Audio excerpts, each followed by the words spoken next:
I'm gonna give it 1 second. Jamie said red is go. Here we go, red is go. The other thing, Michael, I would expect today, I mean, this is open session, so I imagine people can come in and listen to others if they want, unless you don't want that to happen.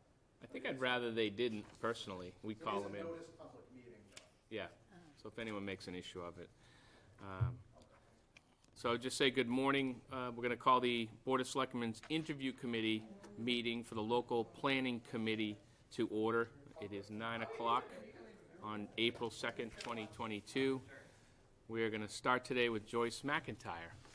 Welcome. Good morning. Thank you for having me. Good morning. Welcome. Just state your name for the record. I am Joyce McIntyre. Great. You have applied for the Local Planning Committee. Correct. Thank you very much. Thank you for having me. We have a series of questions. We have your application, so we have a lot of background information to start.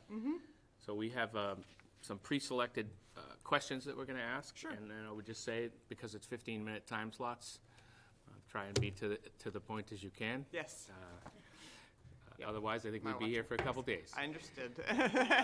Thank you very much. So, first question, describe any special skills or experience you might have, professional, vocational, or otherwise, that you think would be relevant and beneficial to the committee. Sure. I'm a physician here in the community. I think it's clear from my letter, I live here. My son's in the school system.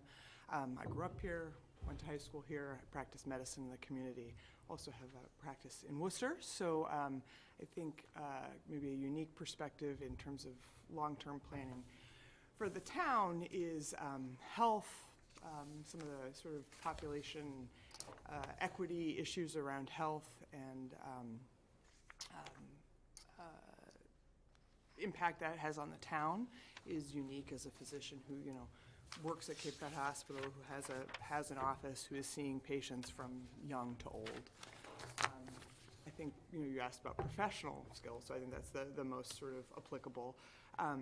Related to that, as an academic physician, the faculty appointment at UMass, I'm used to working in committees, locally and nationally and even internationally, and sort of how do you take a variety of opinions about sometimes controversial issues, come to consensus so everyone feels they're represented, and produce something that's useful in terms of strategic planning.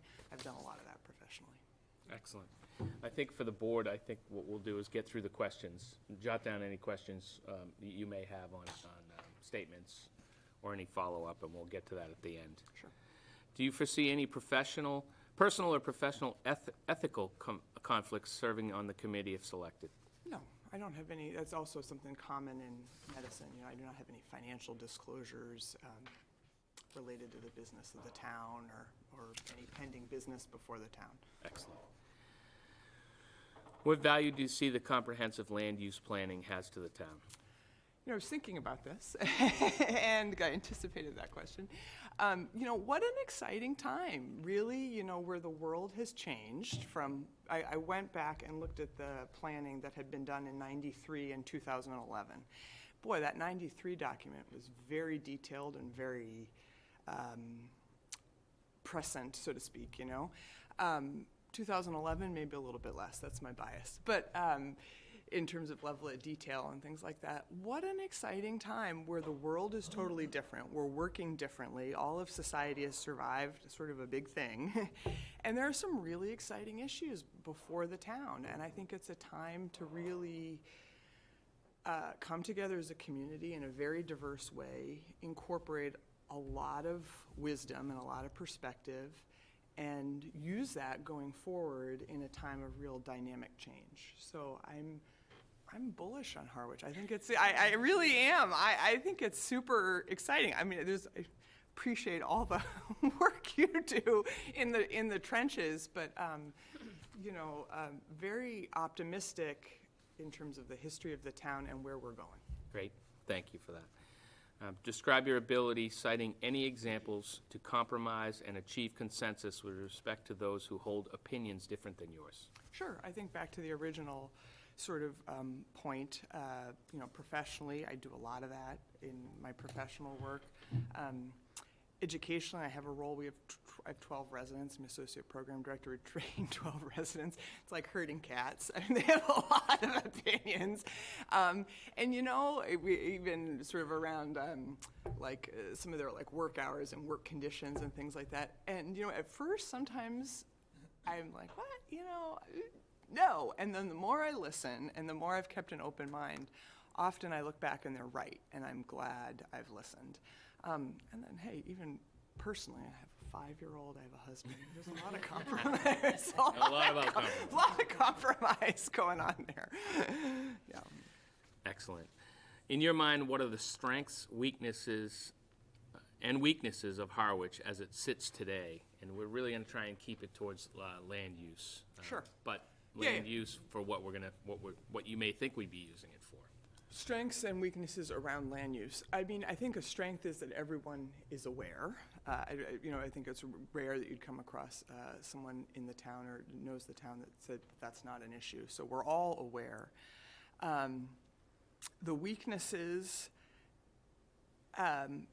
consensus, but then also the ability to implement that consensus. It's always, I think, democracy is messy, intentionally so. The setup to be, and so then if there's a plan, how do you best implement that over time? Because it's not done in a year. I mean, I was impressed when I read the 93 strategic planning. They called for 340 affordable housing units.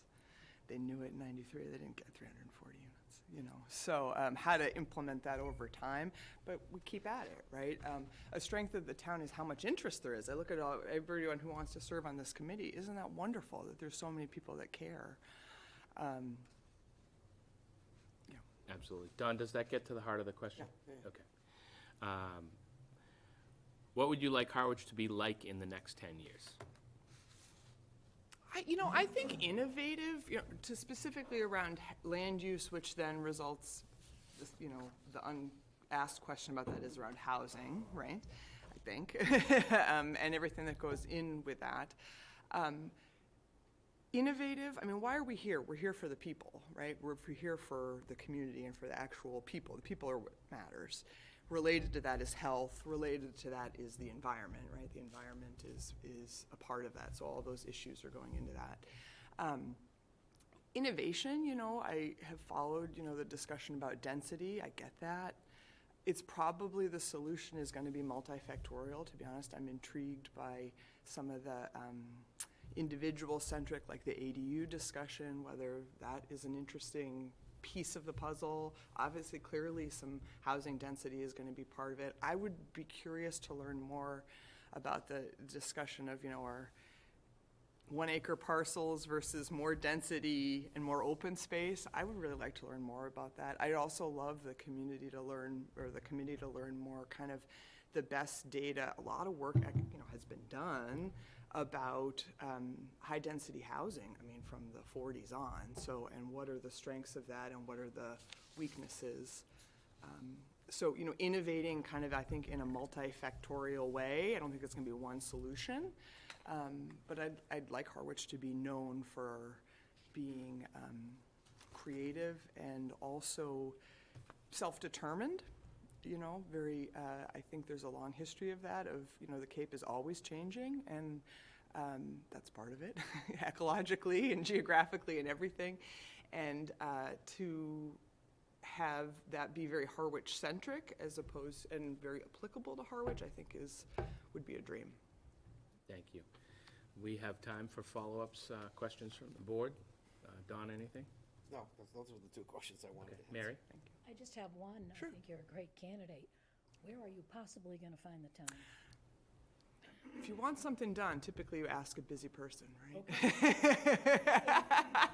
I was back from Dallas last night from a national meeting to be here in time, and I knew the first time was the time for me when Elaine called. So, I have a track record of You're getting stuff confident done. you can make time. Yes. Fabulous. Yes. Thank you. My kids are in college, so I'd be happy to babysit their. He's pretty good. He just didn't want to miss out this morning. We have skating at Tony Kent, or at Charles Moore at 10:15, so I said, we'll come. So good. That's awesome. you give him the device. He's intrigued by the process, which I love to see. Julie, anything? I don't, no, thank you. Larry? No, I don't. I think you've answered my, the debate we have between open space and housing is a critical issue, and I think Yeah, I agree. Need to be creative going forward. yeah. And, Especially in this day with new technology Yeah. going forward, so it's a good. yeah, and, you know, I don't think anybody anticipated, right, in 2011, the pressure of low interest rates, income inequality, VRBO, Airbnb, and how that was, it was a problem in 93 and 2011, and now it's more complex. I have nothing further. Great. Thank you. Thank you I very much. appreciate Thank- you all thank you so for- much. I thank you for watched you on the traveling back. video, so it was like seeing you in real life. Yes, thank you very much. you. Appreciate it. Have fun skating. Oh, Yeah. well, thank you.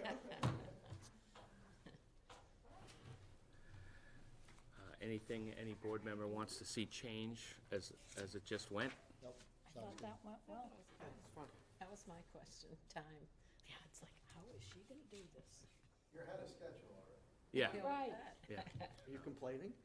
Not at all, but Hopefully, Observing. hopefully she starts the you've already process. undertaken the She was planning process. amazing, You and she set was out a impressive. problem, Yeah, she was. you came up with a I think process, she's right and you implemented the solution. Better than one could have and expected. it's only 9 o'clock. Oh, 9/11. I'm still usually, Jinx them. out of my city.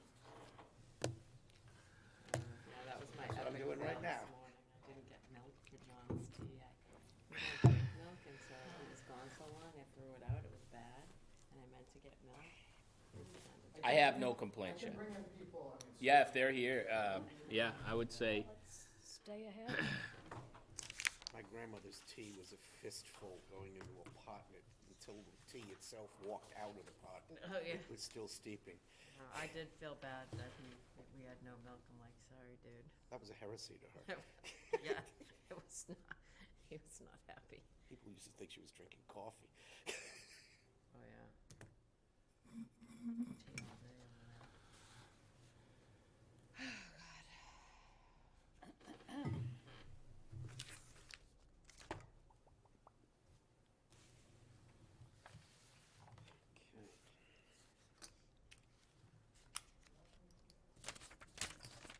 I don't know, if Don, if the way I read that question is correct. And I don't know how much people will understand the land use part of it, if I should elaborate I thought you did, as it relates as it relates to land use. culture and anything else. Yeah. Okay, Because there's recreation too. There's a lot of things, okay. Good morning. hunting. Morning, how are y'all? Good, thank you for coming. Thank you. Just introduce yourself for the record. I will. Sorry. Barbara Nickerson, 617 Route 28, Great. Harwichport. And as I just told John, I apologize, I'm just getting over a cold. It's not COVID. Yeah. Thank you. Thank My you. 6-year-old great-nephew came in for my father's 90th birthday last week and Brought you something. left me with this, yeah, my present. Young germs. No worries. We have a series of questions we're going to ask. We all have your application, so we've had the time to review that. So the questions are just broad questions about what we're looking for. Okay. So I guess the first question would be, describe any special skills or experience you might have, professional, vocational, or otherwise, that you think would be relevant and beneficial to the committee. Okay. Well, I think I said something about this on my transmittal and stuff, but I worked in Texas for almost 40 years, and we did similar type of work. It was an engineering firm, and we did planning work, environmental work, engineering, design, et cetera. And our clients ranged from City of Houston, City of Austin, which is huge, to City of Menard, where you have 8,000 residents and that type of thing, and shrinking population and aging population, similar to some of the issues that we have here at this point. So I think that I can be very unbiased about it. I think I'm a very detail-oriented person as far as digging into what some of the issues are. But when it comes to looking at the big picture as to how we can move forward and look at other opportunities to move forward, be it regionalization or something along those lines, which I know we've done with the school and stuff like that, doing with some of the wastewater here. But we're not alone in this battle as far as, smaller towns shrinking and aging population and stuff, so. I do think that my experience down there has probably given me at least an outlook as far as what to be looking for when you're looking at the different issues and stuff, so. Great, thank you. Do you foresee any personal or professional ethical conflicts serving on the committee if selected? I do not. That's an easy one. I hope so. Yeah. What do you see that the comprehensive land use planning has to the town? What value do you see? Well,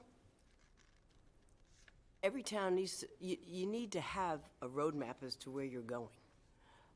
And the plan, and I reread it again yesterday, and it's your roadmap. It's your roadmap for the future, for what things are, what you're seeing working right now, what isn't working right now, what corrections we need to make as we're moving along, because, okay, well, this is no longer an issue like it was 6 years ago.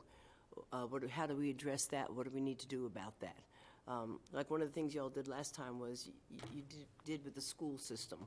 It was showing a shrinking demographic for school kids, so you looked at regionalization, you came up with the regionalization plan.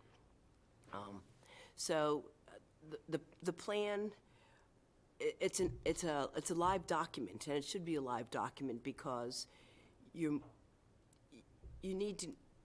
change it every 5 or 10 years, and you need to see where you've been, what's working, what isn't working, and what do you need to do to move forward, because we're here at this point, but we're trying to leave the future for the future. You've got a lot of things to address right now. I'm not sure that made any sense, but. No, I think you did good.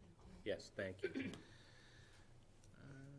Describe your ability, citing any examples to compromise and achieve consensus with respect to those who hold opinions different from yours. I've been married for 40-something years. We still have 2 kinds of mayonnaises in the refrigerator. That's a good example. I worked for an engineering firm in Texas, and a lot of people don't like change, build out, projects. We did a lot of water resources type of projects. We build a reservoir, you lose a lot of your natural resources. Close, you build a reservoir, you put a dam along the river, and then you build up from there, so you lose towns sometimes, you lose a lot of sometimes historic land and stuff. So my job basically was kind of tiptoeing through the minefield on a regular basis, because we had a client that we need to go forward to, but at the same time, we had to be very sensitive and understand where the impact was going to be and how to mitigate those losses for the people and for the towns in that particular area and stuff. So really, any kind of environmental project, especially if you're going to be building something, you have to be careful of, compromise is just the only way. It's always a gray area. You can't have black or white these days. It's all gray. Thank you. In your mind, what are the strengths and weaknesses of Harwich as it sits today?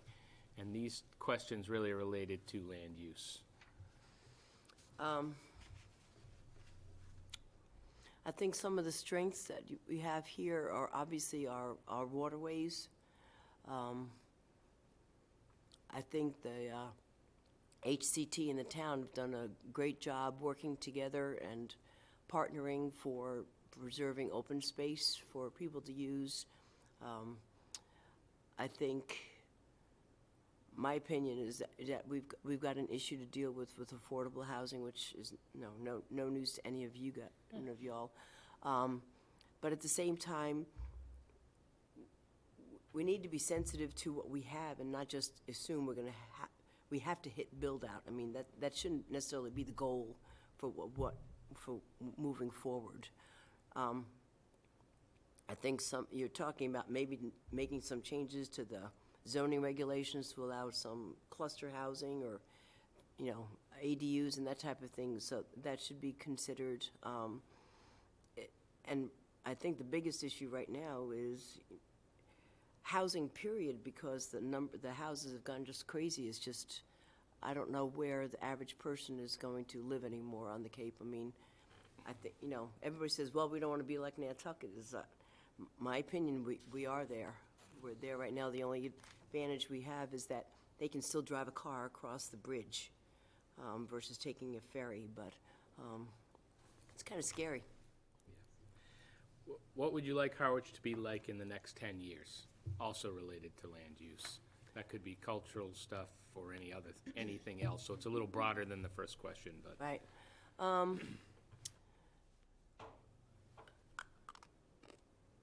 Personally, I'd like to see a little bit more bite in some of the preservation of some of the historic houses that we've got, because I'm not real happy about people coming across the bridge and buying a house and somebody saying, oh yeah, it's too old, you gotta tear it down, let's go ahead and tear it down and build something new, because we're losing our flavor, we're losing the charm of the Cape and Harwich in particular. Harwich has always been an affordable place for people to live, and it's becoming challenging that way. And when you have a smaller house that's being torn down and rebuilt to cover as much of the land as you can as possible, is not the best thing to be doing, and B, you're just creating a larger. At some point, something's got to give, and you've got all these larger, newer houses to be dealing with.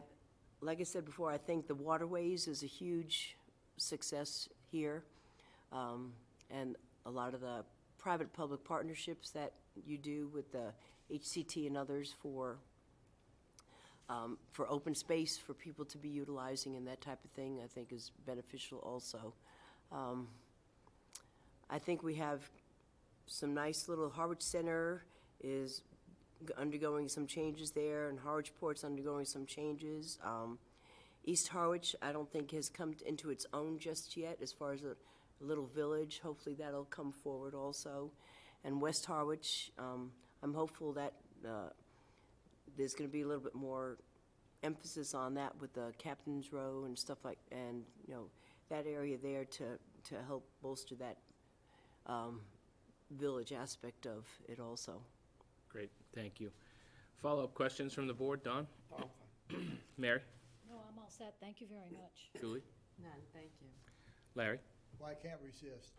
I have to admit, my knowledge of Houston is minimal of going to meetings in Houston every so often in Texas. What's your perspective when you compare? I mean, it's not obvious when you fly to Houston that they have any planning at all. That's why I didn't live in Houston. I lived in Fort Worth. I mean, of course, I'm just flying in. What's your perspective of the different, from looking, say, from Harwich from outside?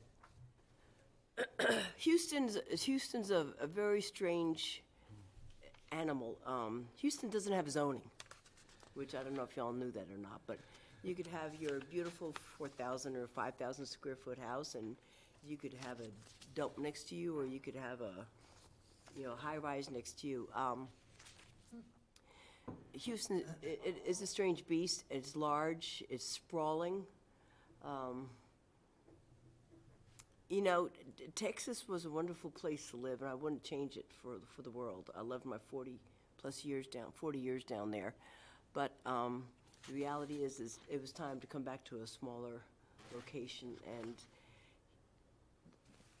Houston, like any other city, you've got your little pockets of areas of expertise and areas of influence, just like you have in Harwich, just larger versus smaller. And yeah, like I said, I didn't live in Houston for a reason. I think if they had told me I had to go down to that office, I would have probably left a long time ago. Excellent. Thank you very much. Thank you so much. Appreciate your time. Appreciate you coming in. Thank you. Thank you. wish him well on the ice. Thank you. I was just gonna say, who you talking to? This is the last Two one. people who are confused already. one thing that the board hasn't discussed, and we do have a few minutes, is how do you want to go forward from here? Are we going to pick a numbering system and then Probably a good idea. give maybe to John to calculate kind of where we're at? What do you mean, like number them 1 through 11? 1 through 5, or Top 5? Top picks. well, top picks, so just grading each application, I guess, and then handing it in and coming out with who got the top grades? We've done that grading system in the past on things. That makes sense. Don? That's I'm fine. okay with that.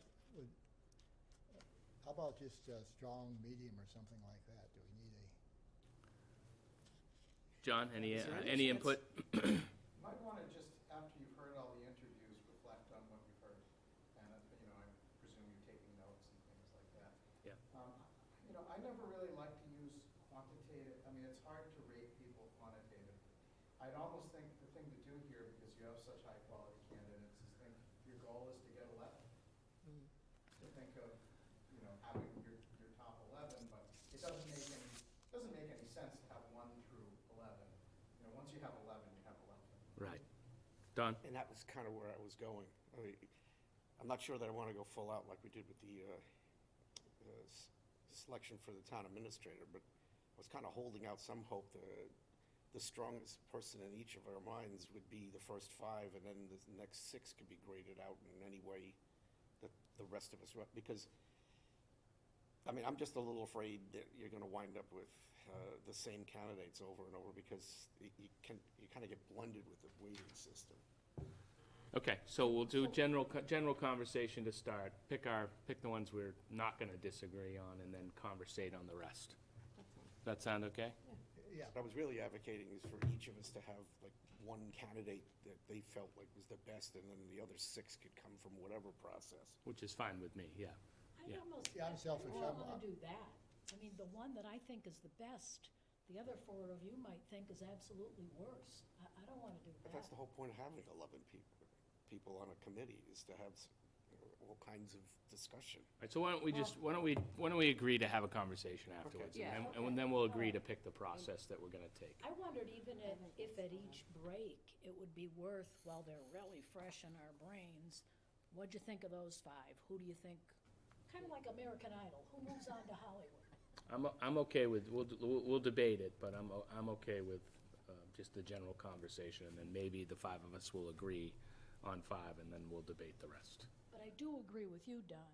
We don't want them all on this side of the ledger. Yeah. We want, that's what John, we if did Margot's here, planning we'll take her. was trying She's to- here. So I'm assuming, we aren't all on the same Interesting side thing of the with ledger. zoning I'm in assuming there'll be Houston, some they don't regulate variation uses, that way. But through their building codes, they regulate some of the dimensionality you'd otherwise regulate through zoning. Okay, so they So do they cover usually it. regulate uses through, say, private covenants as between private properties. Is it the same all over Texas, or every No, town is? no, just Houston. I'm impressed that she's managed to be here for 5 years and still says y'all. Yeah, when she sat down, I caught the y'all. I felt like saying, you're not from around here, are you, boy?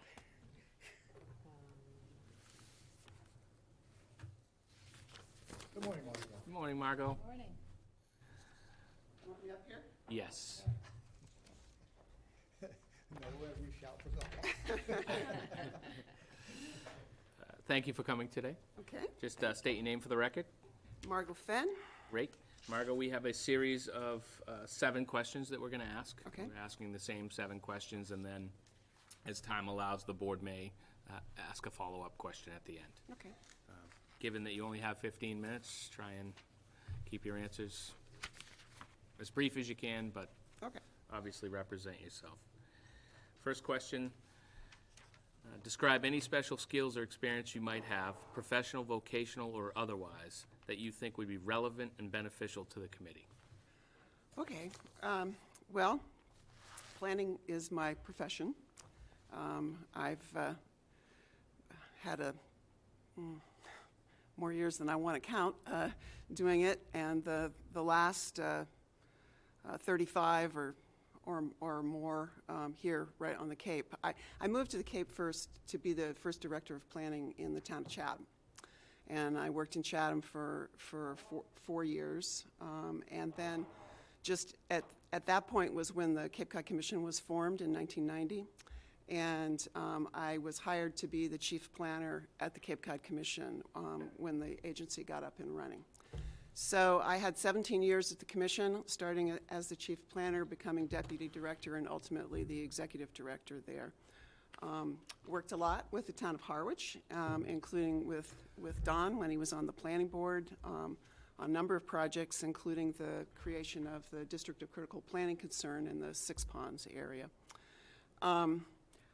Obviously, I have a great interest in the town. This is my home. I've lived here for a long time, for most of my adult life, and I'm retired now, and would love to take my skills and experience and use them here.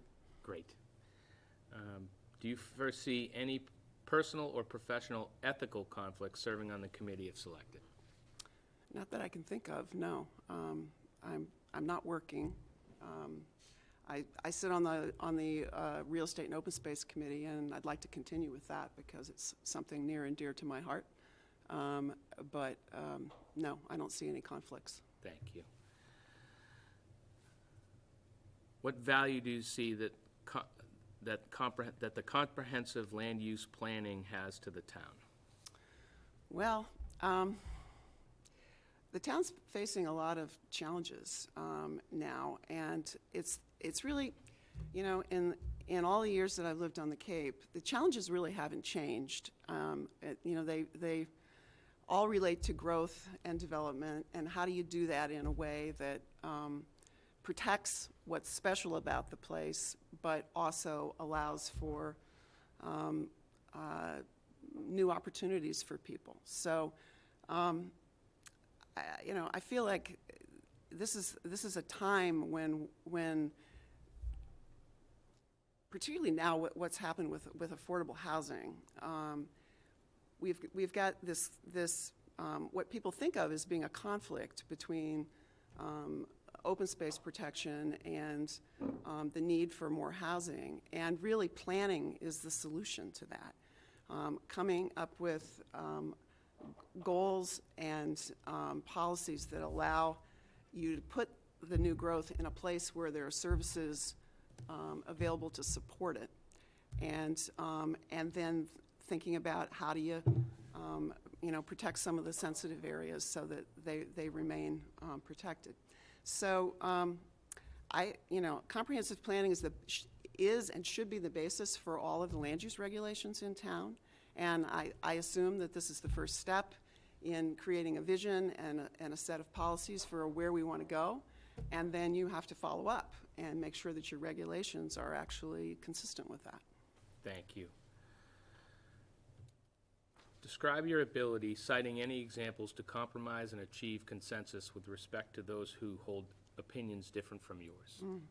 Always a challenge, particularly in this day and age.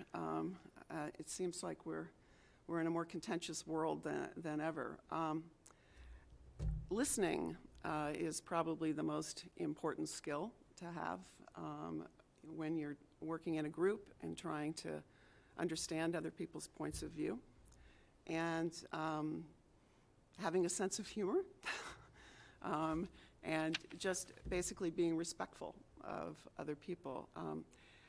My time at the commission, obviously, it's a very contentious agency, less so now than it was in the early days, but I had to do a lot of listening, and was on the hot seat a lot of times, I have my own opinions about things, but I think I understand that my opinion is not the only one, and so I feel confident that I can work with other people. Thank you. In your mind, what are the strengths and weaknesses of Harwich as it sits today? And we're really trying to keep it land use related, not government. Right. Okay. Well, we've had this discussion before, quite recently. I think the amount of owners unknown land in town is really extraordinary and unusual, and not a good thing for the town for a whole variety of reasons. You guys have thought about it in terms of, you know, finances and just fairness, equity. But it's also really an important planning opportunity for the town to be able to shape what happens. I've thought a lot about the area around the sand pit in East Harwich as a huge opportunity for the town to be able to shape what happens there, and it's right directly adjacent to the East Harwich Growth Center. So that's a place that, with some real thought and care, some really great things could happen, and without thought and care, some really terrible things could happen.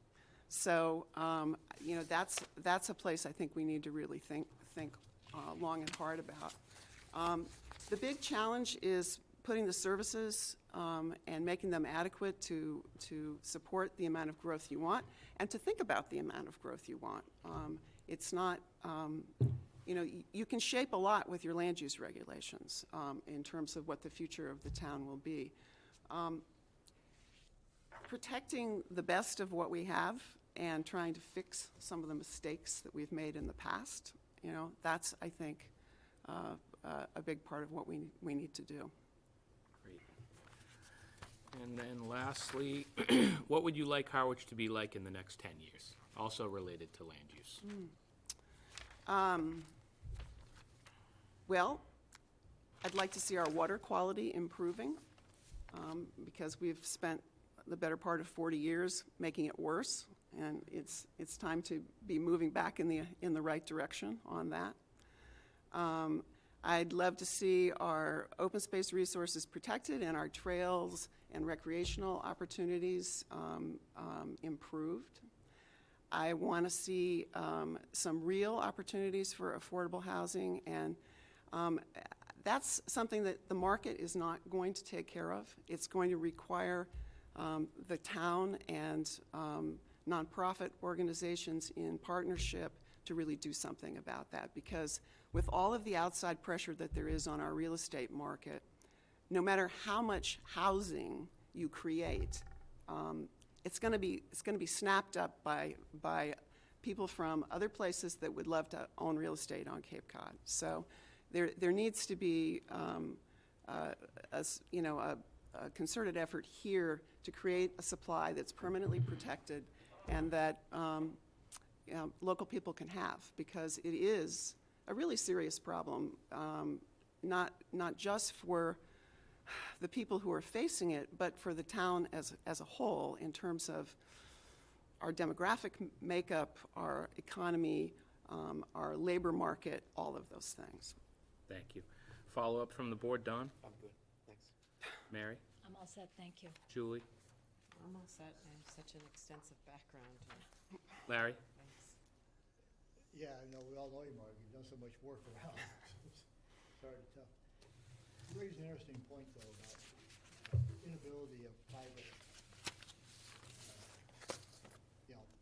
residents to address the affordable housing. Has to be government. Mm-hmm. Is that, I mean, I could envision where the government could set, say, different zoning, where instead of having acre lots, you have, half-acre lots, so you have smaller homes, which is mainly. The government sets the stage, but still be done by private rather than, taxpayer-funded resources we use now. What's your thoughts on that? Well, it's got to be a partnership between private industry and construction and the town. And you're right that the town sets the framework, whether through its zoning and through the infrastructure that it provides to make it happen. Wastewater being probably water and wastewater being the single most important thing. But if you're creating the housing and you want to keep it in that affordable price range, you've got to do something to deed restrict it, or it's just going to be swept up by the next buyer, and it's not going to be affordable anymore. So you're creating a stock that somebody can come in and say, oh, this would be a great place for me to build my trophy home. So let's tear that building down, and I'll build something bigger there. So I think that the town has a leadership role to play here that goes beyond just setting the regulatory rules. Thank you. Anything further? Thank you very much. Okay, Great. great. Thanks, Thank you. everybody. Thanks, Mark.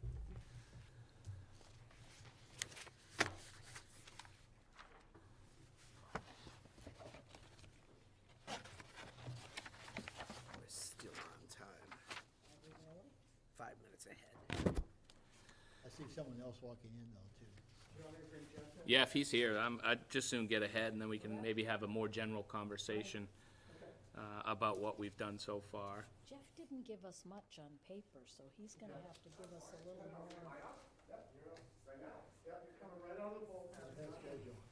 more. We're running on time, we're running early, so. Which is fantastic. Yeah. Hi, everyone. It's not always us, but we are here today. Good morning. State Good your name. morning. Good morning to all of you. For sure, yeah. Mary, I'm so sorry. Yesterday got away from me, and I did not send anything in. So hopefully I can clear it all up here. You're just gonna have to talk more, that's all. 25 minutes instead of Yeah, 15. we allowed I some joke. extra time for you. Thank you for coming. State your name for the record. Jeffrey Handler, thank you for having me. We have established a baseline questions. We have changed that a little bit this morning. So I will start off with the first question, and we're going to try and keep everything as tightly related to land use as we can. Get right into this. I like it. So describe any special skills or experience you might have, professional, vocational, or otherwise, that you think would be relevant and beneficial for the committee. Fantastic. Thank you for the question. Over the last 32 years of professional work, I have dealt with many, many people in many different arenas, and of the last 3 years have become more involved in the actual specific development in our town of Harwich, obviously with the Handler's Auto Parts property and several other business ventures that my family and I have taken hold of. I believe dealing with people is one of my strong points. Working on committees. I'm presently part of 3 boards. I am a vice president of Monomoy Little League Baseball, which is now Monomoy, it now comprises Harwich through Provincetown, not just Harwich and Chatham. I'm on a board at my golf club. I'm the chairman of the golf committee and also am on the board. So I deal with people consistently. I deal with groups of people consistently. And I think planning and long-range planning are strong suits of mine. Thank you. Do you foresee any personal or professional ethical conflicts serving on the committee if selected? So in transparency, I think we will be developing the Handler's Auto Parts property, so I'll be before the board on that. Obviously, that is something that I think the town would be excited about. But other than that, I don't see any other conflicts that I would have. Thank you. What value do you see that comprehensive land use planning has to the town? Well, having a plan, I think, sets up for success. If there's no plan, this is a long-term plan for, as Larry said in my meeting with you, is what we want to be when we grow up. I think that really stuck with me when I met with you, and I believe that is a perfect, succinct way to put our local comprehensive plan is, what do we want to be when we grow up? And if we don't have a well-thought-out plan that is brought forth by multiple individuals from multiple aspects of our town, I think it would not be as successful as it could be. So, in short, a plan for our next 15 or 20 years is vital to the success of where we end up in those 15 to 20 years. Thank you. Describe your ability, citing any examples, to compromise and achieve consensus with respect to those who hold opinions different from yours.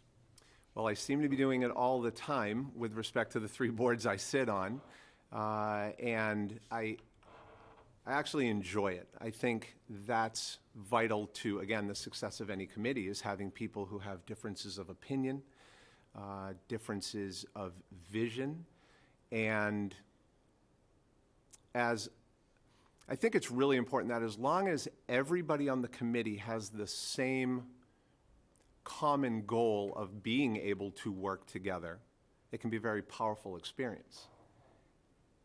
if the people on the committee are not capable of working together and negotiating and stating their arguments cleanly and clearly, I don't believe it could go, I don't believe it could go any other way other than not well.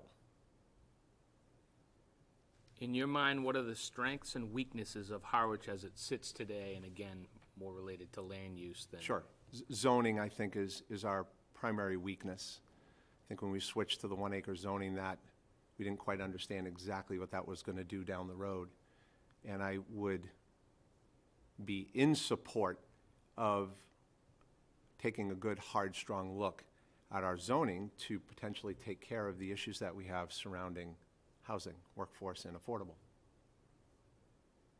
Excellent, thank you.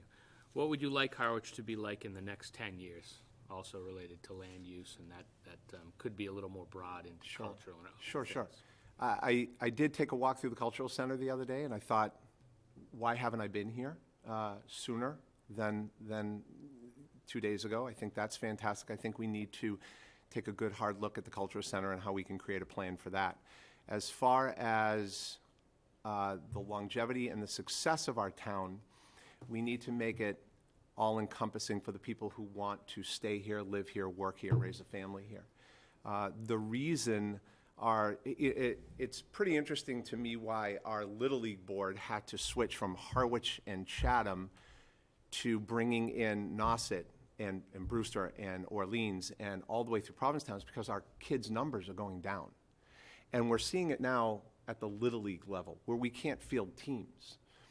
And I'm a firm believer, growing up here, and I know Julie's heard this over and over, I have 100 years in this town, right? I mean, you've heard it a million times. But I've watched the death by 1,000 nibbles, where we're just losing families and we're losing kids. And we have to take a good hard look at why that is. I mean, I obviously have my opinions, and I think zoning, land use, would be probably at the top of the list. Thank you. Follow-up questions now from the board, Larry? I have none, Jeff, thanks again. Really? Always Thank have a you. question. Of course. Julie? No, I don't have any questions. Thank you. Jeff. Yeah. Mary? Jeff, have you reviewed any of the previous long-range plans? I have not. No. I have not. I have Thanks. not. Sure. I'm good. Don? Thank you, Don. And I'm good as well. Thank you. Thank you for coming. Yeah. It's kind of underwhelming, to be honest Yeah. with you, but yeah. That's, Thank you all. that, Jeff, that's what we were hoping for. Bye. All right, we have a little bit of time here, or a lot of bit of time, 10 o'clock, 13 minutes. Board members want to comment on anything so far? Larry? Well, we've had strong candidates. So, as Ron said, it's fantastic to get the candidates we've had. Until we get them all, I guess at the beginning, I'm extremely impressed with the first two, actually, Joyce and Barbara, as both being different variety of experiences and thoughtful candidates. They're all good, but we'll have to wait and see. Because we really want to be sure we get a diverse membership of the committee, so. Julie? Yeah, I agree. We've had some strong candidates, and I guess, just off the top of my head, my initial reaction is that obviously Margot has a ton of experience in planning and land use, et cetera, so I think she could be a valuable resource. I also think it's important, to consider people like Joyce and like Jeff and other people who have kids in the town and can address certain other pieces of the issues that face us. That's just really sort of a quick response. Sure. Mary? Yeah, I certainly agree with that diversity, but just looking at the four we've looked at, Joyce and Margot really jumped out at me as highest in that crowd. But we gotta balance it too. Don? I kind of agree, except it's like putting together a puzzle when you don't know where all the pieces are. I mean, Right. there may be 5 people in one area that have a particular strength and only 2 in another area. So without seeing where everybody's coming from, it's hard to know what you're trying to do. I would agree. I was a parent that, excuse me, Michael. Go ahead, Larry.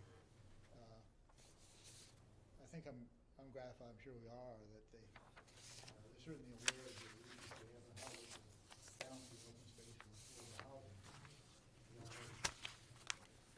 my fear is that I don't want anyone to be a 100% advocate for housing nor 100% advocate for open space. And there's a little more, that's why I was saying I'd like to wait. There's a So we little have to more see than that, what's because there's culture, there's historic, there's open space, there's affordable housing. And I it's just hard to picked the know two where they're coming from. Kind of the primary. Need to further consult. Yeah, and one of the things I liked about Barbara is her degrees in marine biology and environmental science. That's a whole nother side of things that I didn't see on anybody else. And experiences What I elsewhere. liked about what she talked about too was that she talked about her engineering experience, but she also talked about the fact that, you know, you've got two fields. You've got the client that you're doing work for, you've got a community that has their concerns, and how to address both of those. To be able to develop and to be able to address the community and how you protect. She's seen other things.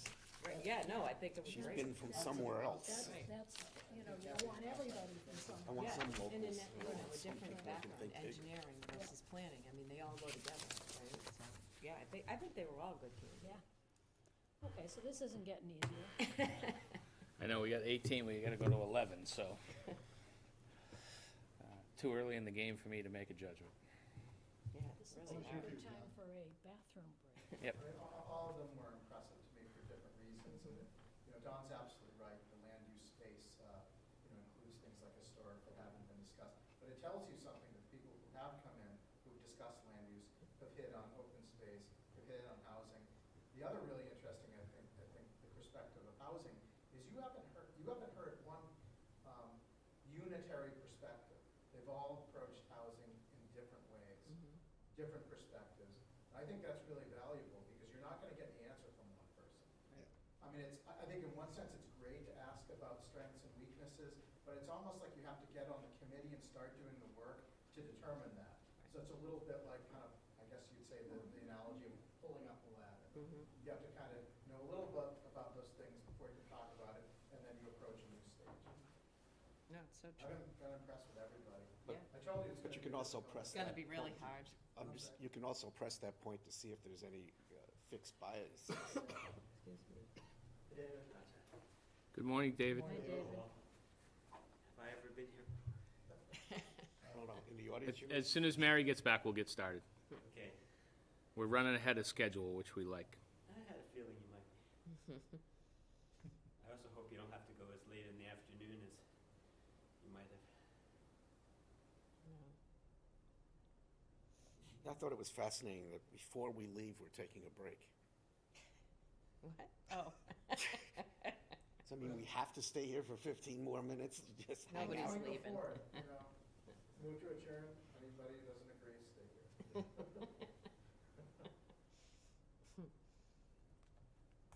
I get to eat 2 lunches.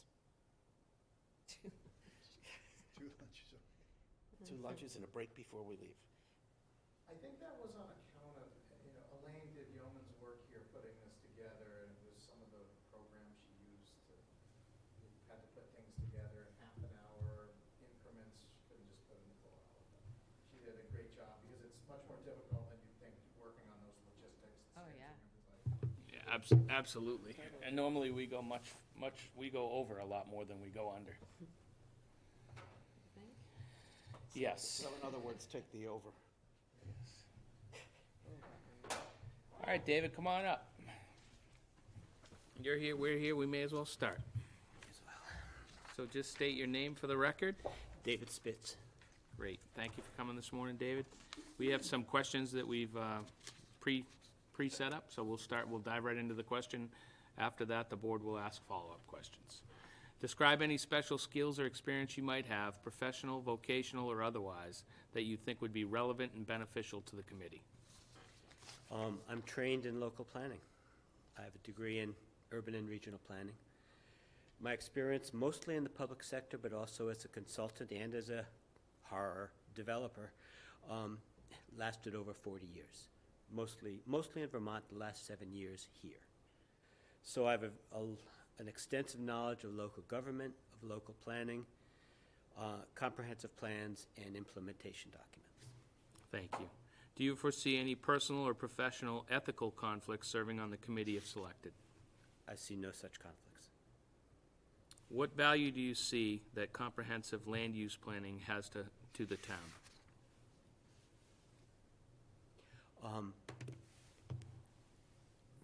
The land use plan is the physical planning of the town.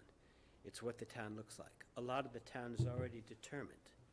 We've got a couple of, supposedly we have 7 villages, and yeah, we do, but we really have a couple of strong historic villages.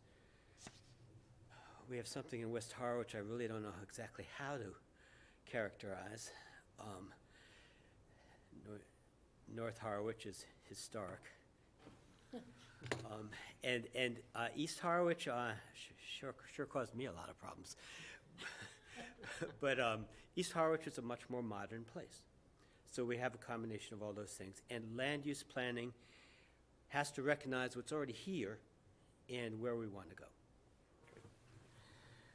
Describe your ability, citing any examples, to compromise and achieve consensus with respect to those who hold opinions different from yours. Good question. I've been doing that for 40 years, and not often unsuccessfully, because democracy is messy. You're not going to get easy agreement between 2 select board members after watching your meeting Monday night, which I have some positive comments to make on, and all the other people. But I have worked compromises, and I listen. I hear what people are saying. I form my own opinions fairly readily, but I will keep those opinions as part of the group that I'm in, the environment I'm in. I think my biggest accomplishment professionally was facilitating a compromise between a major mall developer, a citizens group, and the town in Williston, Vermont, where heavy clay soils kept all the growth away that many people didn't want until the sewers came in. And then the place went crazy, and since it was at the first major interstate stop before Burlington, all the pressures were there to build some pretty big malls. And I had the luxury of being the first planner for the first Walmart, the planner for the first Walmart in the state of Vermont. I even got to cross swords with Howard Dean on that one.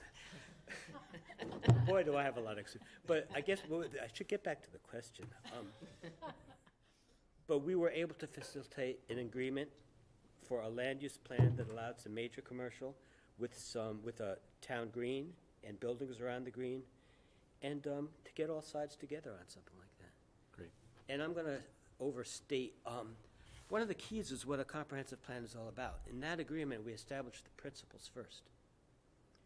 And then all the policymakers went away, and the developer's architect and the citizens group architect got together, and they went off in a room and came up with a plan based on the principles that had been established in a public process. Thank you, David. In your mind, what are the strengths and weaknesses of Harwich as it sits today related to land use? Harwich is a beautiful place. The natural parts of environment need to be preserved, both the conservation ones and things like cleaning the beach, which is very important for a certain part of our population, but it's also part of the natural beauty of what we are. I've already mentioned the villages. You know, I can run afoul, and I have in the past, of many of the people by saying, yeah, I'm a growth-oriented planner, but I'm a planner who's oriented towards growth done well, and not a lot of it, but you have to plan. The villages are extremely important, and there's a lot of spaces to protect, and there's room for both in Harwich, and land use planning can make all that work. Thank you, David. What would you like Harwich to be like in the next 10 years? I would like Harwich to be able to accommodate the many people such as myself who came here to retire. We have a large group of those people who have no original Cape connections, or sometimes limited Cape connections, and are a big part of this population. And I would like the people who are making this place work, police, fire, teachers, you name it, I want them to be able to live here and afford to live here. I can describe the struggles that my daughter, who followed me here and is now in nursing school, she actually has a home in Dennis, and that wasn't easy to accomplish. And I want people to be able to do that in Harwich. And the public sector needs to be involved if that's going to happen, given the way housing prices are going. So I want this place to look like a place that can accommodate those well-off people who are coming here and those other people who are making it all work and who are already here. Thank you, David. Follow-up from the board. I'll start with Larry this time. Thanks, David, for applying for the committee. It's your fault. It's your fault, Larry. But let me dig in, ask you to dig in a little more to your village concept. Because for a small community, you have villages that are quite different from each other in their perspective, maybe what their future would be. How do you try to relate those in the discussions? That, you know, we're kind of talking about Harwich as a whole, but obviously East Harwich is different from Harwich. Right. We have 7 different discussions. Actually, North Harwich and South Harwich, the discussions probably aren't all that different, but they're very different for Harwich Port, East Harwich, West Harwich, Harwich Center. I missed one along the way. And The bustling Pleasant Lake District. just build a major highway through them and they'll be happy. Each one is different. Harwich Port has become incredibly more successful and is experiencing some of the growing pains that go with it. I wanted to make sure I got on the record for at least 1 or 2 of you before I left. East Harwich is a suburban place. It's not a village. And as opposed to my thinking when I first came here, it's never going to be a village. It's going to be a successful commercial place. But I don't think the land use forces, without a lot more growth than this town wants to see, are going to make a place that is developed under a suburban pattern to change it significantly. However, it's an important place, and it can work very well. It just can't be what Harwich Center and Harwich Port are. So each of the 7 villages has a different nature. I think Harwich Port has to be managed and has an easy future. Harwich Center might be where Harwich Port was a few years ago, which is just beginning to make it. That might be the most important of the 7 in the near future. West Harwich, I don't know what to say about. I don't, somebody smarter than me is going to have to figure out the best way to make that Route 28 corridor into something. It's got some nice historic buildings. I don't know, maybe it's Dennis Port East, I don't know. So each village is different, it has to be treated different. Thank you, David. Julie, anything? No, I know that you have an extensive background in our town in terms of understanding the different areas, the villages, et cetera, and the zoning. I guess the only question I can really formulate right now is, you know, in looking at what you know about Harwich and looking at what we know to be owners unknown and a lot of the different issues we're facing there, do you see added opportunity in addressing some of those land, you know, is there a certain area that you think you know in town that you could sort of aim at with those opportunities of owners unknown? Owners unknown is an important wrinkle. That's not what I would look at first in terms of possibilities. Yeah, there are possibilities there. I think the biggest opportunity, and also could be the biggest problem, is the sewer district. To me, issue number 1 is housing. And I don't like to use the word affordable housing or necessarily workforce housing. It's a bunch of housing that isn't what the market is creating right now. And one of the best ways to create such housing is where there is sewer. But at the same time, You don't want to put all of the lower-cost housing where the sewer is. It's got to be in a lot of different places. I think the sewer is number one option. I think owners unknown or other large places of land, the piece just north of exit 10, I call it, that got hung up a little bit with owners unknown, that's a very important type of piece of land. So there are scattered pieces around town. There's a more concentrated opportunity wherever the sewer goes, which has to be managed carefully. Thank you. Mary? I'm fascinated that you were able to bring Walmart to Vermont and you lived to tell. I'm thinking developing consensus on that. Challenge. There's actually two different examples. The Walmart, the guy had all the legal rights. I lost a battle in Harwich to change the way Cumberland Farms wanted to build its new gas station. I thought it could do better and fit into the village better.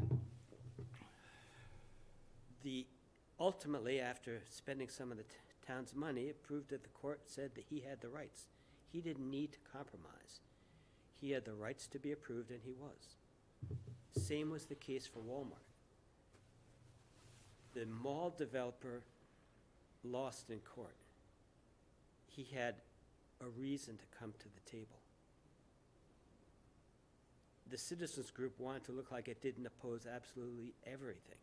It wanted to compromise. So there was motivation. With Walmart, there was none. So it just went in at 100,000 square foot plus. Let's not get one of those in Harwich. But Yeah. we were able to make them all somewhat different. It turned out to be an imperfect result, but I won't go into a big description of that. Thank you. Don? I'm good. And I'm good. Thank you, David. Okay. Appreciate it. Thank you, Dave. Thank you. We have some time, so I don't imagine we're any different that we need to talk about the 5.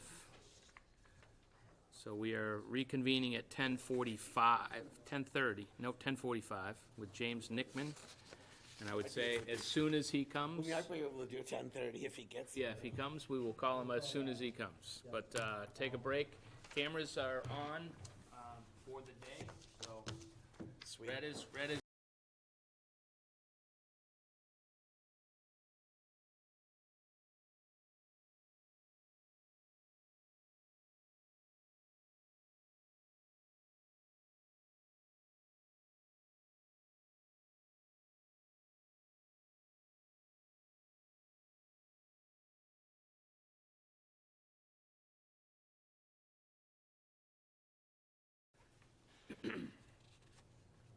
Good morning.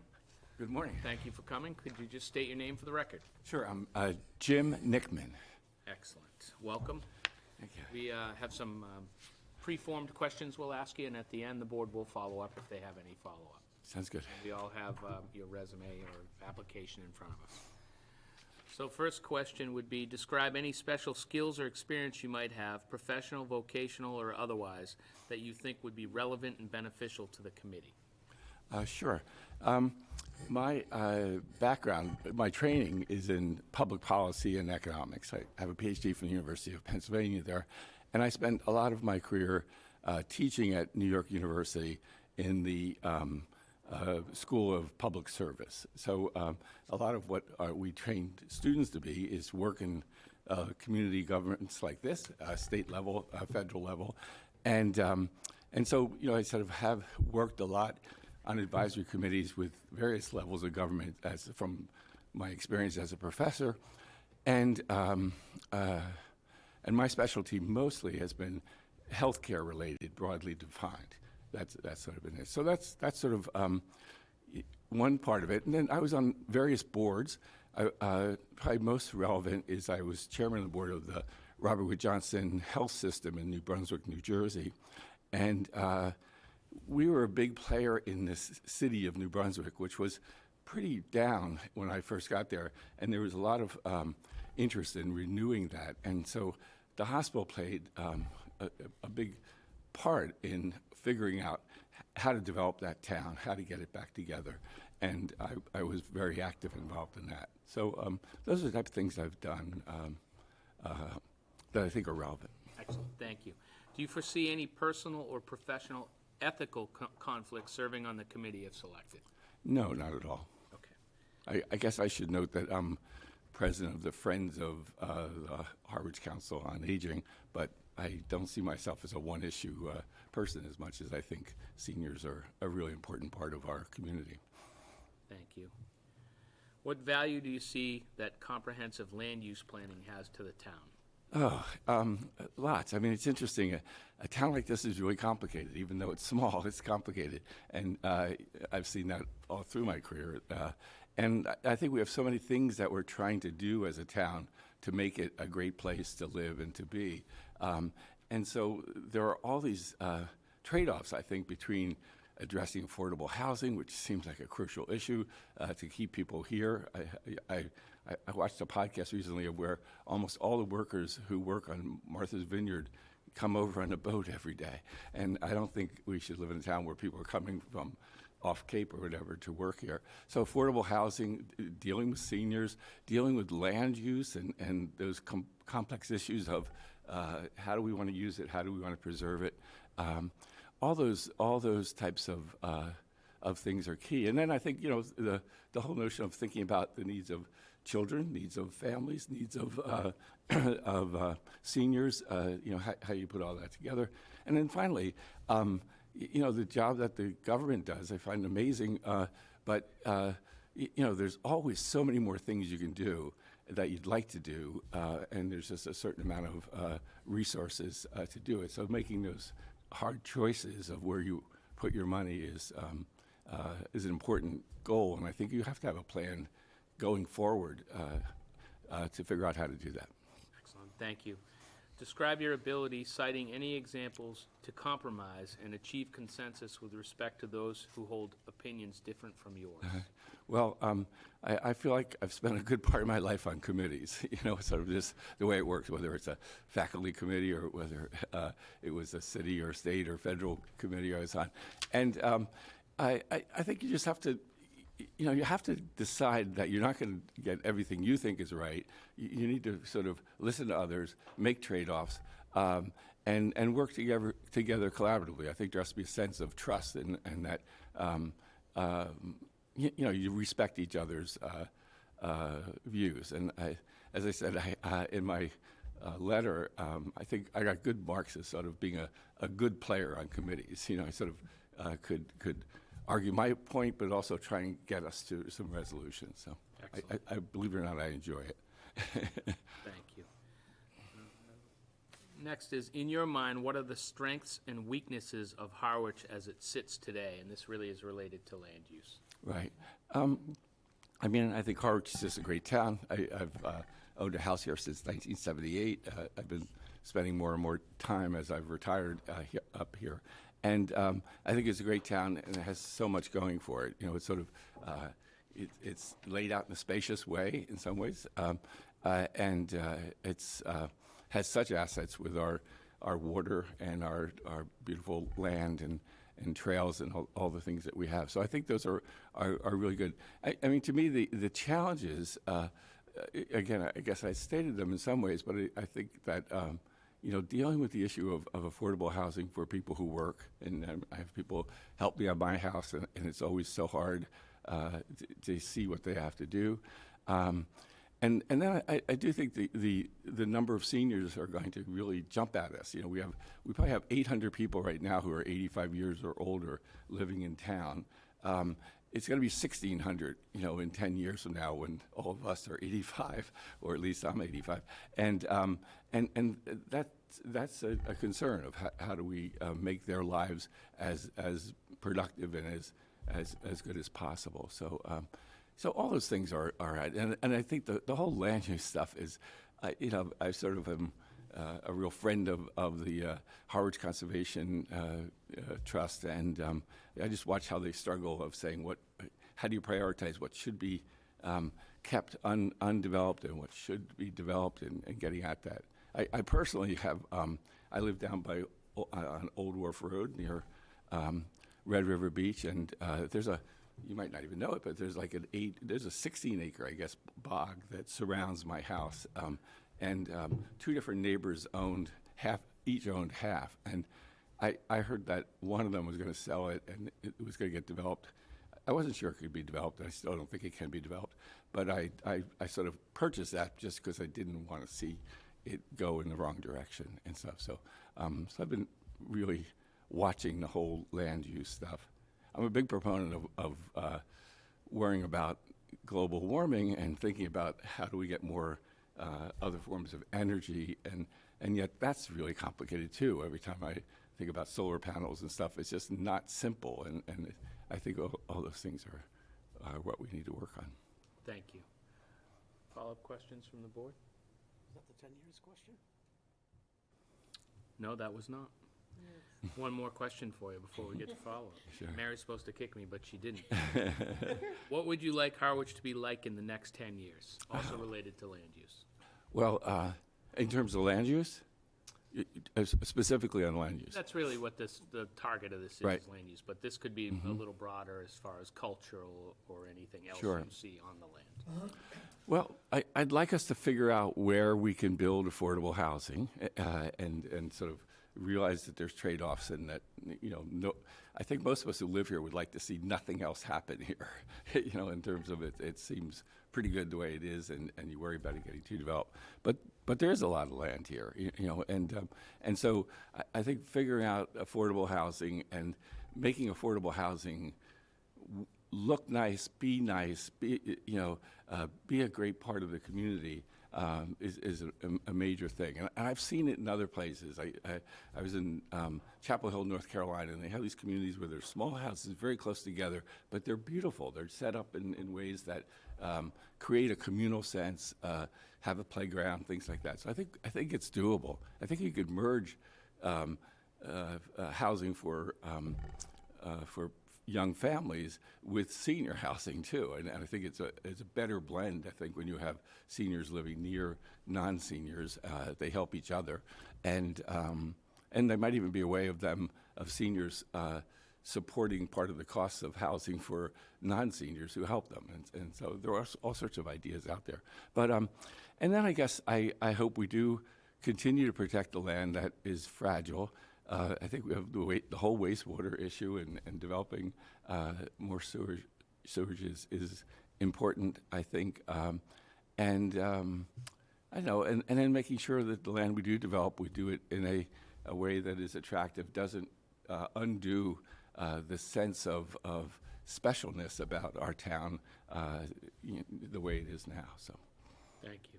And now we will get on to questions from the board. Larry? First, a comment. I too visited a friend of mine, a former boss in Greensboro, North Carolina. He moved recently to a community that, larger houses by the way, but very close together. mm-hmm. And he was apologizing for his close neighbors until he walked to the back, which opened into a yard in a wooded area. So they share open space. Yep. And condense the houses. Makes a lot of sense. Let me go back. When you were president of the board of Robert Wood Health Center, I find that interesting because part of that role is to be sure that you get everyone to participate in the meeting. Right. Because sometimes you have to report that discussion to the government, for instance, that the board is involved. How did you help be sure that everyone felt comfortable and to participate actively in the discussion? On the board, this is, I don't know, it never seemed to be a problem. Everybody had a lot of opinions, as I think it is on your boards, or the committees you guys serve on. Every so often I watch it on TV and I say, Our opinions on the question. that's right. But first of all, I think the chair of a board, and I've been chair of a number of boards, you play this role where all of a sudden you lose the power to be too opinionated. You have to be the consensus maker in some ways, and you have to engage people. I found it important to engage people outside the meeting, just to have lunch sometimes and stuff like that. And I also think it was important for our board to be diverse. We had people from the community, we had physicians, we had people from Rutgers University. We sort of had a blend of people from Johnson & Johnson, which sort of owned the city in some ways, as a big employer. But But I think open access, not having the CEO dominate meetings and be, too much, and a lot of that was coaxing outside the board meeting, I mean, the CEO thought he was smarter than everybody else in the room, and you had to deal with that, but, Thank you. yeah. All set, Larry? Yep. Julie? I'm just wondering if you had a chance to look at the previous plans, and what you thought of them, and Yeah, I did. I read the last two, and they were really interesting. I think that it's interesting. One part that's sort of sad in some ways is a lot of the same issues are still with us, right? We, they were talking about affordable housing a lot in the last one, and a little bit in the one before that, back to 2000. So we're still dealing with these things. I thought the topics they focused on were good ones, especially the last one. I thought it was a good list. Some of those issues I'm not sure I would have thought of, and so that was nice. But actually, I thought they were very readable, and I liked with the links where you could go into more detail on things like that. But thank you. do we know whether is this going to be a start from scratch one or an update one? Like the 2010 was clear that we're starting from scratch on it. Well, to your point, I mean, a lot of work went into both of them, but I think depends on where this committee sees it going. Right. John? It's technically an update, because there has been a master plan or a local comprehensive plan done before. But it's not a matter of just crossing out certain sections and adding text. As a practical matter, it's drafting from the ground up. Okay. Mary? No, I think your application was pretty thorough, and my questions have already been answered. The thing I look for everywhere is consensus building, and I think you've got a lot of experience with that. Don? When did you graduate from Fordham? 1972. How come I never met you? Really? I graduated in 73. Really? I was editor-in-chief of the Fordham Ram. You should have known me. Don was in a different place in his life. I'm going. USG government, actually. I see. I'm going to the 50th Jubilee in June, so looking forward to it. For me, that's like 20 years from now. I have nothing. Thank you very much. Thank you for coming in, and, Okay. and we'll be back to you. Okay, thank you. Thank you. Bye now. Thank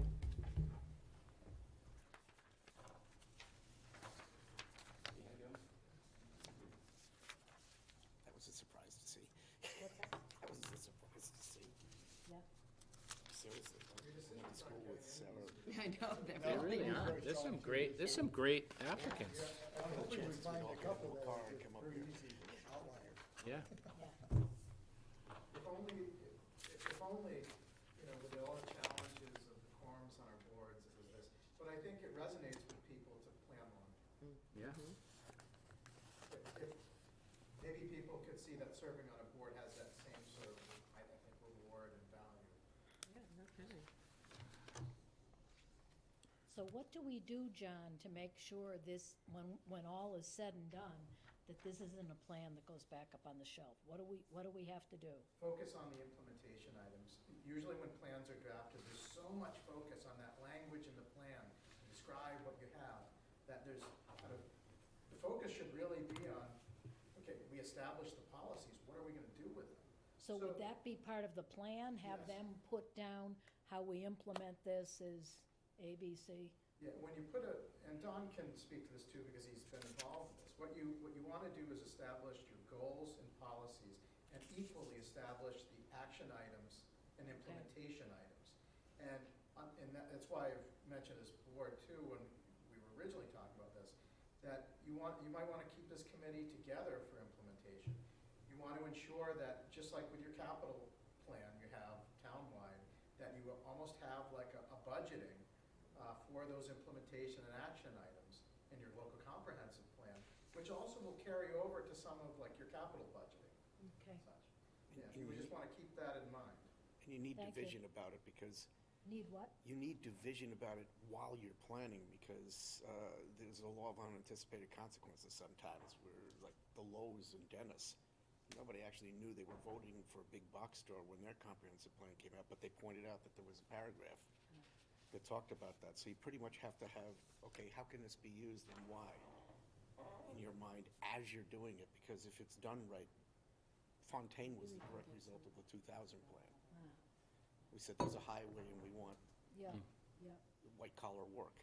We have several qualified Because people we who go on didn't the want planning retail board. salaries. I mean, it's a different level of commitment, but. It certainly has been a huge plus to the area. Yeah, I mean, we presuppose both that and. See some good applicants for the planning board in this mix, too. Everybody can't go to the Question I cash have, register too, and is- Stop and Shop because you can't live here then. Yeah. How firm are we on 11? What's that?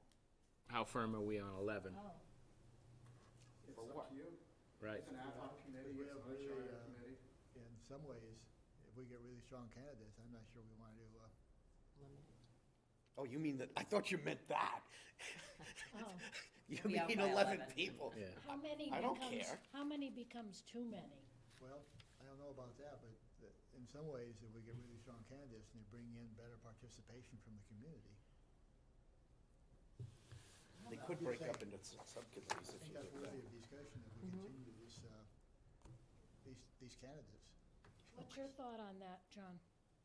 Well, I've been involved in a committee, the Cape Cod Commission, that's actually 19 members. So you certainly want odd number and the charter requires that anyway, not that this is a chartered committee, but you always want an odd number. But I think you're looking at a number of people now that it's not gonna be in any case excessive. So you started with 20 and 2 people have dropped out. So you're at, 18. So you could, you're not gonna have 20 plus or something like that. So you could think of going up from 11, but I think you just want to go through the whole process. Yeah, first. okay. Yeah. Thank you.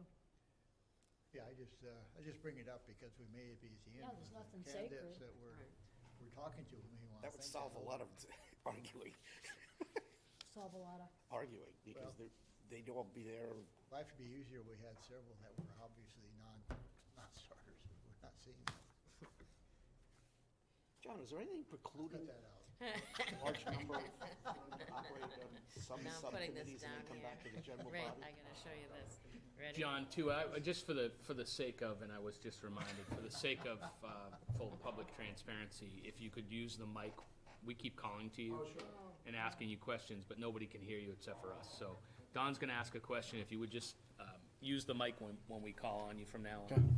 This is kind of a government biased question, but is there anything that would preclude this kind of citizen committee to break up into some subcommittees and then come back to the general body with some recommendations on particular areas? No, not at all. I would, once the committee is established, I would let that committee choose its That's what I'm saying. subcommittees. I mean, there's nothing that would stop that. Yeah, if that's and there are what they pros and chose. cons of having subcommittees. Subcommittees are more agile, but of course, once you have subcommittees, then the whole committee isn't participating. Well, I'm saying that it would have to come back to the whole committee for them to. Yeah. Hi, John. I'm fine, how are you? Hey, Jim, Good morning. how are you? How's everybody this morning? Excellent. Good. I'm fine, thank you. Good. Step right up whenever you're ready. Did Okay. we lose a member? We'll wait till Larry gets back to officially start. Okay, great. But I thank- did bring 2 extra copies of my resume in case anybody needed an extra Okay. copy. Elaine and John have been great to us and supplied us with everything so far. So, And they're always good about that. yes. We've got some predetermined questions that I'll read off. That's fine. We'll end up Mike. with, board will ask you any Okay. follow-up. Donuts? so how many have you had so far? Too many. Those are necessary for a Saturday morning meeting. Yeah, right? Thing that keeps you going. What happens when the sugar high goes away? That's when I bring out the Thin Mints. Are they real Girl Scout things? Yeah, yeah, Awesome. that's for after lunch. Just for the record, Larry's trying to throw our timing off. I'm not with I you. know, we're making progress. You'd have to hide the box. I'd shoot through a box. I know, how'd you get a hold of girls? I haven't seen many Girl Scout cookies. My daughter, Oh, okay. somebody in Yeah, her an neighborhood inside. probably. I was just lamenting the passing of the lemon creams. I liked those. I like the peanut butter ones. Take your time, Larry, we're just waiting for you. To be right now for that, No pressure, Larry. a healthy donut, I got in trouble. All right, good morning, Jim. Could you just state your name for the record? Sure, James Peter Atkinson. Thank you.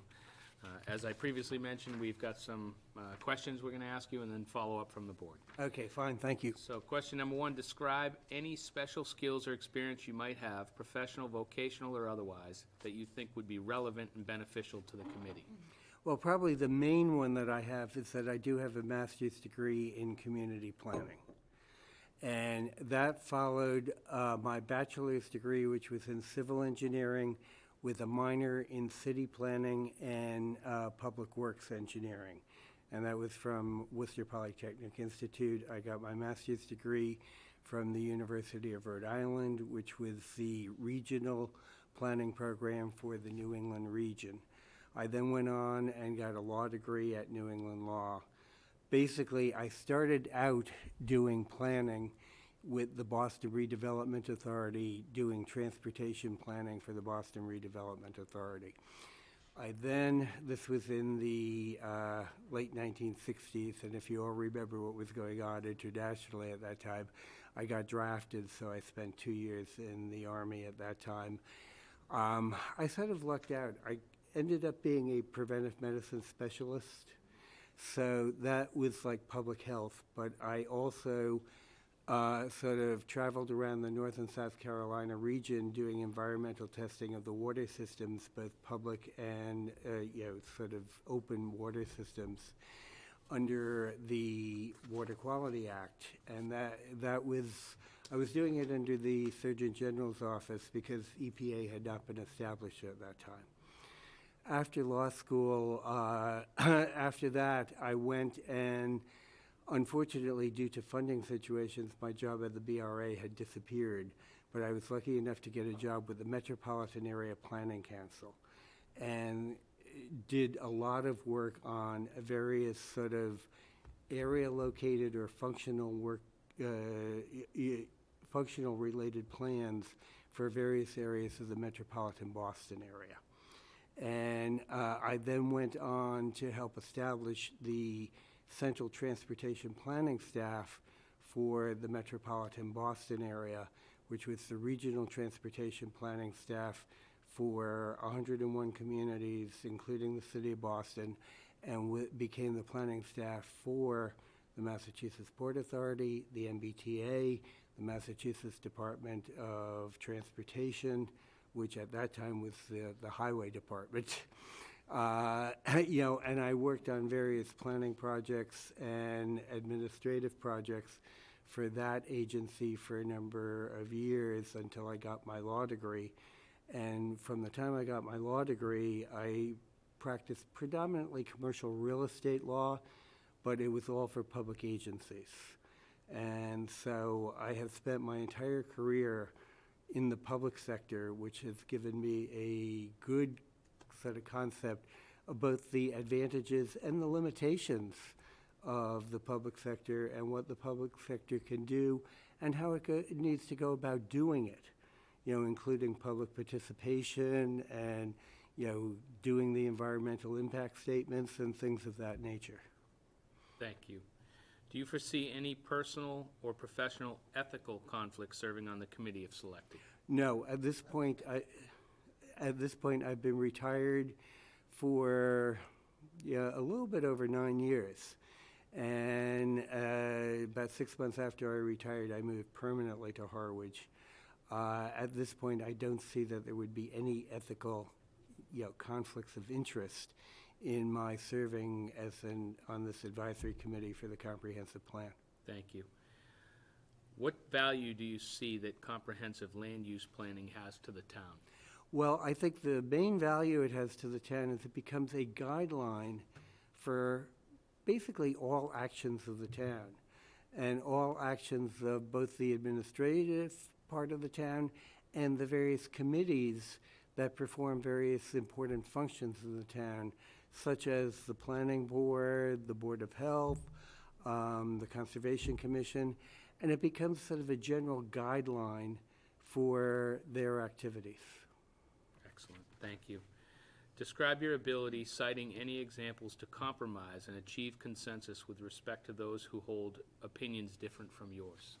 Okay, I think probably the most dramatic example, which unfortunately I don't think I was successful at, is if you remember a few years ago, the planning board undertook a sort of reevaluation of the land use in the East Harwich area and held a series of public meetings and proposed alternative zoning for that area to create more of a village concept in that area.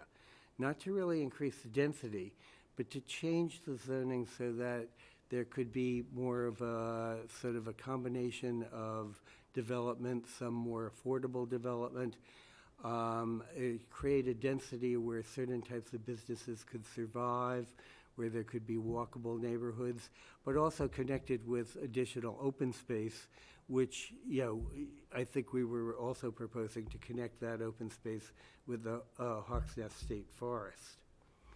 So that was a very long and involved effort where, you know, I don't think we reached consensus through the effort, but we did make a good effort to try.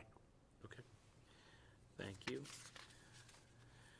In your mind, what are the strengths and weaknesses of Harwich as it sits today and really with the land use? Okay. Well, I think the biggest strength is the fact that Harwich today is a very attractive community. It is in a very beneficial location, you know, with being on Cape Cod, having Nantucket Sound, being close to the, you know, the Outer Cape and the National Seashore. I think one of the problems that Harwich has, and I'm not sure I'm directly answering your question, Mike, but one of the problems that Harwich has is Harwich, I think, it sort of has a split personality, should I say. There are, well, I think it has a split personality in many ways, but the main way that I see is it's a town where the majority of the full-time residents who are voters make up a minority of what the population is during the summer. And you have a summer population that also has a vested interest in the town because a large part of that summer population own property here. They're taxpayers. A lot of them I know just from my own experience and from what goes on in my neighborhood. People buy houses as vacation homes or as rental property now with the idea that they're going to retire here in the future. So I think you have various vested interests, not all of whom are registered voters in the town. You also have the commercial interests in the town, and what I've noticed over the past few years is that Harwichport is really starting to boom. And, you know, Harwichport, the businesses in Harwichport, I think we need to promote the growth of business in certain areas of the town, but we also need to make sure that it doesn't get to be overdone and start causing, you know, additional problems, be they environmental, be they traffic, you know, whatever. But I think one of the biggest problems in the town is becoming the affordability. And with the lack of affordable housing in town, you know, the desirability of the town is sort of pushing the value of property up to the point where people who have sort of the jobs in the restaurants, the stores, even people who work here in City Hall, a lot of them can't afford to live in Harwich because of the prices. And I don't think that's right. I also think that we need to keep diversity within the population of the town, just because I think that's better generally for the town and for all of the residents of the town. Now, one of the biggest advantages of the town is we do have an awful lot of open space, and we need to preserve that open space. We need to think carefully about where there needs to be additional open space and how that impacts the affordability and the availability to develop affordable housing in the town. So I think these are all questions that are sort of very difficult to answer, and it becomes a very difficult balancing point. So I'm not sure I answered your question No, I think you directly, did well. Mike, but Yeah. I think those are both the advantages and the disadvantages that the town is facing today. Thank you. What would you like Harwich to be like in the next 10 years, also related to land use? Okay, I think what happens in the next 10 years is Harwich is facing various types of development pressure, just like every other town on the Cape. And there is going to be a natural pressure to sort of push and increase certain types of development. I think Harwich needs to find the balance between allowing that pressure to continue to develop the town, keep the town as a viable town, and keep the town sort of both economically, physically, and socially viable, while preserving the benefits of the town. Harwich is a beautiful, Cape Cod town. It has nice villages. We need to be able to preserve that, but we also need to balance that with being able to grow and continue to be a modern, viable community. Thank you, Jim. Follow-up questions from the board, Don? No, I'm good, thanks. Thank you, Dad. Mary? You talked about a situation, the East Harwich Village. Yes. Where you were not successful in building consensus. Can Right. you talk to us about a situation where you were able to build consensus? Well, I think we'll have to go back to my work in Boston. I think, I was involved in the extension of the commuter rail lines to the south of Boston. And we had to go through a process of locating those lines. There were a lot of issues with regard to where the lines were going to go. From the MBTA's point of view, the MBTA actually owned rights of way from the old Colony Railroad heading towards the south. So the real issue became where stations are located. And so I was involved with, working with a lot of the communities in the MBTA on the station locations, and we did come to agreement with most of the towns as to where the stations were located. The most difficult problem we had was in the town of Hingham, where the right-of-way went right through the downtown village of Hingham. And the desire, of course, was to locate the station near the downtown village so that it would also have spin-off developments for the commercial activities within that village. Well, the local community and the local merchants were not in favor of that, so we found a location a little bit further down Route 3, which seemed to be in agreement with everybody. Thank you. Julie? No, I don't have it, I remember that, so that was pretty ugly. Oh, it was interesting, Julie, and that was sort of my first experience when I was on the planning board. I was chairman at that time, was when the first proposal for that came through, and we had a meeting in the community center. 250 people came there just to yell at the planning board, and that was my first planning board meeting here in the town of Harwich. Thank you, not on. Larry? Thank you, Jim. I have a couple questions. Sure, Larry. Not to beat up on East Harwich, but let me, but your background in traffic intrigues me, because one of the issues that's come up, and it came up in East Harwich at the time, it never really got resolved, was a traffic pattern going down 137. Right. But I would contend that traffic is probably an issue throughout Harwich. How do you see that playing a role in the discussions on the plan? Well, I think Traffic patterns. the traffic patterns definitely need to be a consideration, and maybe I come from a different orientation on traffic, having, before moving here, always lived in cities. I mean, I'm originally from Jersey City, New Jersey, and then I worked in Boston for 43 years. But what I see here is that our real traffic problem is in the summer. And what we need to do is we need to take a look at what the origin and destinations of those trips are, and whether or not there are certain ways we could minimize those trips. Now, one of the suggestions that has come up with regard certainly to the beaches is whether or not we need to incorporate some type of shuttle service during the summer with remote parking, maybe at a lot that's not used much during the summer, like potentially Monomoy High School parking lot, and do something like some of the towns in Maine do, where they run shuttles that go along, hit the various villages, but also hit the various beaches. And by doing that, we may be able to get a lot of the traffic intercepted further out towards Mid-Cape Highway and cut down on the number of vehicle trips in the more congested areas of the town during the summer, like Harwich Port is probably the best example. Thank you for that, My next question is, you raise a good point that I think we're now about 50% non-resident live here part-time, so to speak.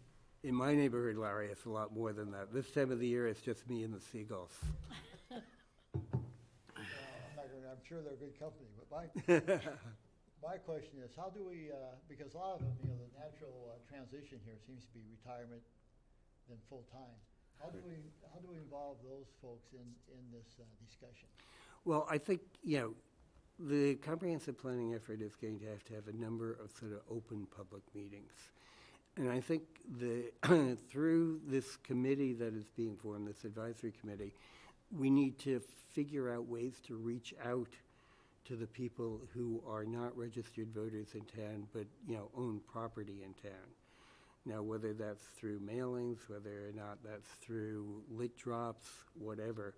And we need to be able to run certain, public meetings at times when those people are down here on the Cape, predominantly during the summer, to get their input into the community planning process also, and see how they feel the town should look in 5, 10, 15 years, when maybe a lot of them are going to be living here permanently because they'll be retired by that time. So I think we need to make an outreach to that part of the community, and we need to make sure they have an opportunity to have their voices heard. Thank you, Jim. Jim, what committees do you serve on now? Right now, it's the Conservation Commission and the Real Estate and Open Space Committee. And how long were you on planning board? I was on planning board for 6 years. I was chairman for 3 years. Okay, excellent. Thank you. I'm all set. Thank you very much, Jim. Okay, thank you. Thank you.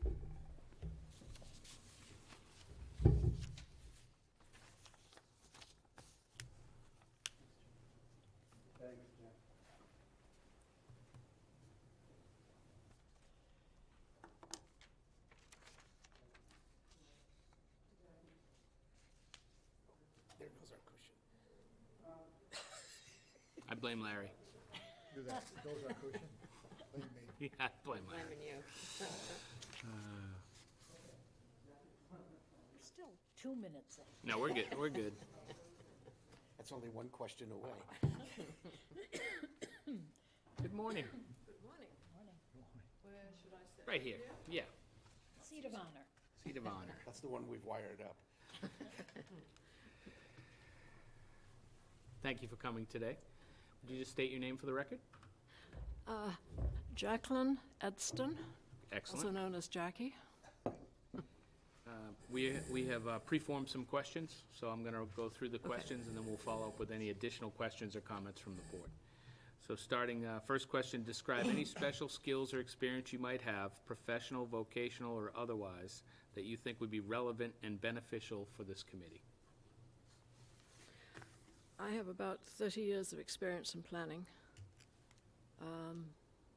beginning in my education in London University. I spent a couple of years at research at Harvard Business School into structure of business districts. I then spent several years in the town of Brookline as a planner there. I then took a long gap because I had children, and planning is not a good mix with children because you go to evening meetings as well as work all day long. And then I started back here. I think I said to one of the Board of Selectmen, they were worried about signs. I said, well, then just make them a different size for the different districts, and then you solve that problem. But that got me a seat on the planning board.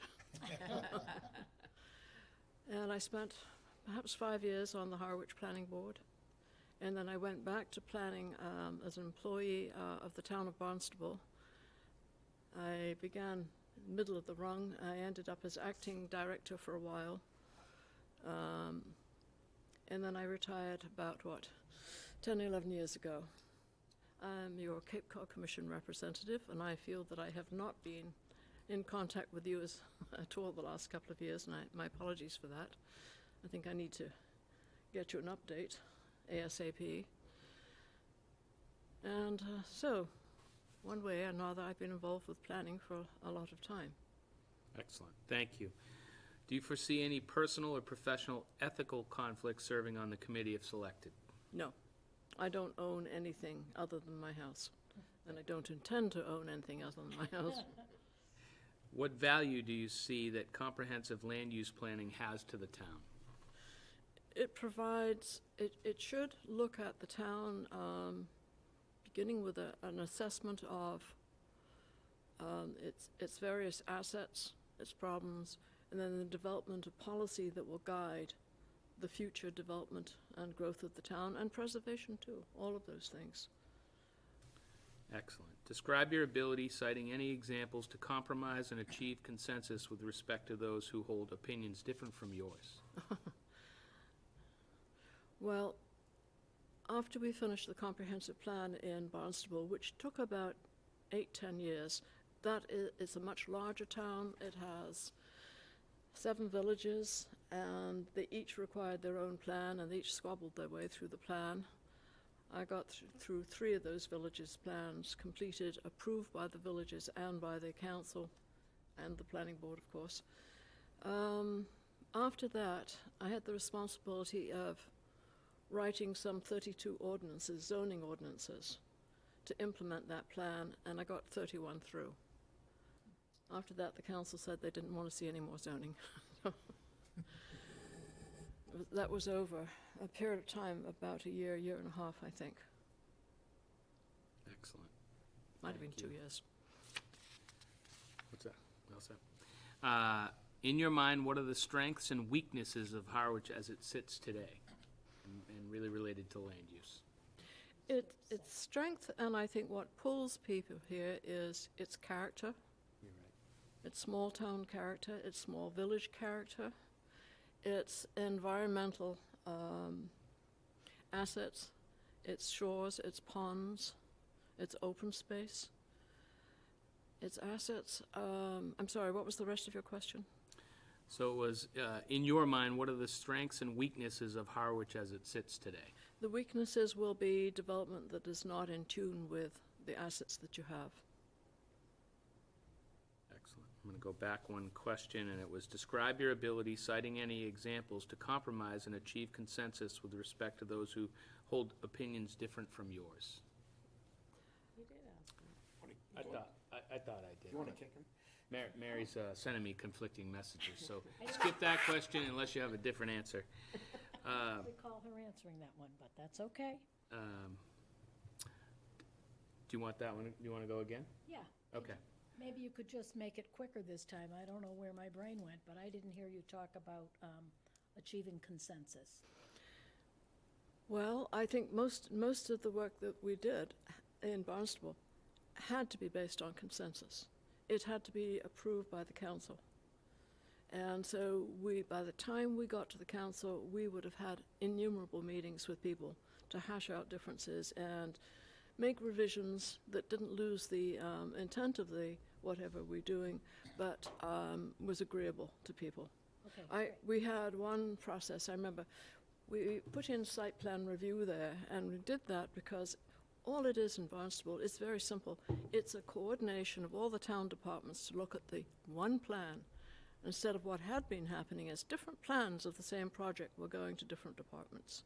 And it was causing a lot of problems because they were very different plans. You know, wetlands appeared and disappeared. Historic resources moved around the lot. It was kind of a wild scene.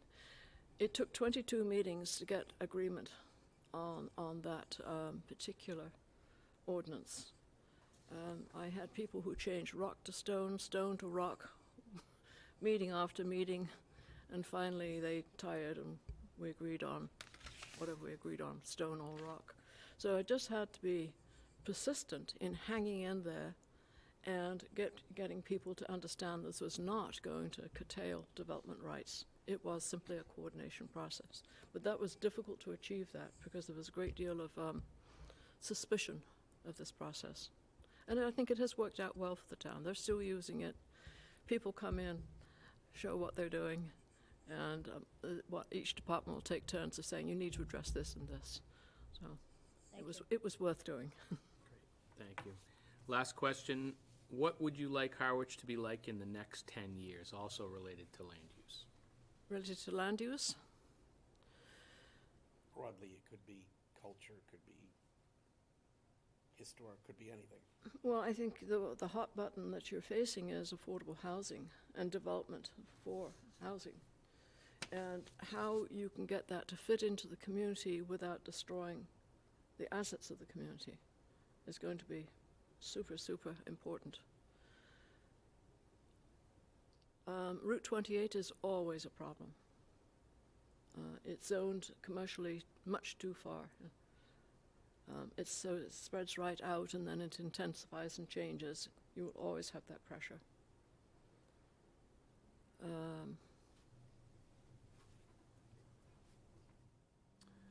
Excellent. We'll go to follow-up from the board. Don? I'm good. Mary? No, I'm all set, thank you. Julie? I'm all set as well, thank you. Larry? Yeah, I do have one question. Thanks very much for your service on the rep to Cape Cod Commission. Let me ask you a question, though. I could foresee a possibility where the planning discussion might be different from what is current, might be some conflict with the thinking of the Cape Cod Commission. How would you work with that discussion? The Cape Cod Commission is providing an overall philosophy that the town should be in compliance with.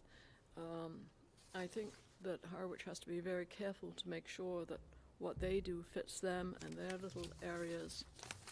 And whilst you would keep the philosophy in mind, I think you want to be careful that it does not destroy some of the assets that you have.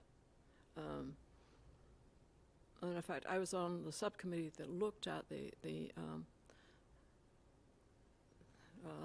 regional plan, and I had concerns about the standards for villages, that they wanted increased height, bringing buildings to the property line, and that's not always suitable. I think you need to look at the character of what you have and try and make sure your future development fits into that character without destroying it. So you have a kind of a bottom-up process, and then you have the commission as more of a downward process. And how do you marry those two? Okay, thank you. You all set, Larry? Yep. And I'm all set as well. Thank you again for coming today. Thank you for, You will hear from us. thank you for meeting with me. Thank you. Okay.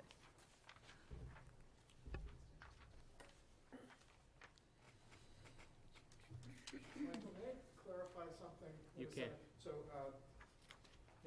I think there's maybe some misunderstanding about land use, and I think this is what you were getting at, Don. Certainly things like culture, historic preservation are part of that. I mean, what I was getting at is physical space, physical layout of the town issues. So of course, some things like schools can affect that, and schools are related to things like affordable housing, so there's a connection between those. But what we don't want to get into is a discussion of, do you want to pay more taxes for the schools? That's the discussion we don't want to have here, and it's not appropriate in the land use plan, the master plan to get at. That's all I was getting at. Yeah. You don't want people to go afield. Schools do have a relation to the issues that you'll bring up in a land use plan, but you don't want to get into the issues that are completely unrelated to the physical space. So that's what I was getting at. I don't know how you want to articulate that. I thought it was fair to characterize it as a land use issue, but I also understand how, Don, you were a little uncomfortable with that, but now you know where I'm coming from. I understand exactly where you're coming from. Okay. That's why I said it. Okay. Thank you. And Brian, I believe, is out there. Yeah, okay. Great.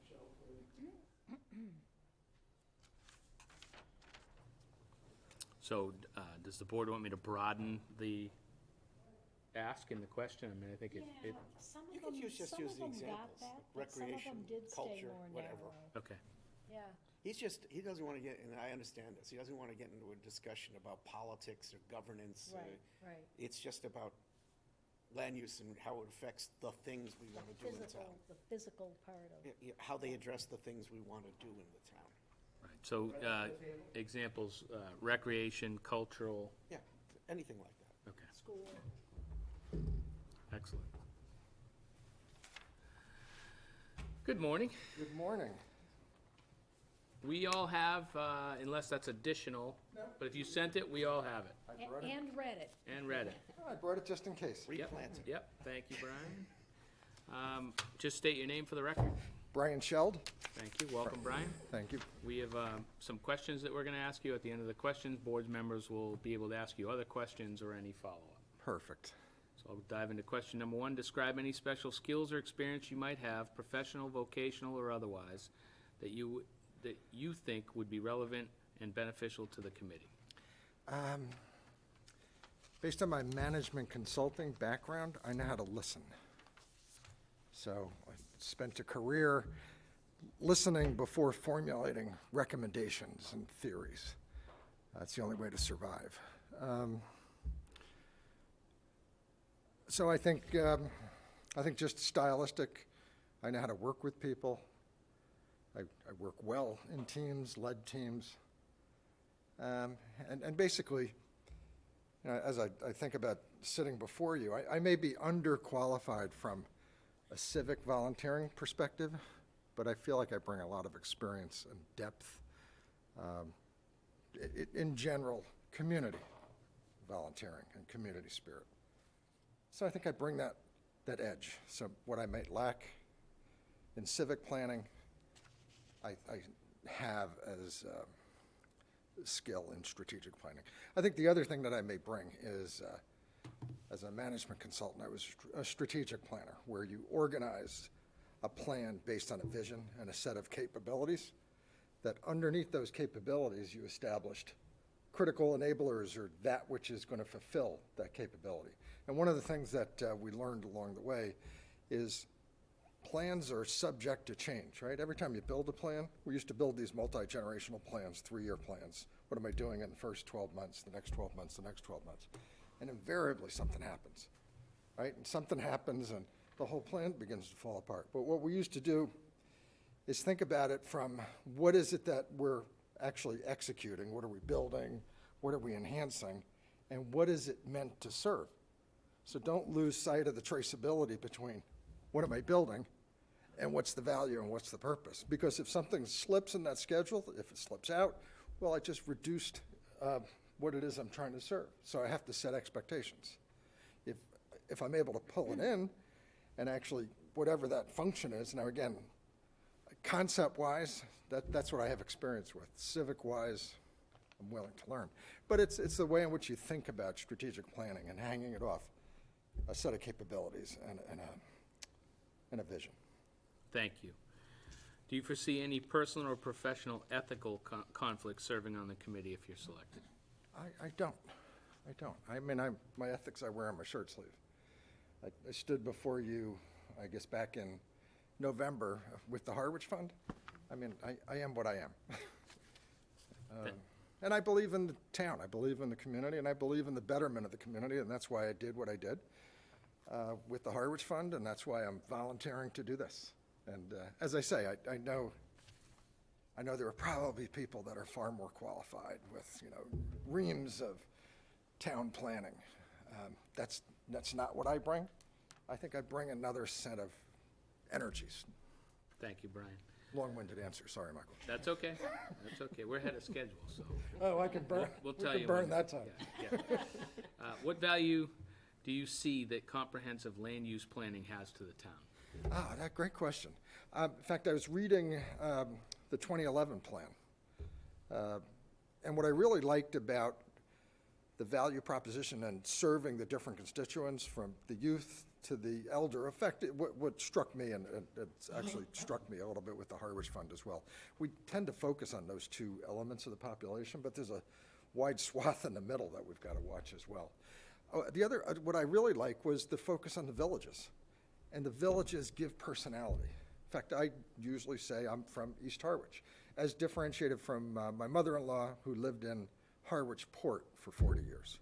So I've always, since I've started the Harwich Fund, and we tried to build it off the theme of the 7 villages, I just think we need to do more. I think we need to do more from a personality standpoint. I think it enhances the personality and the culture of the town. Thank you, Brian.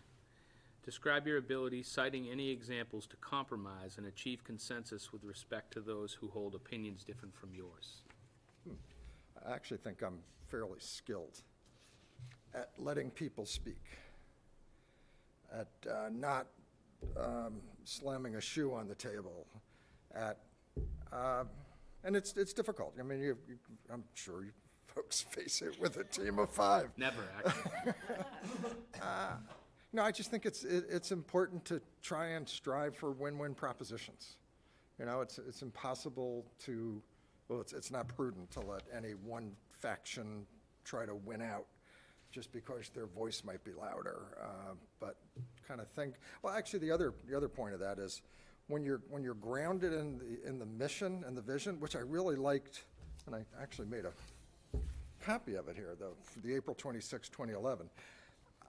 When you're grounded, it makes some of those other arguments, it diffuses, some of the emotions of the other arguments, because then you have to say, well, how is that idea aligned? How is it manifested? How does it enrich? If I'm talking about a particular project, what capability, what part of the mission am I serving? Am I balancing serving that mission? And maybe I need to be out of balance because maybe I've underserved a population for too long, and I've got to focus on the next 12 months is to get this group up or this capability up. The next 12 months, but again, make it a living plan, because when we used to call it when feces happens, right? Something happens.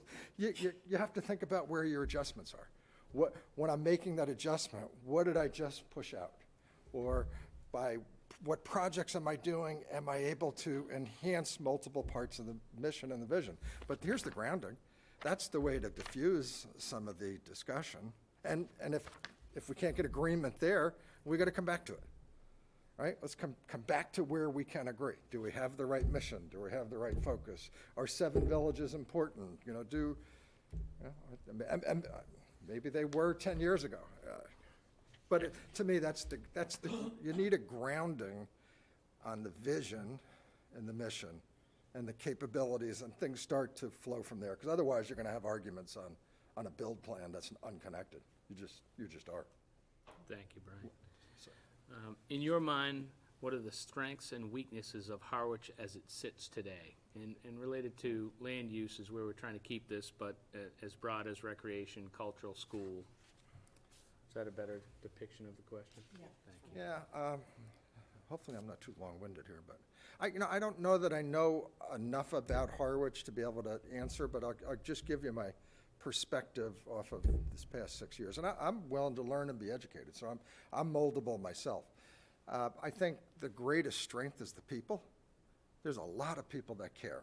And I've seen that I'll go back to the Harwich Fund, because that's part of the richness of my experience here in Harwich, and talking to the nonprofits and just seeing the people that put the hours and the ergs of energy in to make the town a better place. So the strength of the people.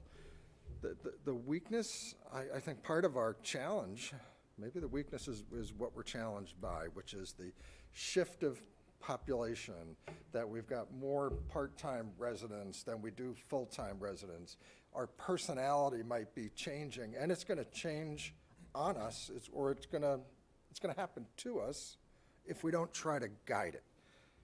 Can we guide and can we shape the personality? And I think that's maybe what, I could be mistaken, but the long-term comprehensive plan needs to maintain that vision of what the personality of the town needs to be, and then shape the projects underneath it, adjust it accordingly as we go.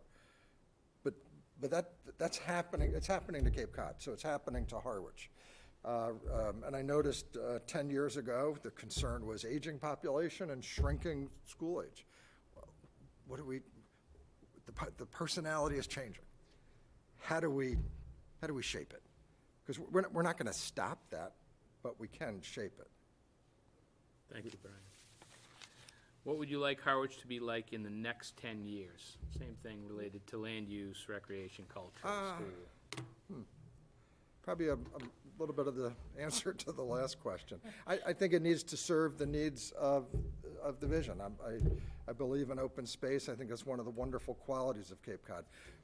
I've lived here full-time for 6 years. Prior to that, I lived outside of Boston in a town called Medfield. And we visited Harwichport. My mother-in-law moved here in 1980, so I'm used to the spirit, but I didn't really understand the spirit until I lived here full-time. And I appreciate more the open space. But again, I think the challenge is, how do we make sure that the land use, and again, I'll go back to, if I may have to ask you all questions. What does the land use include? Open space, commercial viability, residential structure? Maybe it comes back to the villages. Yes, You the know? wall. Yeah. Yeah. So then it comes back to, I like the sense of the villages, and I think maybe there needs to be more focus on how do we develop the long-range plan for Harwich Center, for East Harwich, for Harwichport, for West Harwich. How do they, and do they? I mean, I'm just postulating that I like the concept, but there could be pushback to say, no, maybe 7 is too many, maybe it needs to be 3, or I'm not sure the right answer, but I do know that we need to continue to shape the personality of the town before it shapes us. Excellent. Follow-up from the board, Larry? Oh, thank you. Good discussion. And I like your background. How would you, the issue that's gonna come up over and over again, I think, is, and you mentioned this, is vision at this side, then details or implementation on the other side. How much detail do you need to be sure you implement it, knowing that plans change in the future? What's your approach to that discussion? Yeah, that's a great question. There's a little bit of art to the science. I think you have to have measurable goals. The tighter you can measure that vision and set of goals, and then what capabilities do we need to support it, the tighter you can put parameters around it, the easier it is to manage what you build underneath. That's the art. Thank you. Julie? So I just want to say, you mentioned that you don't have a background in planning, but I think that it's important that we have a variety, and there's a few things that you said that I really like to hear, is that plans are subject to change, because they always are. Mhm. The other thing you said was to bring a group up if you feel maybe you need to refocus. And I think that the ability to be flexible and the importance of everybody being heard is super important, and you noted that. I guess you've had great success with the Harwich Fund, and I applaud you on that. I guess my question is, based on a lot of what you said and the idea of needing everybody's input, the next question is, how do we engage the rest of the community, right, in terms of shaping that personality so that everybody is heard at the table, but to the other point of, we have a lot of part-time people. That is hard, because we have the same challenge with the fund. I think we have to wear some of this vision and strategy on our shirt sleeve. We have to walk the community. We have to be at events. I think there's open meeting and discussion, which, carries, for those that want to participate, they'll come and participate. But we also have to be careful that we're reaching the broad population and not catering to a few select folks that come to the meeting. I don't know that I have a really good answer. I'd almost like to test to see what other communities do and what works and what doesn't work. I've done that with several projects that I've done in my lifetime. I never pretend to know all the answers. I know half of the questions, and I'll learn a few as I go, but never do I know all the answers. In fact, I remember years ago, I started a kinder soccer program in Medfield. It was for 3 and 4-year-olds. And some of the things I volunteered over time, Boy Scouts, Cub Scouts, they were kind of selfish because it was what my kids were doing, right? So I traveled all the time. I was home on the weekends. It's probably what kept me married for 42 years. But at any rate, we started a tryout program for soccer because we found that our teams, we were losing to other surrounding Boston area teams. So we had to create a tryout process. Now, nothing's more emotional, when you look at, oh my God, how are you going to measure my child? So we formed a committee. We actually talked to several towns. We interviewed, this is even before Google. Somehow we found a physician out in Michigan, created a tryout process and a program, which is what we did, and we put metrics around it, and we did 6 skills, and then what we actually did, which turned out to be the best, was a 2v2 tournament. So mathematically, if you have 40 kids and you have 20, I forget how many matches it would take to have every child partnered with every child and playing against every child, that over the course of all those, you had a metric that was, couldn't be disproven, if you will. And the other thing that we tried, a long-winded answer, I guess, is, but you're always learning, right? So open to learn, new techniques, new approaches. And it diffused all of that issue and emotion, because it was move it from a smoke-filled room, which is how they used to draw the lines between the players and the teams. And then we said, look, we're not trying to pick 1 through 15. We're just trying to pick the group. I don't care who's 13th and 14th. I want to know. So let's get away from how, what our old, cultural thoughts are around it. But long-winded answer to your question was, let's see if there's other techniques out there that might be very good and creative. I appreciate that, thank you. I'll set you, Mary. Just a comment, don't undersell yourself. Your ability to listen and being a fresh set of eyes and out of the box is exactly what we want. Oh, thank you. We'll have other people that can plan, but we need people that can do the things you just described. I appreciate that. Don? I just want to give a shout out to poor beleaguered Pleasant Lake. Oh, right, sorry, I missed that. I just have to add one thing following what you said. Land use planning is strategic planning. Yeah. So he says that, he hasn't done land use planning, but the strategic business planning he's done is the same method, goals, policies, actions, implementation items that we see in our master plan or local comprehensive plan. So I'll just add that.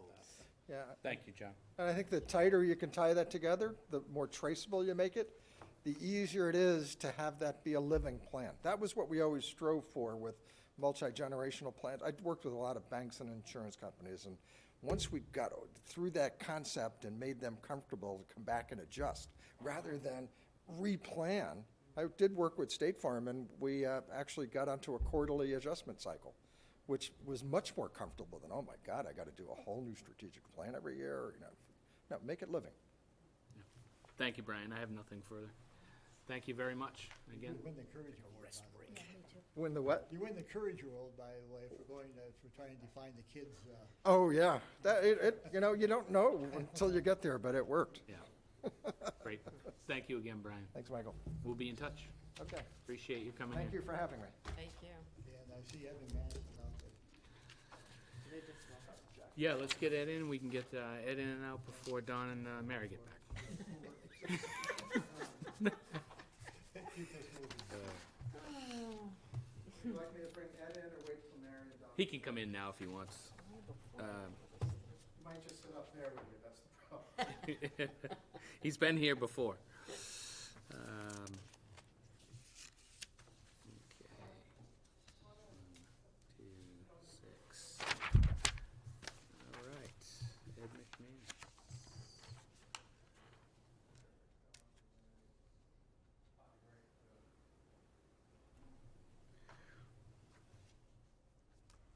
Good morning, Ed.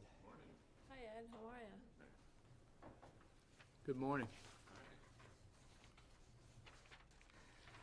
Gonna wait for Mary and Dawn to get back, and then we'll jump right into it. Okay. Is it getting warm out there? Yeah, well, it's a little breezy, but Is it? yeah. I took the top off my Jeep yesterday. Oh, did you? Yeah. The sun's shining, so. Yeah, lots of bonus. I know Judy's thinking about planting lettuce today, I think. So, Oh, really? I Is know. it time for that? I don't know. We got ours in the ground the other day. Did you? Yeah. They bet you're like me and they just keep like, that's the same pair, you've had it for like decades.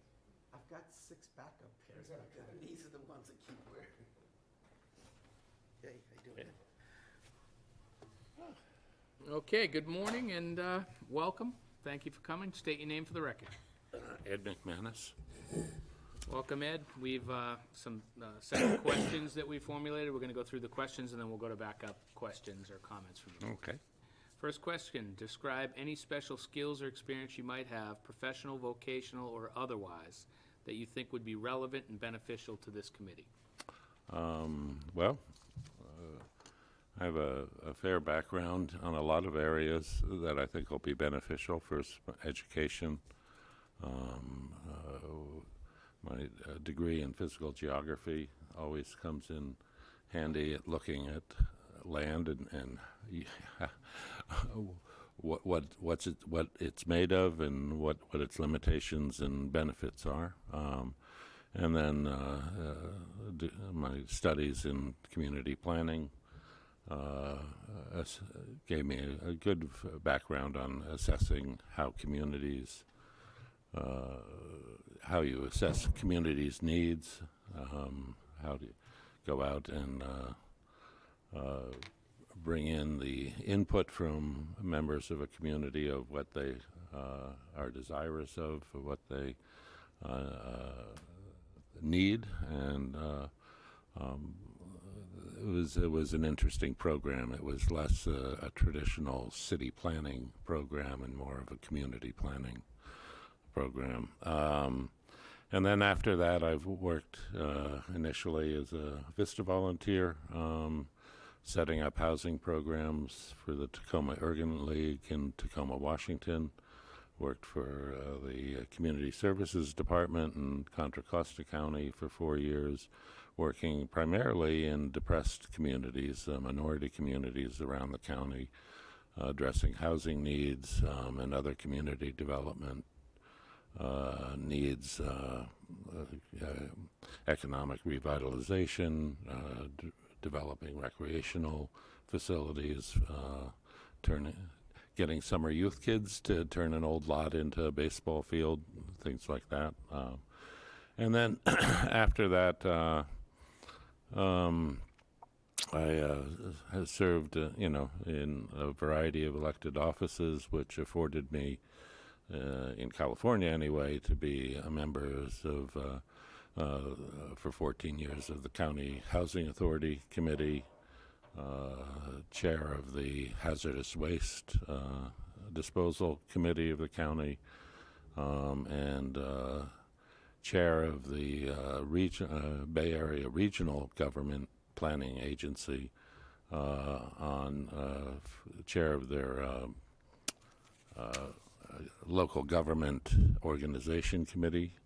One of the most fun projects that I got to chair in that was chair the Bay Bicycle Trail Committee, where we designed a trail to circumnavigate San Francisco Bay. And it was an interesting committee of 70 people, representing everybody from Shell Oil to the Department of Defense to the Sierra Club, neighborhood organizations, business organizations, and it was successful. And at this point, some 25 years later, about 75% of the trail has been built.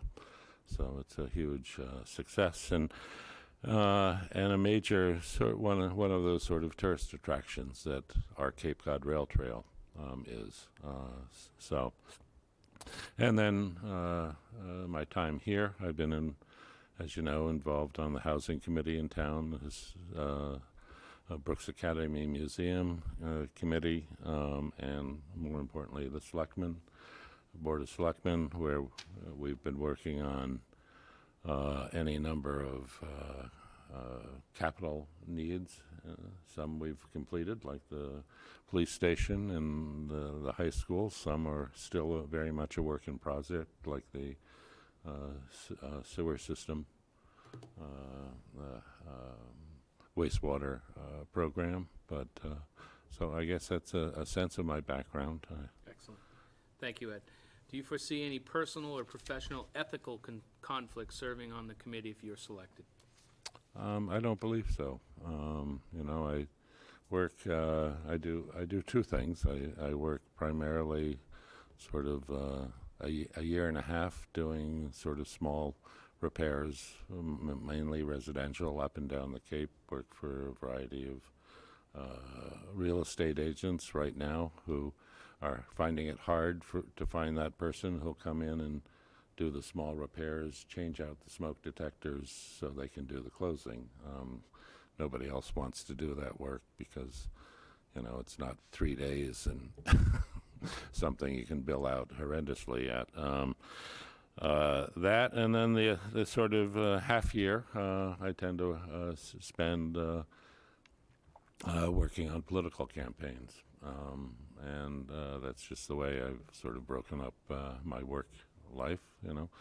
Sometimes I get paid a little bit for working on a political campaign. Most of the time I donate my time. But, it's like the old saying, people ask me, well, what do you do? And I said, well, for work, this was when I was a selectman. I'm a selectman. For income, I'm a carpenter. All right. What value do you see that comprehensive land use planning has to the town? Well,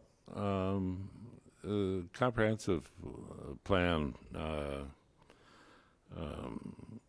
is sort of the blueprint to take us into the next 5 or decade, 10 years, and without it, there's no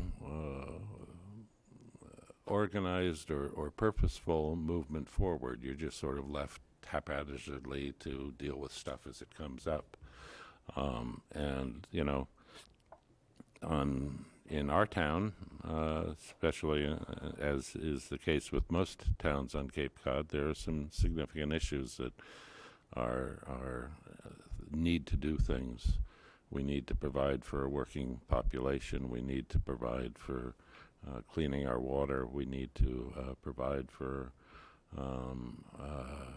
programs and services for our aging population. We need to, I think, provide also on the other end for services and support for our youth. And it's through a comprehensive plan that you sort of lay out the steps in meeting all of those needs and moving the town in an organized direction to take care of those things. Thank you, Ed. Describe your ability, citing any examples, to compromise and achieve consensus with respect to those who hold opinions different from yours. Cite any, well,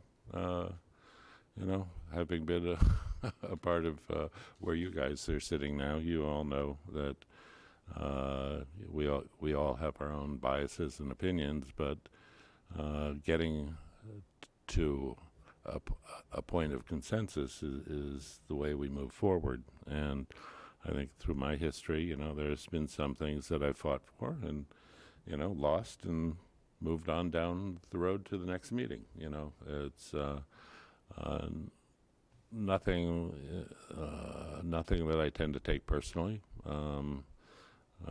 It's just what happens. Sometimes an issue comes up that's controversial, that there is a middle ground that everybody can agree on, and you always look for that.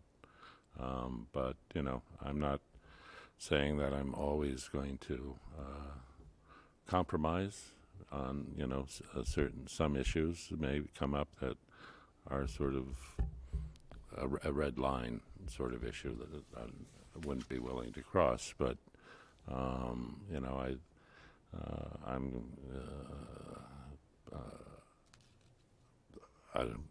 I guess that's what I could babble on for a long time.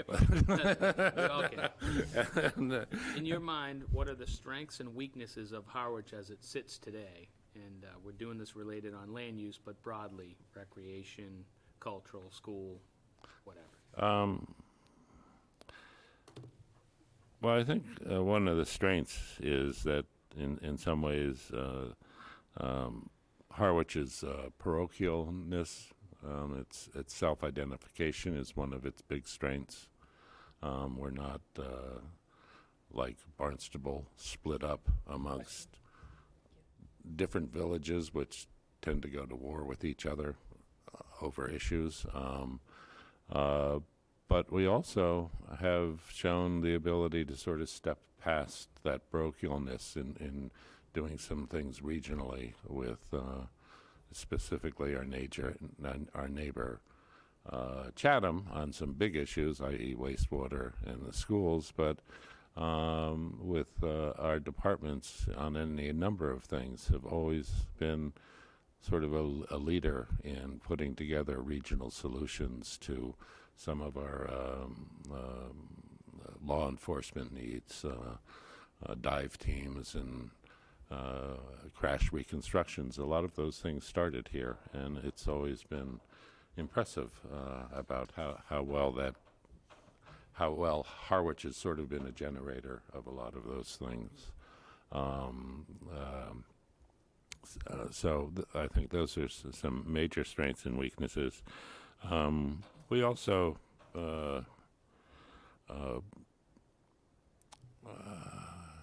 have an engaged community, I think, for the most part, that are willing to put in the time to be involved in issues, and that is significantly a strength, having run political campaigns in some communities where you're just sort of talking to the wind.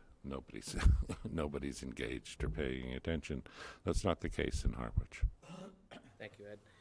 What would you like Harwich to be like in the next 10 years, related to the same thing, land use, recreation, culture, any Well, number of things? The sort of things, there are things that, like I said, that the town needs, and there are things, there are threats to the town, and there is, I think we all have a vision of the town of maintain, and the vision sort of pulls together those issues, and that vision, I think, is we envision our town to continue to be a family town, to a place where people can raise kids and has the services to support that. That we have the ability to house folks, to provide for all of our needs, everything from the mortgage lender down to the folks that service coffee and donuts at Dunkin's. I think that's something we want to work on maintaining in the next 10 years. And then the other issues are dealing with some of the threats to the community, and I sort of lump wastewater is one of the threats. We need to continue to make significant gains on that. And the issues which are more classically land use related are the threats that are being posed by what's happening with the body of water that surrounds us and the way it's creeping in on us. That's something we're going to have to think out of the box on how to deal with. As a number of the other issues I talked about, our zoning, if we're going to look at housing the full range of folks that we need in our town, you're not going to do that with the existing zoning because it's just unworkable. It's a vision of 1960 that needs to change. Thank you, Ed. Follow-up from the board, Larry? I have none. Thank you, Ed. Julie? I don't have any questions, thanks, Ed. Okay, thank you. Mary? Just when, maybe because you have rose-colored glasses, but on the question about strengths and weaknesses, Yeah. you talked a lot about the town's strengths. Yeah. What do you see as the town's weaknesses? Well, I think the major weakness, and this is something sort of being one of the new kids in town, is sort of constantly, well, not constantly, but more than occasionally run into the attitude of, well, we can't do that because that's not the way we did it. And, that resistance to change is probably the biggest weakness that some people in town have. But, you know, like I said, if we want to stay a vibrant town, staying with the same ways we've always done stuff is not going to do it anymore. Thank you. Don? No, I'm good, thanks. Thanks. I'm good as well. Thank you very much, Ed. Okay. Yep. Have fun. Thanks. So how long are you locked in here for? Not too long. Is this?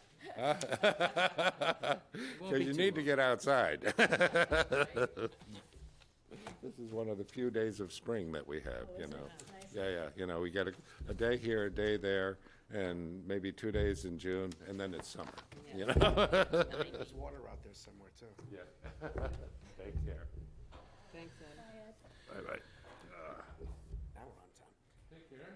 How you doing? And on time. I think it's a miracle that we're on time. That's why you save for a rainy day. No.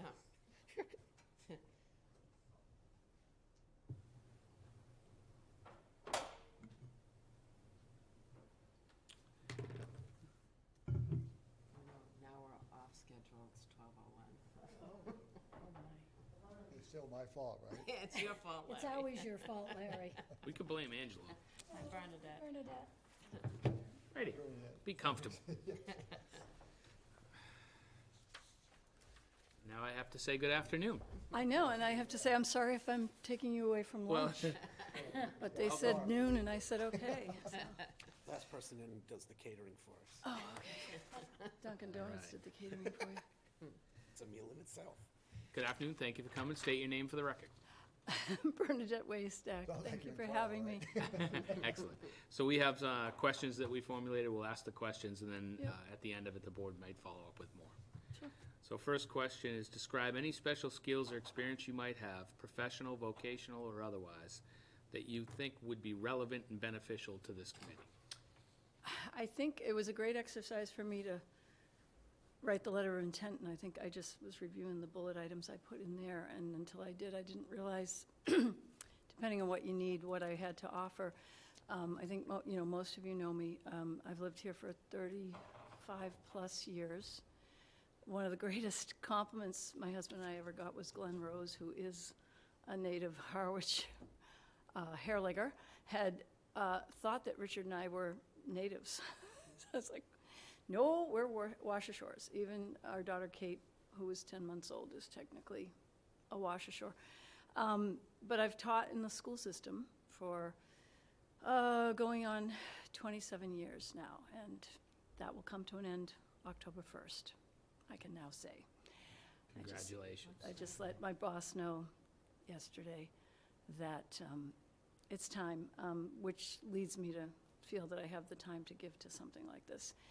I've taught in the Harwich and now Monomoy system. I've taught at the middle school level, in the middle school building, and over at Monomoy. I spent years at the Junior Theater, which is where I first got to know Mr. Howell, teaching, performing, and serving on the board there. I'm currently, I'm sure you know because you see me here a lot lately, I'm currently the chair and a member of the Harwich Cultural Council, also a resident artist at the Cultural Center. I served on the Board of Library Trustees from '99 to 2006 or so, 3 terms. And then a few years ago, when no one picked up papers, I decided to go back on the board, so I'm currently serving and running for re-election there. I think that covers most of the professional experiences. And, personal background, as I alluded to, we've lived here since my son was not quite 4. My daughter wasn't even 1. We now, to our surprise, have 2 grandchildren and a son-in-law as well, who all live in town. My daughter works in town. My son-in-law works with me at Monomoy. And my granddaughter goes to Harwich Elementary School. Great. I guess that's about it. That's a lot. That's enough, yeah. Do you foresee any personal or professional ethical conflicts serving on the committee if you were selected? I don't think I do. I'm trying to be pretty upfront about the experiences I have, and obviously, you would see where I'm coming from with presenting myself. It actually was when I read it in the Chronicle and saw that it said, you know, while you were looking for people with planning experience, with law, with that kind of background, that wasn't all you were looking for.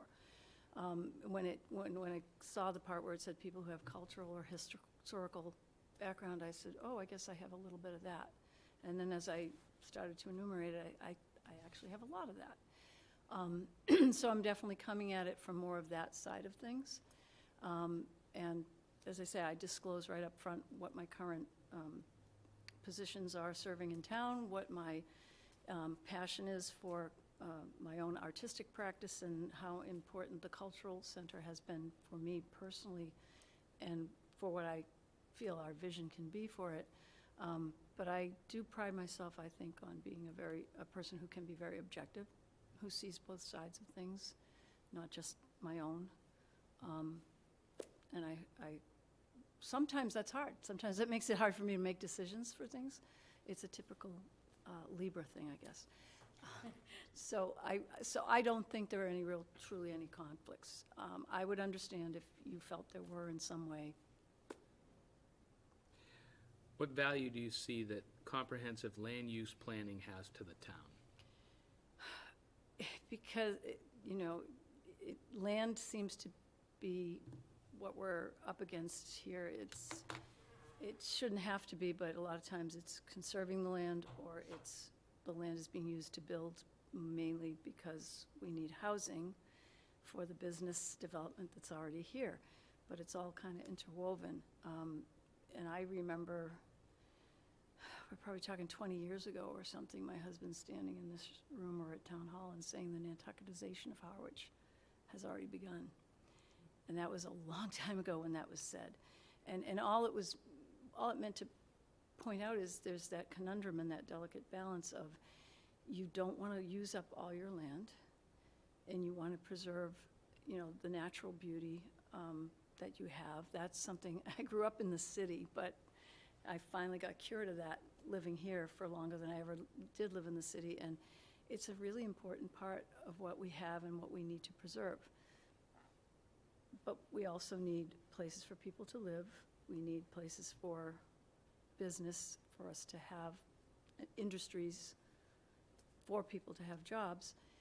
But if you preserve too much of the land, it makes the rest of it more expensive. I mean, I don't have to tell you guys where we're at with all of that. So again, I think it comes down to a balance. Thank you. Describe your ability, citing any examples, to compromise and achieve consensus with respect to those who hold opinions different from yours. I should have something to pull out of my back pocket, because when I sit on panels like this hiring staff at school, it's always one of those things. I think probably one of my most recent experiences is as I came onto the Cultural Council. That's certainly a situation where you've got, yes, we're all there for the same mission, for a certain purpose, but you've got people coming at it with different backgrounds, different areas of interest, and you have to build a consensus and get everybody forward.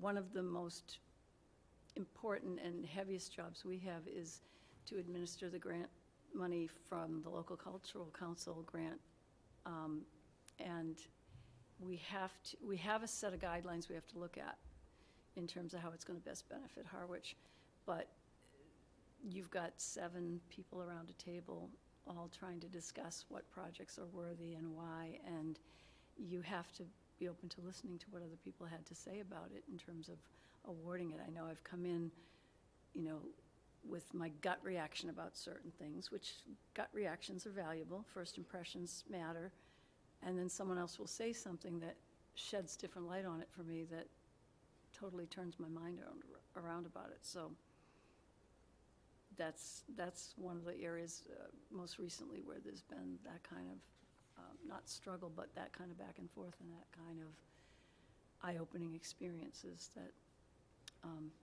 make you realize you can't have your mind set in stone, and even when you do, someone might say something that makes you have pause for thought.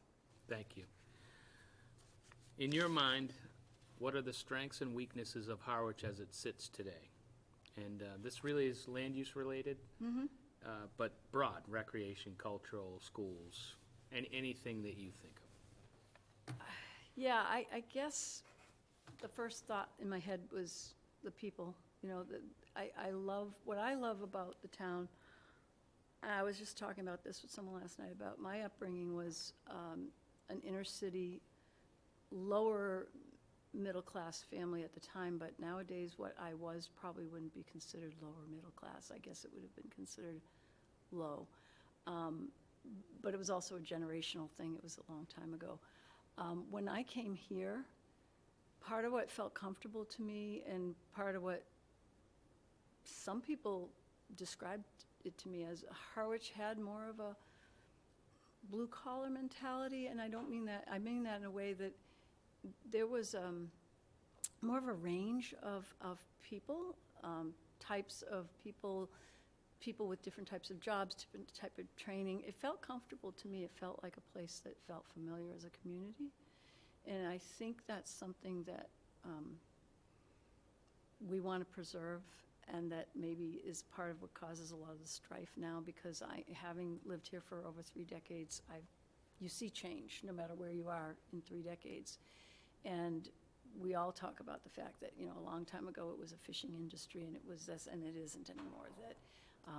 That seasonal tourism is our biggest economy, our biggest industry Cape-wide, and it happens here too. And for that, we need to have our visitors.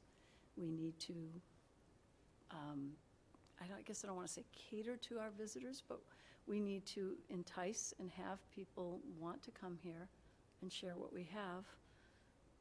But at the same time, you know, it's definitely caused some things to bump up against each other. So I think it's that balance between the people who are year-round people here and the visitors that we need to welcome as part of our community and as part of what drives our economy. And that, again, it ties back into, if you don't have some openness to development of business, of places for people to come to or to live, what's going to happen to us? But at the same time, part of what's attracting people to us is our natural resources, the things we have to offer, and we don't want to gobble those all up either.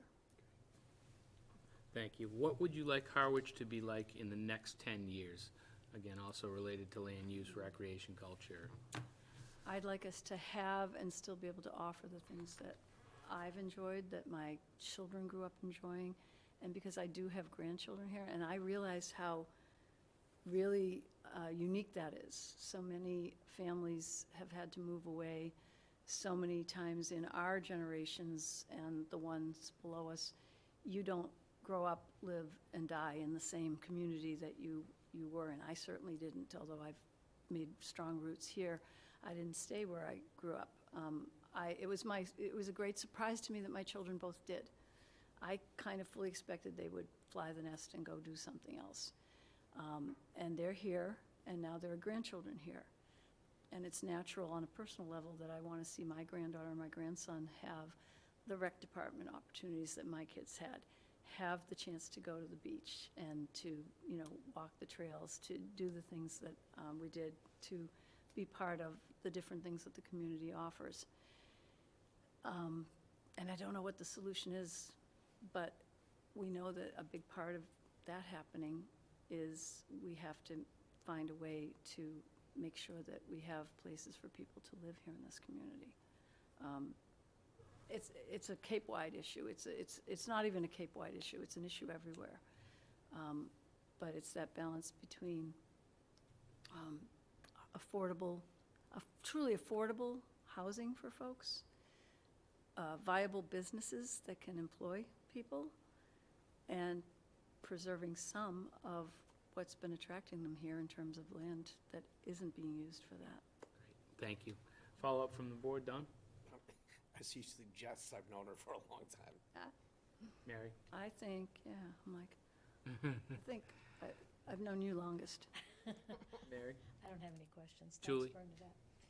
No, I like what you said about not sure of how to do all these things. Yeah. But it's important that we do it, and I think you couldn't be more right. I don't think anyone here knows exactly what we do, but the fact that Right. you want to be involved in it is.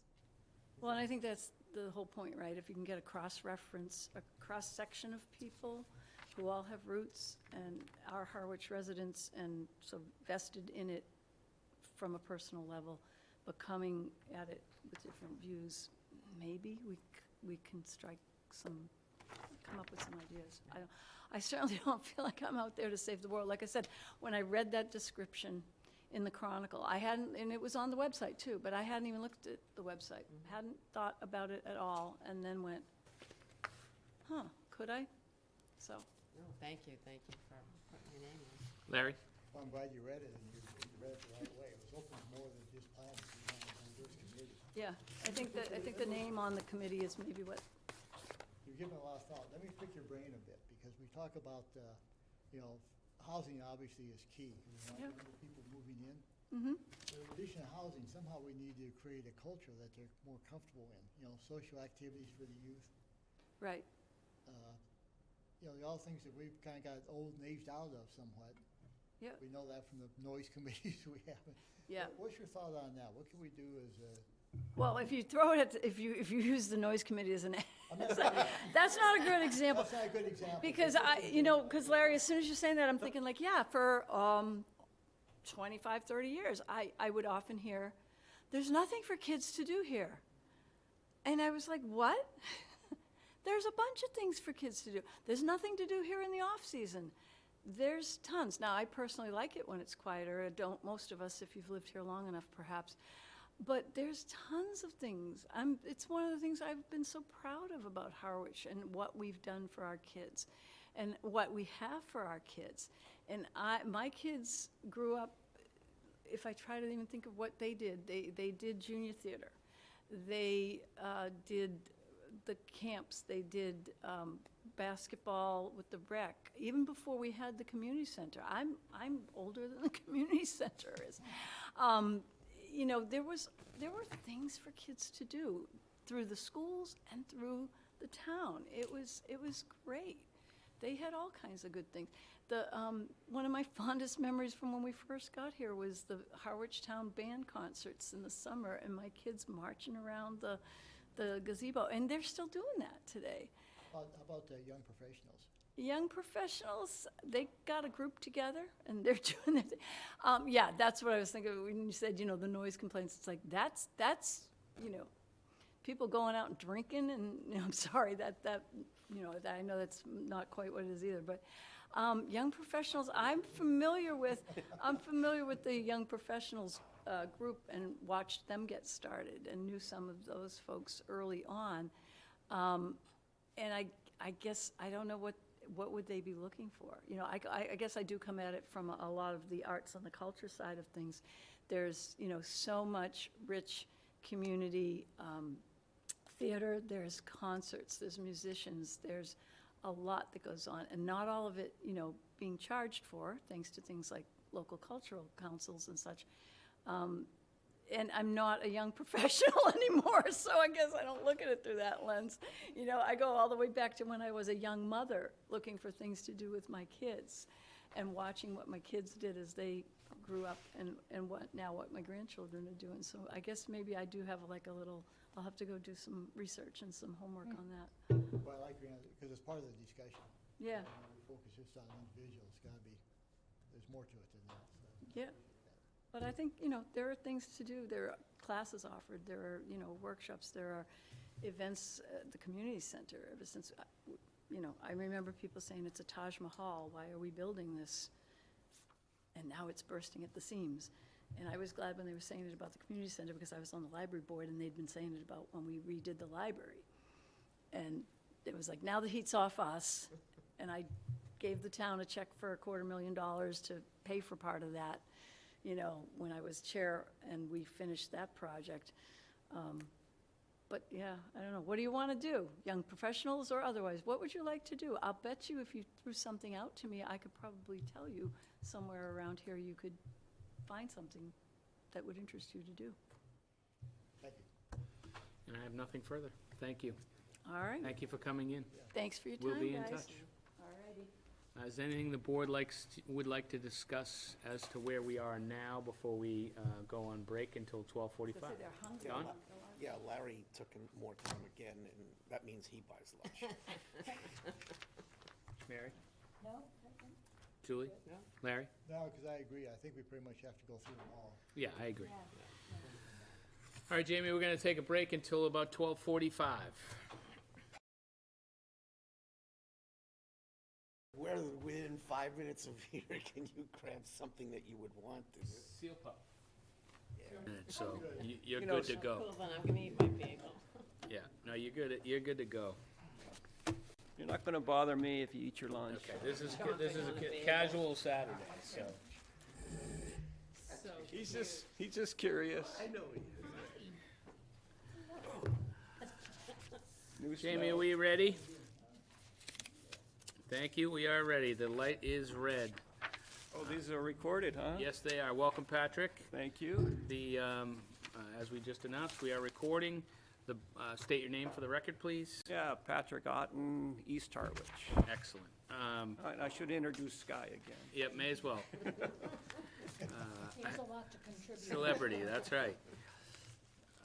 We have pre-made some questions that we'll ask you, and then at the end, the board will have some other questions, or may have some other questions or comments. I will read the questions as 4 of the other selectmen are still having their lunch. Custom made.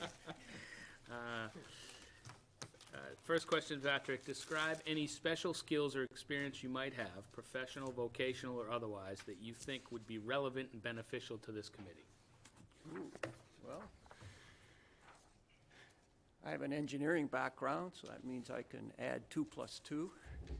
I'm also have been a librarian for 15 years, so I know how to look up resources and sometimes get around the false news. So that's an important skill. So I think those 2 attributes are important to consider. Thank you.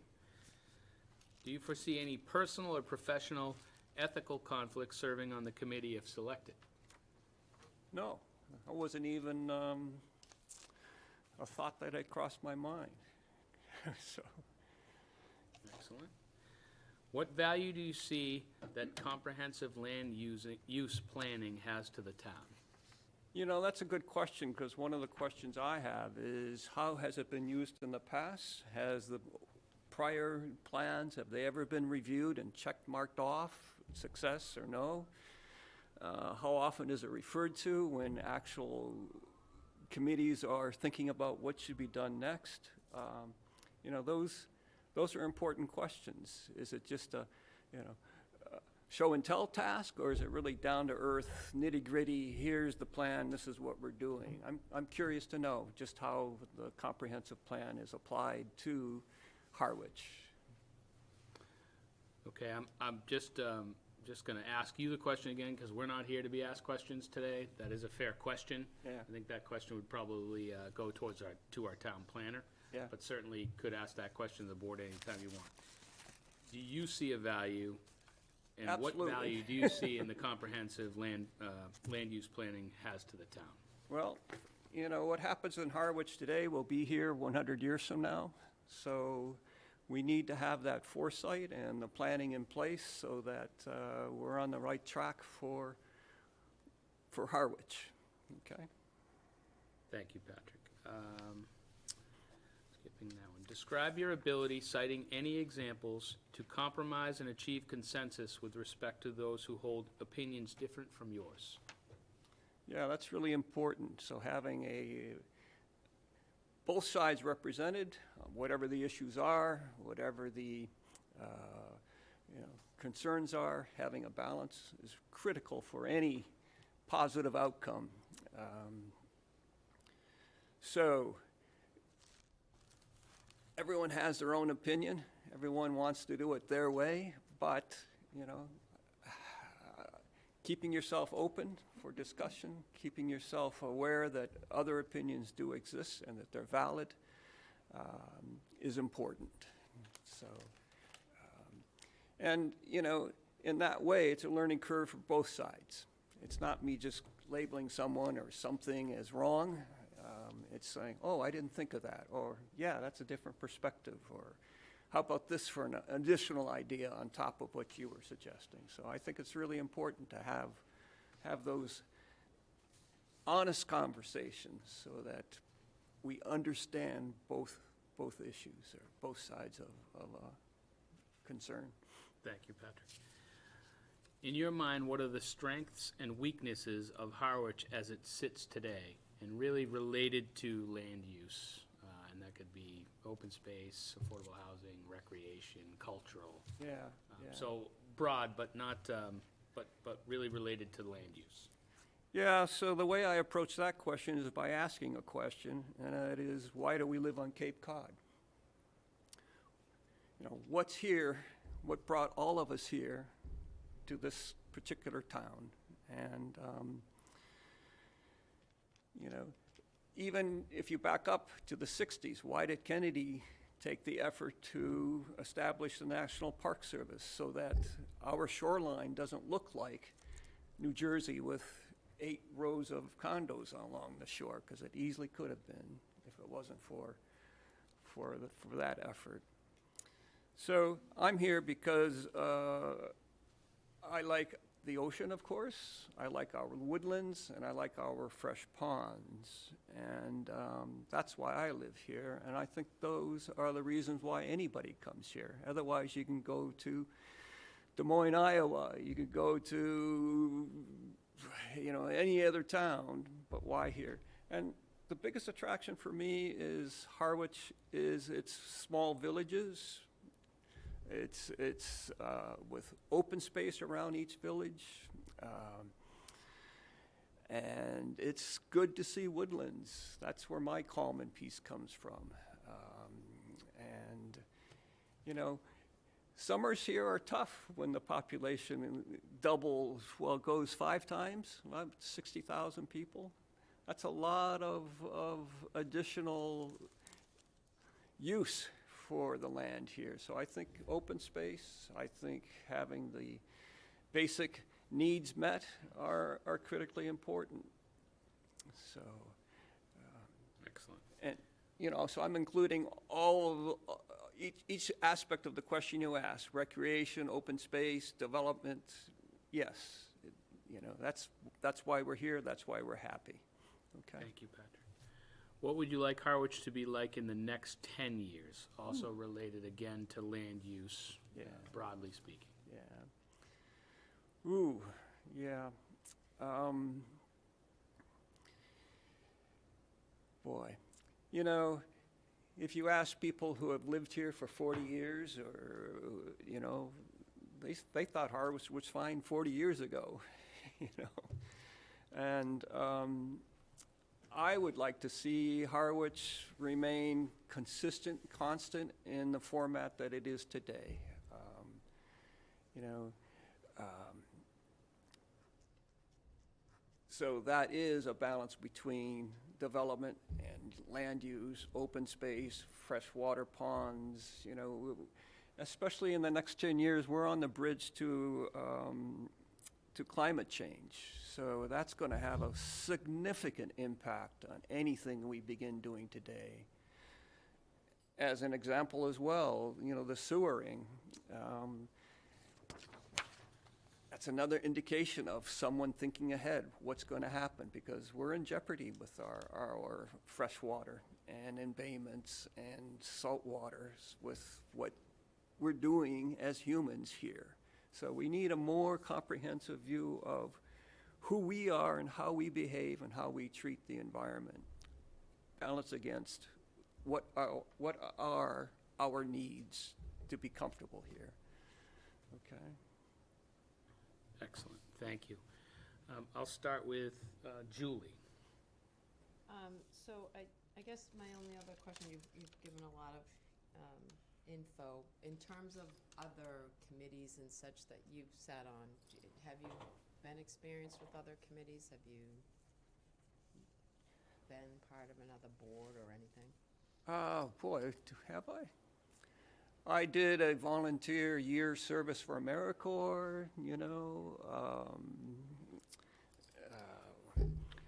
and that was setting up an internet center for kids in Dorchester, you know, so it was, you know, so.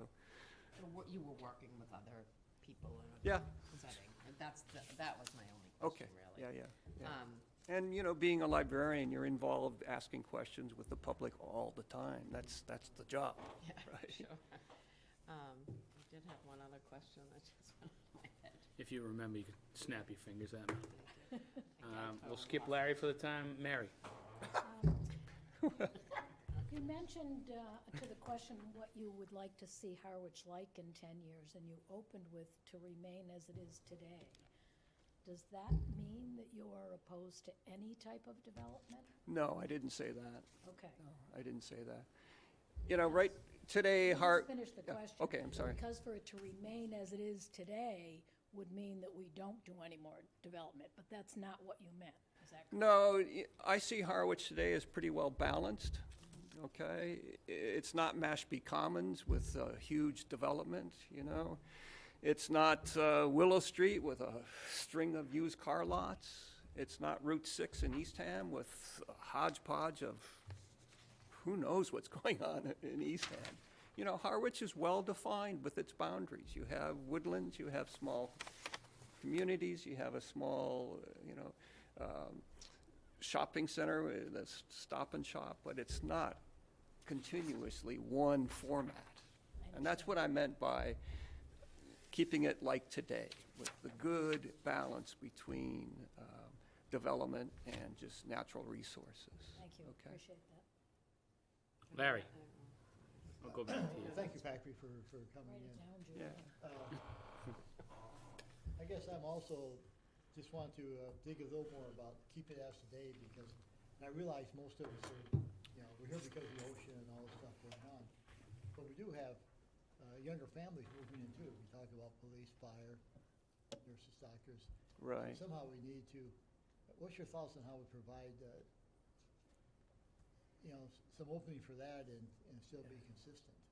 Yeah, you know, I think the best answer for housing is denser housing projects, rather than me having my personal house on my acreage and the person next door to me having their personal house on their acreage. Let's consolidate, let's compress it a bit, and have denser housing available for people like you and me, okay? I guess my follow-up question is, you mentioned, which I agree with, the villages and keeping them as a focus, because they're all different. And I'm always intrigued by how do we do that and still be sure they're linked to a common Harwich, because they have different strengths, and how do we play to that? What's your thoughts on that? Yeah, I misunderstood your beginning statement. My beginning statement is, you raised the issue that you like the fact we have villages. Yes, okay, And I look around, and our villages are all different. yeah, And they have strengths and weaknesses. But sometimes when we look at a plan, it doesn't pay attention to how in fact they're linked, how they can be complementary to each other. yeah, okay. What's your thoughts on that? Yeah, so I just missed the word village, so that's, that's what happened to me. You know, that's what makes Harwich unique, and I'd like to see that preserved. So by being in the community with each one of those villages and asking residents of those small areas, what's important? What do you need? You know, the Pleasant Lake area is totally different than here. You know, and I think that needs to be preserved. Okay, I don't want to lose that distinction. No, I fully agree with that. Yeah. And my question is, but in a broader scheme, then they should be linked enough so they're complementary. So not every village is trying to be Harwichport, for instance. Right. But we should be able, Harwich Center should be able to take advantage of Harwichport's strengths in some ways. Right. So that's Okay. your input into how that goes. Yeah, right. No, I agree with you. Yeah. So. Okay, I didn't say that, because you don't need to agree with me, I'm just throwing out. Well, no, I agree that that's what needs to happen. So there's a balance between all of our communities. Yeah. Yeah, thank you for that, Yeah, Matt. okay. Follow-up, Julie? The only other question I was gonna ask is, had you had a chance to look through the other comprehensive plans? I have, yeah. So I've looked back, 2011, 2000, there's even, a 67 or somewhere, there's an old one in there too, yeah. Okay, thank you. Yeah. That's what I was just asking. Don? No, he had me at Pleasant Lake. All set? Yeah, I'm good. Mary, you're all set? I'm all set. Great, yes. I'm all set as well. Wow. Patrick, thank you for coming in. No, And, well, thank we you will for be- having me. We will be in touch. We have a lot of homework. We've got some great applicants, so. Yeah, okay. Wonderful, thank you. Thank you. So where are we going for lunch? We already went. He already recommended the new, Main Market, Street Harwich Market. Center. All right. This is the, Chicken salad sandwich. this is the first interview I've ever had where I wasn't taken to lunch. So, next time, okay? I offered You had where you, the applicant I- didn't I- take us to lunch. I would just, I would Okay. just say, throw it, it's not in the budget. It needs to be an appropriation for us to take it to lunch. I do have Girl Scout cookies and there's donuts over there. You too. Carbohydrates and more carbohydrates. Yeah. Yeah. All right, no, thank you. Thank And you. you know, just a closing thought, I know this position would be difficult. You know, you never know what you're getting into until you're there, but each one of you have had that issue in front of you when you campaign to be part of the select board. I mean, that's a tough job. How much time is devoted? How much energy is devoted? And your own personal learning curves. And I anticipate the same thing, if I'm selected to be on the comprehensive plan. At some of the time, I'm like apprehensive, but on the other case, here's an opportunity to give input, so. Thank you. And as a board, thank you for your work. I know it's 24/7, so, and you put up with a lot, so. All right. Thank you. Michael was wrong, this isn't the budget, because there's zero money from the town. Okay. John bought us donuts, but it's under $50. All right. Good, you guys, thanks. Thank you. Bye-bye. Guys, thanks too. Yeah, Nice nice guy. guy. I'm glad you brought him. So cute.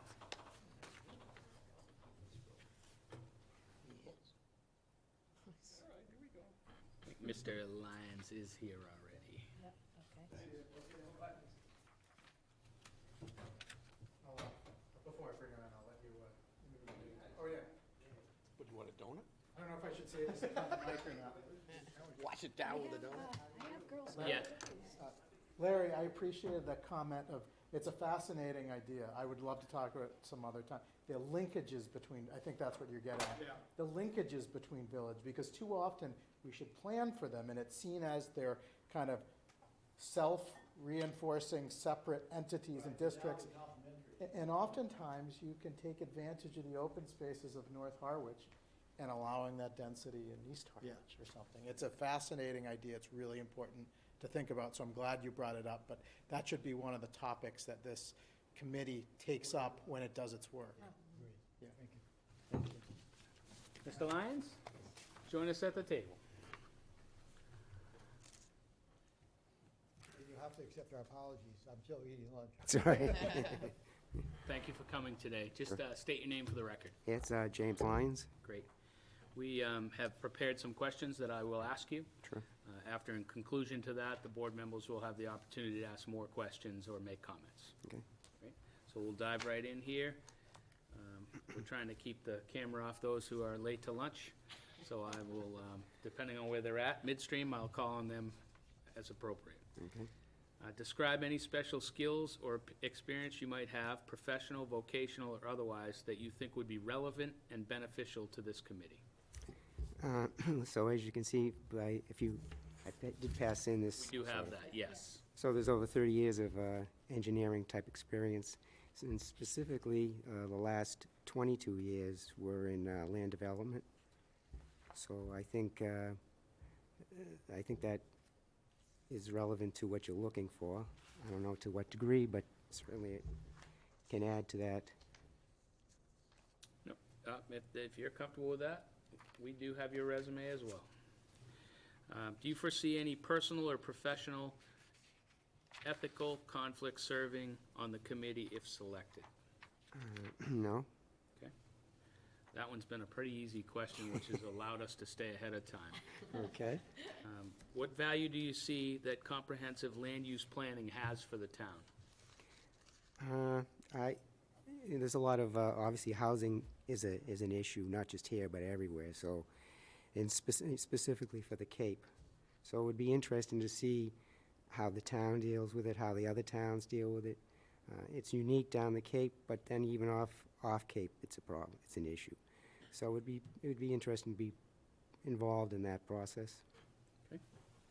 Describe your ability, citing any examples to compromise and achieve consensus with respect to those who hold opinions different from yours.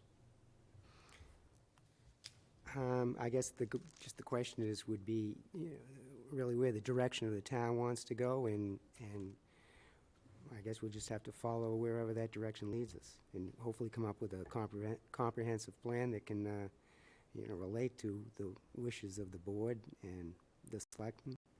The question really gets to your ability to play well with others. Correct. Is there any examples you can give us, past committees, past life, with your ability to compromise? No, I guess you could say probably the 22 years of being in land development has, I've been able to look at things from both sides. Okay. In your mind, what are the strengths and weaknesses of Harwich as it sits today? And this really is related also to land use. Right. It's in a unique area. It's surrounded by towns that are comparable. I guess the question is, how do you deal with the housing issue and other issues related to that, and how the town will progress from there relative to, I guess, the other towns as well. Okay. What would you like Harwich to be like in the next 10 years? And that's also related to land use and broadly recreation, cultural, school, anything. That's, we should progress the way it has been and ensure that we maintain the integrity of what it is today in going into the future. And it's going to be difficult to implement some of the housing issues relative to today versus what it was in 2011, I guess, when the zoning was last done. So, I mean, there are some challenges there, no question. So, but ultimately, it'd be nice to maintain the integrity of the town. Excellent. And then I will get on to questions from the board. Larry, you're in a good spot. Go ahead. Good spot. I'm done chewing for a second. Okay. Jim, thanks again for coming in. Sure. Looking at your background, engineering background, you work for Comcast, places like that. What do you see the role of technology in terms of our local comprehensive plan? Especially as we look forward to maybe people working more remote. Right. That is an issue. For instance, the high-tech firm that's on 28. It's a great question. It's more, and as a result of the virus, we'll see how that shakes out. I think a lot will go back to the urban environment, but I think some will shake out and end up as being more something for the Cape, for instance, that we can adopt and get the tax revenue and so forth. So it's obviously something that has to be planned, and I think it's a little premature to figure out exactly what the percentage of that is, but certainly I think within the next couple of years, you'll see how much of the new technology is going to remain remote, and that's something we could really use down here for employment. But as part of the discussion, is what you're saying. As part of the discussion. Sure, yes. Yes, definitely. Okay. Thank you. Julie? I don't have any questions. Skip over to Don. Oh, I'm good. Thank you. Carrie? I noticed in your resume that you've done planning in, I didn't count, but I think there were 3 pages of a lot of different towns. Right. I'm thinking that gives you a perspective of some breadth. Actually, and this is only a portion of it. I did a lot of work in Boston as well that I didn't include in here, but so I'm familiar with quite a few towns around the Boston area. What, do you think that's an advantage to you? How do you think that would help your work on this committee? Well, I think it's an advantage to the point where I've seen many development projects. I've seen how they go through the system for approval. I've seen how different towns react to certain zoning issues. And again, I think in all towns now, it's getting to be really difficult how to deal with the housing issue. It's not just down here, but it's everywhere. So how do you maintain the integrity of the town, but in the same sense, create some sort of affordable housing? So I think that's a big issue. Thank you. My only question is, have you read the past comprehensive plans? I skimmed it, and I skimmed, I mean, again, doing all these projects, it's my job, or was my job, to review all the zoning board rules and regs, all the planning board rules and regs, and the wetland comprehension. So every town I went into, that's the first thing you did, was to go get each of those 3 manuals, and that was our design guideline, other than the general overall engineering. Great. So it was just something that you had to do, and as you can see, I've read quite a few zoning books, over the years. Yeah. I have nothing further. Thank you very much. Thank you for coming today, and we will be in touch. Okay, thank you. Thank you.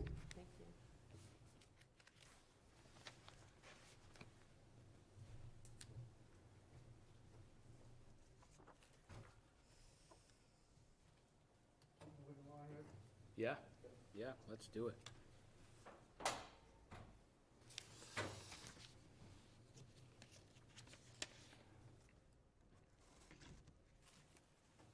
I wonder what the large was. Oh, that's the small? These are small, yeah. Wow.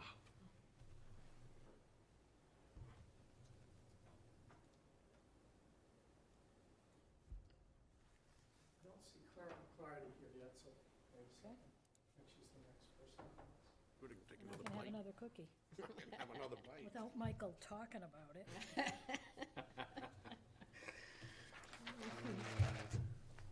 We didn't talk about you with the donuts. We had extensive conversation about my donut problem. Not on So, camera. I think we were on camera. It was self-admitted. Well, we're on camera now, and I will self-admit my donut problem. Doesn't everybody have a donut problem? Maybe there's a 12-step program. Michael. There might be, and I might need it. Hi there, good afternoon. You come right up to the table here. Welcome. The board's ready, we'll dive right in. All right, just state your name for the record. Clara McClarty. Great. Clara, the way we are formatting this is we came up with some questions. I'm going to ask the questions. You give your answers, and then at the end, the board can ask more questions or make comments. So we'll dive right in. Question 1 is, describe any special skills or experience you might have, professional, vocational, or otherwise, that you think would be relevant and beneficial to this committee. Did you all read the written things? We have that as well. So, Yeah. so is it, should I avoid repeating? You don't have to. We'll try and keep this, we have 15-minute blocks, so you don't have to list everything that you listed in there. Just kind of what you think you'll bring to the table, I think, is the most important takeaway for the board. Okay. Well, I would bring a perspective to advocate for the environment. I'm concerned about water quality. I'm a beekeeper, and I also have participated in citizen science projects relating to native pollinators. So I'm interested in the habitat and other things that affect them. And because I grew up on the Cape, not always in Harwich, but partly in Harwich, you know, I have that feeling that the character of the town could change, and I think that would be undesirable. I think we have a unique character that I have a feel for, and I would like to see it perpetuated. Excellent, thank you. Do you foresee any personal or professional ethical conflicts serving on the committee if you were selected? No. That's been our quickest question, which has allowed us to stay on track. What value do you see that comprehensive land use planning has to the town? Well, I see that we've had undesirable land use patterns in the past, so obviously the planning helps us to decide if we want to go in a certain direction versus another, you know, to try to bring some kind of regulations or zoning, whatever it is, you know, rather than have random and uncontrolled market forces operate, which would be obviously undesirable, I think. Excellent, thank you. Describe your ability citing any examples to compromise and achieve consensus with respect to those who hold opinions different from yours.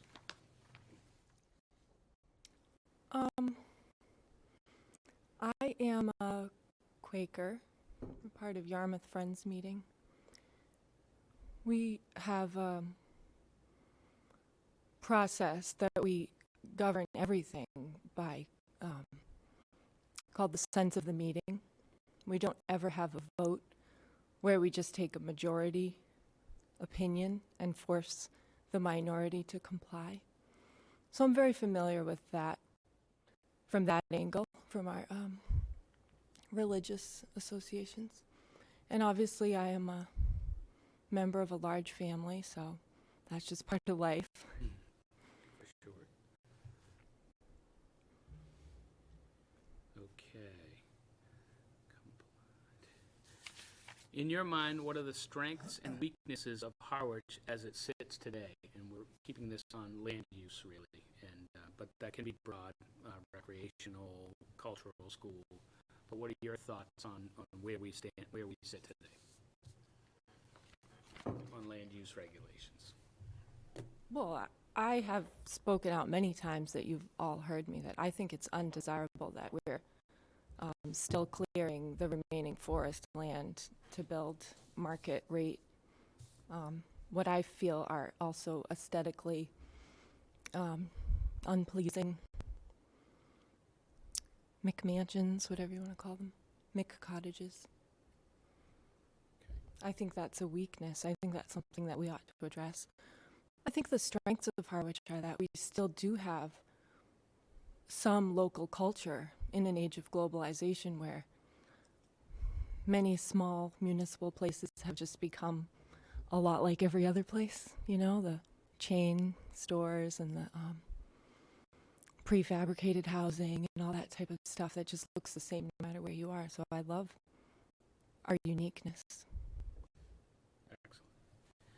And then follow up on that, what would you like Harwich to be like in the next 10 years, also related to land use and the mentioned things and more?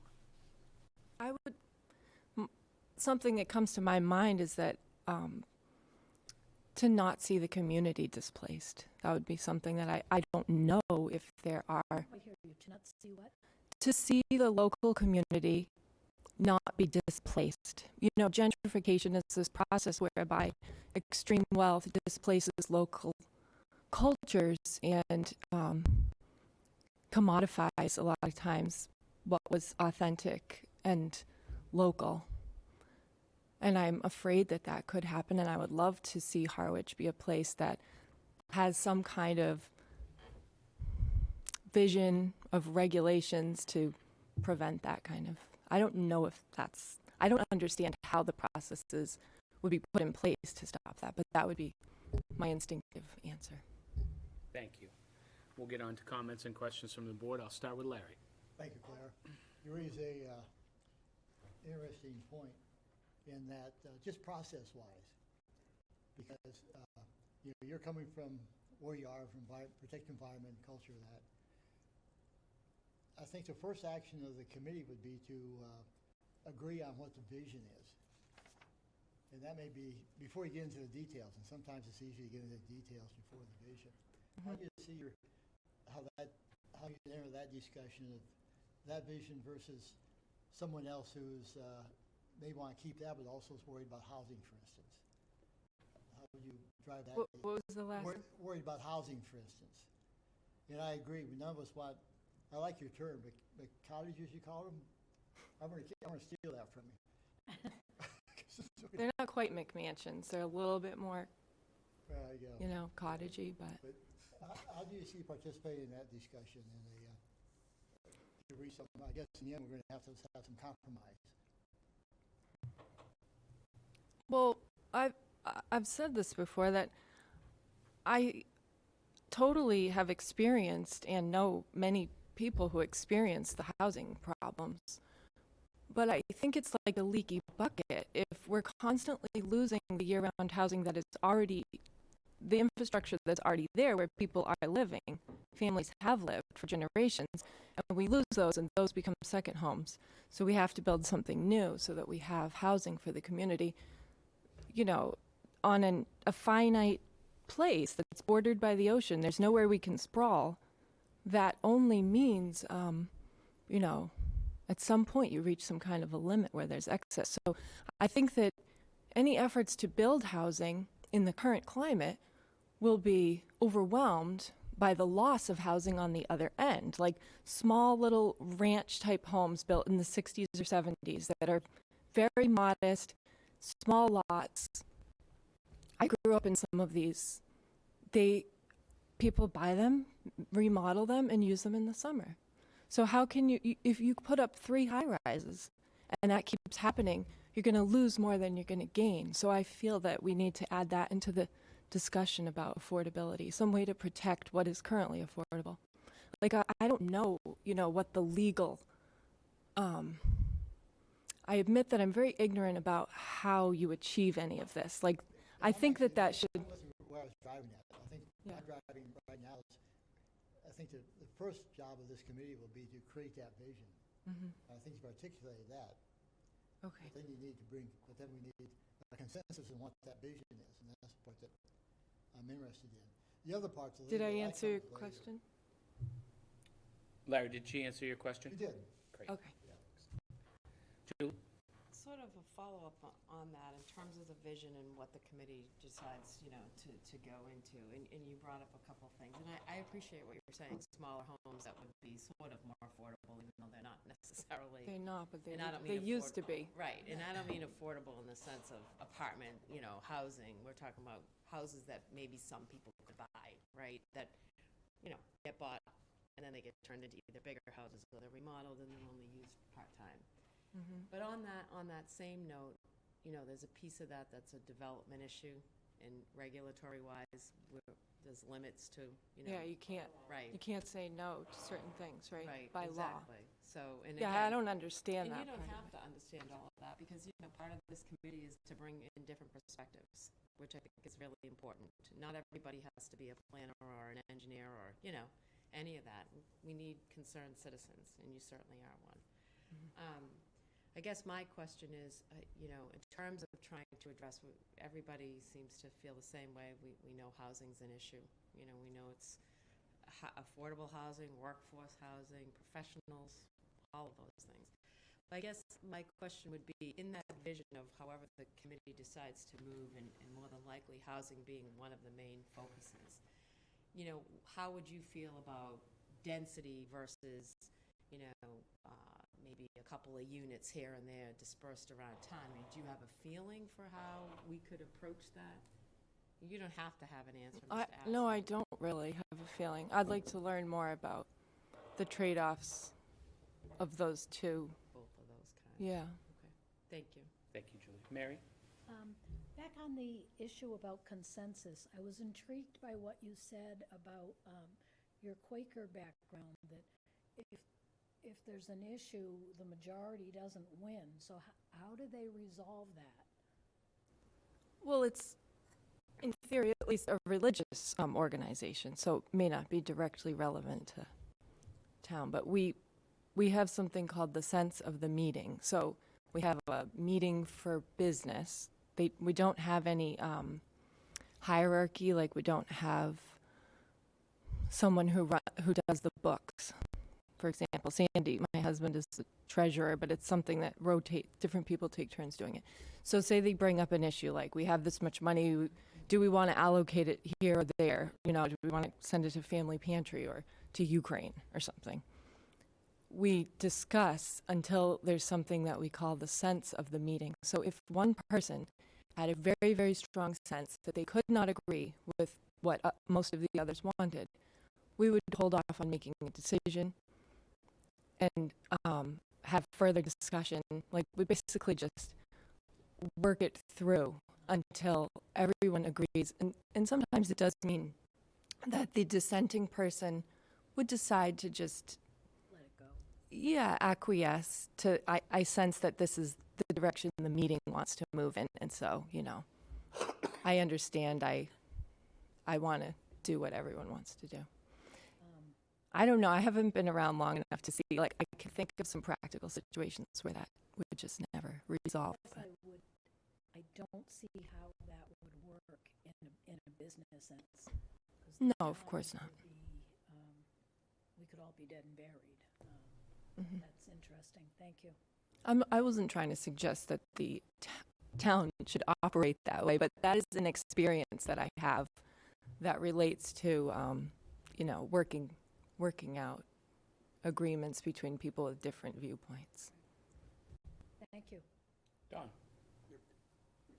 Just to Mary's point, I'm not interested in the zero sum either, so there's something in between, as opposed to you win, I lose. Outside of that, don't have anything. Clara, my only question is, have you read the last couple comprehensive plans? I read some of them. Okay. I did look at the one from 2000 and the more recent one. Okay, that's all I have. Thank you very much for coming today and your interest. Okay. I have one final comment. Go ahead, Larry. I need to relay my thanks to your son, who, no one's accused me of being a handyman. He always helps me out at the hardware store. Even though I ask really stupid questions, he's polite. He helps. He's a handyman in the making. That's good. Let's get his hands on anything. Thank you very much. Thanks.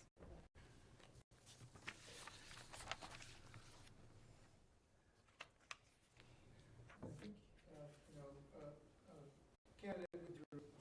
What's that? Your next candidate withdrew for right. consideration because of work, so you have a little bit of a break. Okay. Okay. I have to say, I think what Clara suggested, you know, as an attorney, there's some fascinating legal studies about Quakers.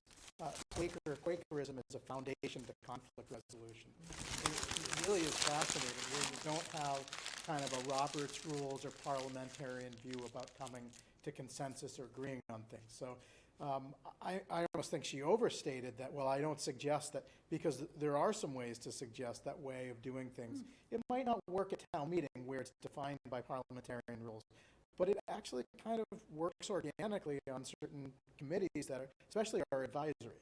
Yeah. But it takes time. Right. Yeah. So over a 2-year period, it may work. You're right, Mary, it doesn't work on a quasi-judicial board like a zoning board. Right, right. But, yeah, I actually thought it was fascinating. I She thought brought it was that up. fascinating. That's why I had to ask her. I had never heard that. I even like the term, sense Yeah. of the meeting. Yeah, You know? yeah. We could use a little bit of that. Yeah. And sense could mean what? I'm not going there. You know you want to. Yeah, I'm not going there. We do have one out in the lobby. Yeah. Yeah, someone just showed up. Larry has departed again, so wait. Okay. Bang on the door. But I'm not going to try to have another cookie. That just invites trouble. And we've already hashed out my donut problem.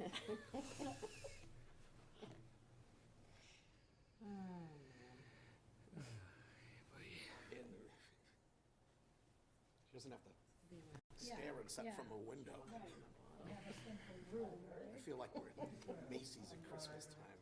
I have my Dasani. I was going to put it up for a bit ago. Please take the table. I'm sorry, someone was Hi there. having like a 2-hour lunch. Good afternoon. Oh, you're in the middle of lunch, sorry. No, we're good. No, we're done. I hate being late. It's a working lunch. We're going to want to probably get the microphone over to you or you over to the microphone, one of the two. Whichever you prefer to move.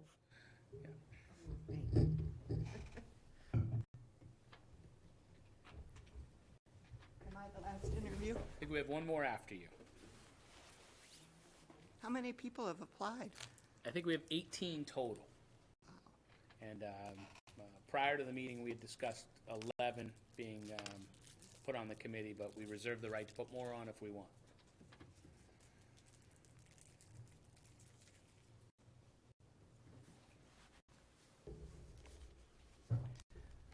Be relatively painless. We have a list of questions we will read you, and then at the end, the board members reserve the right to ask additional questions. All right. Shall I give you this We have your resume?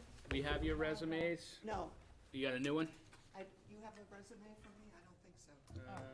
I didn't send one. Okay. Oh, we have whatever you Oh, said. this is Mary Ann, and she's gone. Oh, right. Okay. Excellent.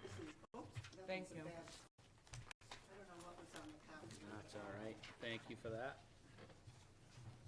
Thank you. This doesn't include volunteer or anything like that. Okay.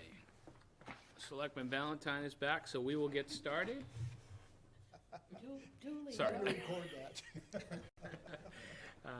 Would you, Here's another yuppie. Okay, thank you.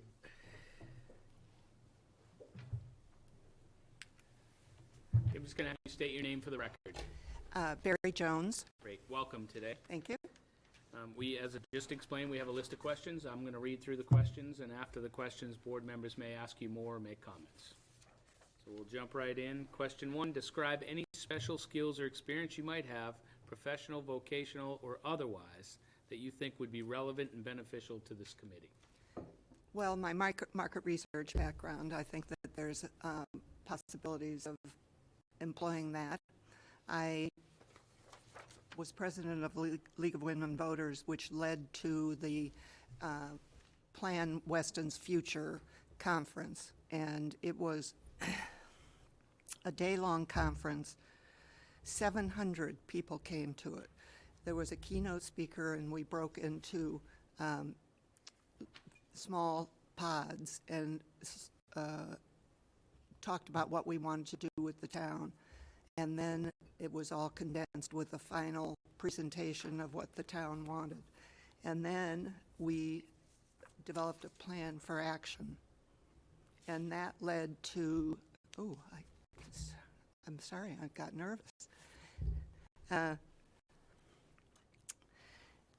development of the land trust in Weston, planning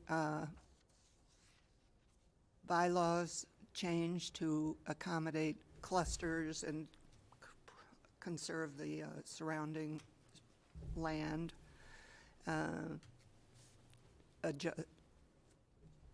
Let's see, what else? That pretty much sums it up. Thank you. Do you foresee any personal or professional ethical conflicts serving on the committee if selected? No. What value do you see that comprehensive land use planning has to the town? Well, I think it is absolutely vital, and that was one of the things we did with Plan Weston's Future, is catalog all the land that was left undeveloped and highlighted what we would like to save. And we were successful in doing that for, I'd say, 95% of the land. Excellent. Describe your ability, citing any examples to compromise and achieve consensus with respect to those who hold opinions different from yours. Well, I'd say that the League of Women Voters was a real eye-opener, because everything that they support has to be achieved through consensus. There's no voting. Everybody has to agree. So they came up with their positions on gun control, on seatbelts in buses, which is an issue that I brought up. And it was a very interesting process. And I began wanting them and ended up realizing that buses weren't constructed to accommodate them, and it was better not to have them.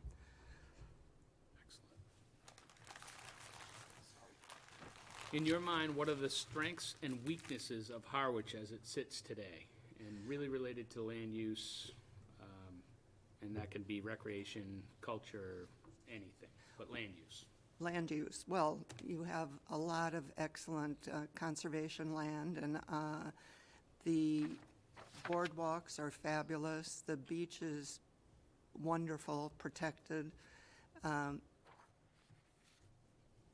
I noticed there's a lot of construction going on around the Thompson's Field, new roads going in, and I don't know if those are single-family houses or if you've done any cluster building. I'm not aware of it. Yeah, those are single-family homes, or proposed single-family homes. What would you like Harwich to be like in the next 10 years?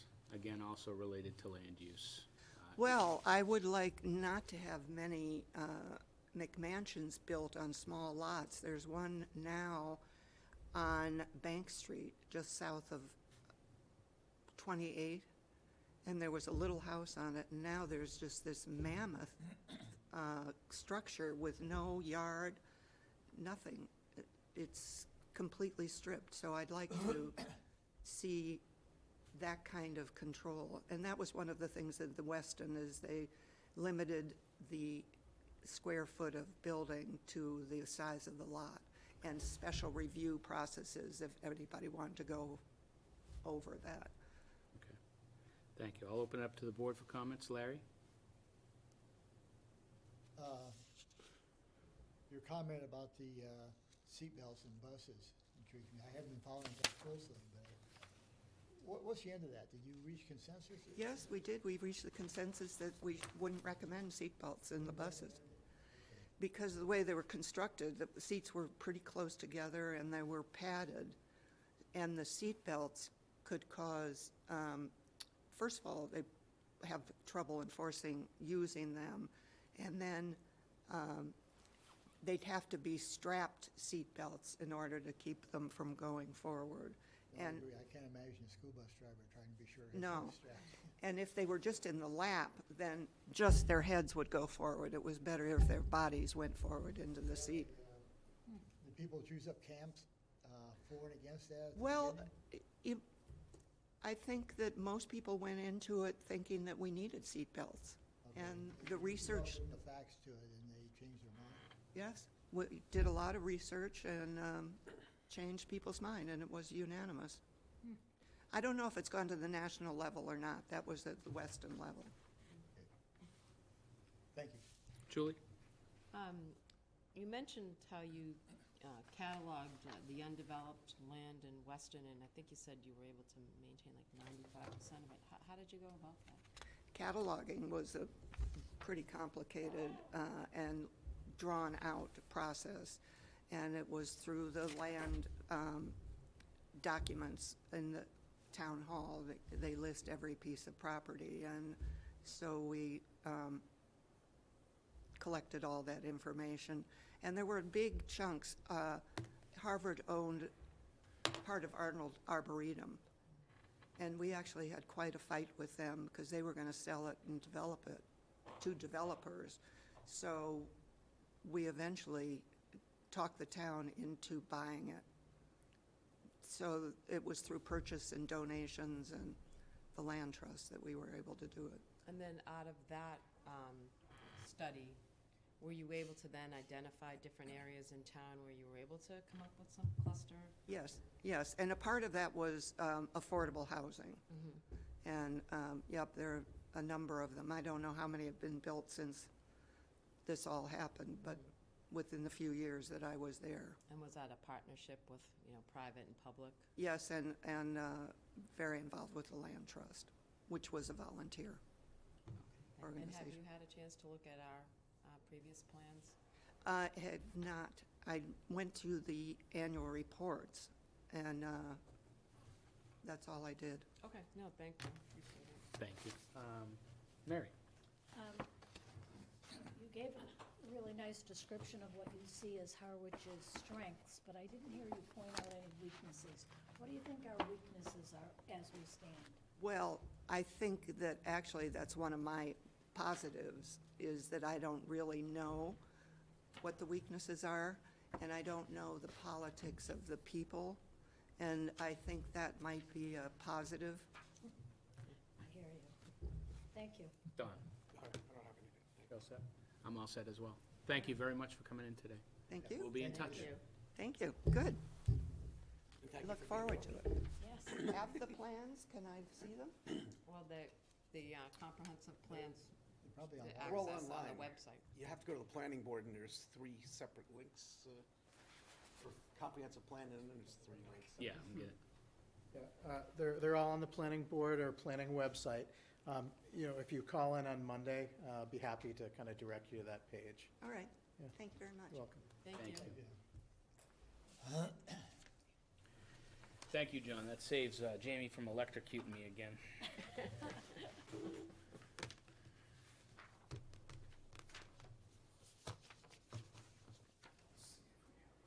So now we have a break that we could eat at. There you Now go. that we've eaten, This would be a long break. it could be. So Jamie's been hiding in the hallway all along. Hello. Wait, was that anyone? We still have one more. I had to be in Harwich, so I monitored you from the car. That's somewhat frightening. It is a little frightening.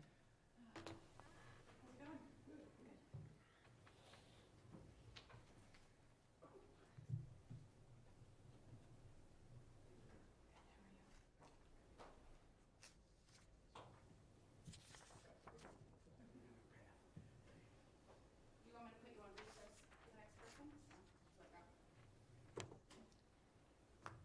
People have been coming in early, maybe we'll get lucky. I know. Oh, we're ahead again, aren't we? If I Yeah. thought there were gonna be donuts, I would've shown up. Michael might have fought you for it. Really, there's coffee if you want a cup of coffee or something. Jamie, everyone is thriving on the donut conversation, but if you want to put it on recess, you can put it on recess, because it's 15 more minutes before they're scheduled, so. So I'm gonna put you on recess. Okay. You eat the donuts, I won't, so help yourselves, please. These are raw donuts. Michael, can I offer something? So, Jamie, do you want to, we're not on recess, right? If we're still live, John's going to offer something. yeah. So I think this goes without saying, but you know, we should send out letters to everybody who you've interviewed or everybody who's applied, maybe even a couple people who've withdrawn. So I don't know how we'll arrange that. Maybe I can work with administration to get letters out to people, but I think, Good point. You absolutely need to do that. yeah. I think that'd be great. I agree. For your interest in the town. We try, and I think we've gotten better, John, at doing that in our committee appointments too, as follow-up.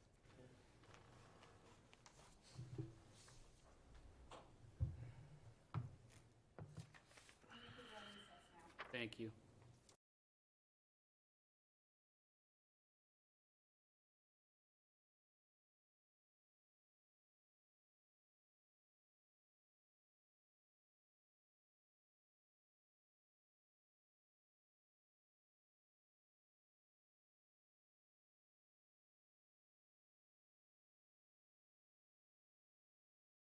Stiff competition, John's out Dunkin' Donuts and so.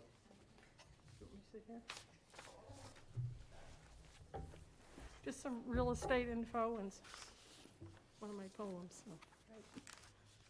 Great. Thank you. Welcome. State your name for the record.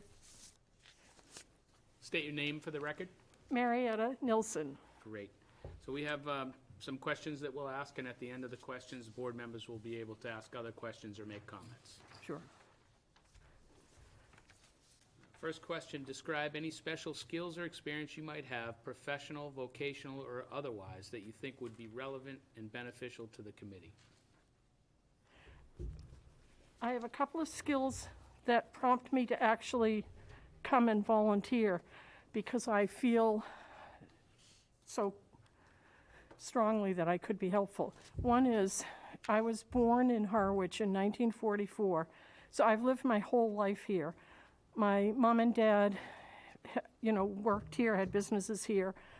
My parents started the Country Inn on Sisson Road. In 1948, they bought the Mitten Farm and they turned it into an inn. And my father was a builder, and there was a lot of land there. So all that land on Gilbert Lane, you know, I grew up with, you know, that was home for me. And so I think that's sort of an intuitive knowledge that I bring to living here. And then secondly, I've been a realtor here full-time since 1980. So that's 42 years. And as I said, I do work at it full-time. One of every industry is always changing. One of the changes that happened in my industry is we ended up with computers and different regulations from the state. It allowed me to work a wider territory. And I don't know how long you've been at your jobs, but after 10 or 20 years, it gets really boring. So the changes I found to be wonderful for me because I started working a wider market. I have sold houses from Provincetown to Woods Hole and everything in between. So that gave me an opportunity to see the different housing stock in the different towns, to understand how the different towns are run. It was, I wouldn't say it's an eye opener in a way, but I wasn't looking to be shocked by any of it. I was interested just for the comparison, because one of the things that I think is so fascinating about the Cape, Barnstable County, is that we have the 15 different towns. So you've got 15 different ways of solving every single problem that comes over the canal, over the bridge. And I find that fascinating. I find it supports my spiritual values of the laws of nature favor diversity, that God didn't decide to put all the eggs in one basket for anything. We want to have diversity, and that's how we come up with coping with the problems that we have to solve, that become our burden to solve. So those are my two things, my real estate career and just the fact I've lived here for so long. Great, thank you. Do you foresee any personal or professional ethical conflicts serving on the committee if selected? I'm easily annoyed. Yeah, that could get to me. And I'm outspoken. But I am, my spiritual practice is I'm a Buddhist. I have trained myself to understand that life is tough, things happen, and you just learn to roll with the punches. So I'm committed to that. Thank you. Yeah. What value do you see that comprehensive land use planning has to the town? I think it's huge, and that's one of the motivations that I have, and sort of the takeaway that I have from all my years of working in real estate. And I started out working for Harold McKenna. That's where I was for the first 9 years. And, so he was a developer. So I was working on the inside of a company that was developing land. And so it's really a fascinating process to learn about. And, when you're working in an office, direct commission sales, you're just thinking, how many of these lots can I sell? But when you start looking at it from, this is my town that I live in, and how come all my kids' friends don't have places to live? And then you try to, it's dawned on me now what the situation is. And I am actually, I'm not concerned. What I'm focusing on now is where is government's role in solving that problem? And so inventorying our assets and understanding what our economic system is, I think it's really, really important. And we haven't really talked about that. And I think personally how we got into the zoning issues that we have now come from in the 50s and 60s. I can remember in my parents' house, I can remember Frank Thompson sitting and talking to my parents and trying to explain about public sewerage and why we really needed to have it. So, that's the kind of background that I bring to this. I know the real people that really talked about these things way back when. And, at the time, they were doing the best they could, but in the long run, we have to look at what's happening. And these, my kids' friends can't find houses here. So, does that answer? Yes. Is that an answer? Describe your ability citing any examples to compromise and achieve consensus with respect to those who hold opinions different from yours. That's a good one. I'd answer that before. You're easily annoyed, Easily annoyed, right? spoken. Yeah. No. Yeah, she is a Buddhist, so, yeah. Shoot first, ask questions later, right? Yeah. I feel that it's all a reflection on my standard of living. I live with a husband who is basically an invalid, and I have to take care of him. And sometimes I say to him, honey, don't kill yourself, let me do it, But what I realize is that how I live my life is more important to me, is the most important thing to me. So the decisions I make and how I behave are really, really important. And I want to honor every single person. I'm a huge fan of NAMI, which is the North American Mental Illness Group. And I just see out there in the world, there are a lot of people who are very upset for one reason or another. And I have a son who's a conspiracy theorist. So I live with, and he lives with us. I live with that every day. So I have had to, the mother in me, the good person in me, has had to find a way to be a listening person. And the greatest thing that I have done in that regard is since 2010, I have facilitated meditation groups using a curriculum called Bridges to Contemplative Living with Thomas Merton. These are groups that have met every single week, 52 weeks a year, since 2010. I currently have 3 of those groups. And the idea is active listening, learning to listen, learning to hear what another person is saying. Maybe it's not even verbal the way they're saying it. Maybe you're just taking in the whole picture. So those are my resources. Okay. Yep. Thank you. You're welcome. In your mind, what are the strengths and weaknesses of Harwich as it sits today and really related to land use? And that could be broad. That could be recreation, cultural, school. Did I mention my sister taught here for 38 years? Did I mention that my sister is the reason that in the Commonwealth of Massachusetts there's an early screening program, that's something that she started in Harwich and it ended up being adopted statewide.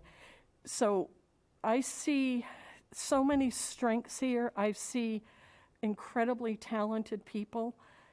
I love that about the town. I love selling houses to people to come here and finding a way for them to get involved in public policy and public projects. Howard Willett, who was involved with wastewater issues a million years ago.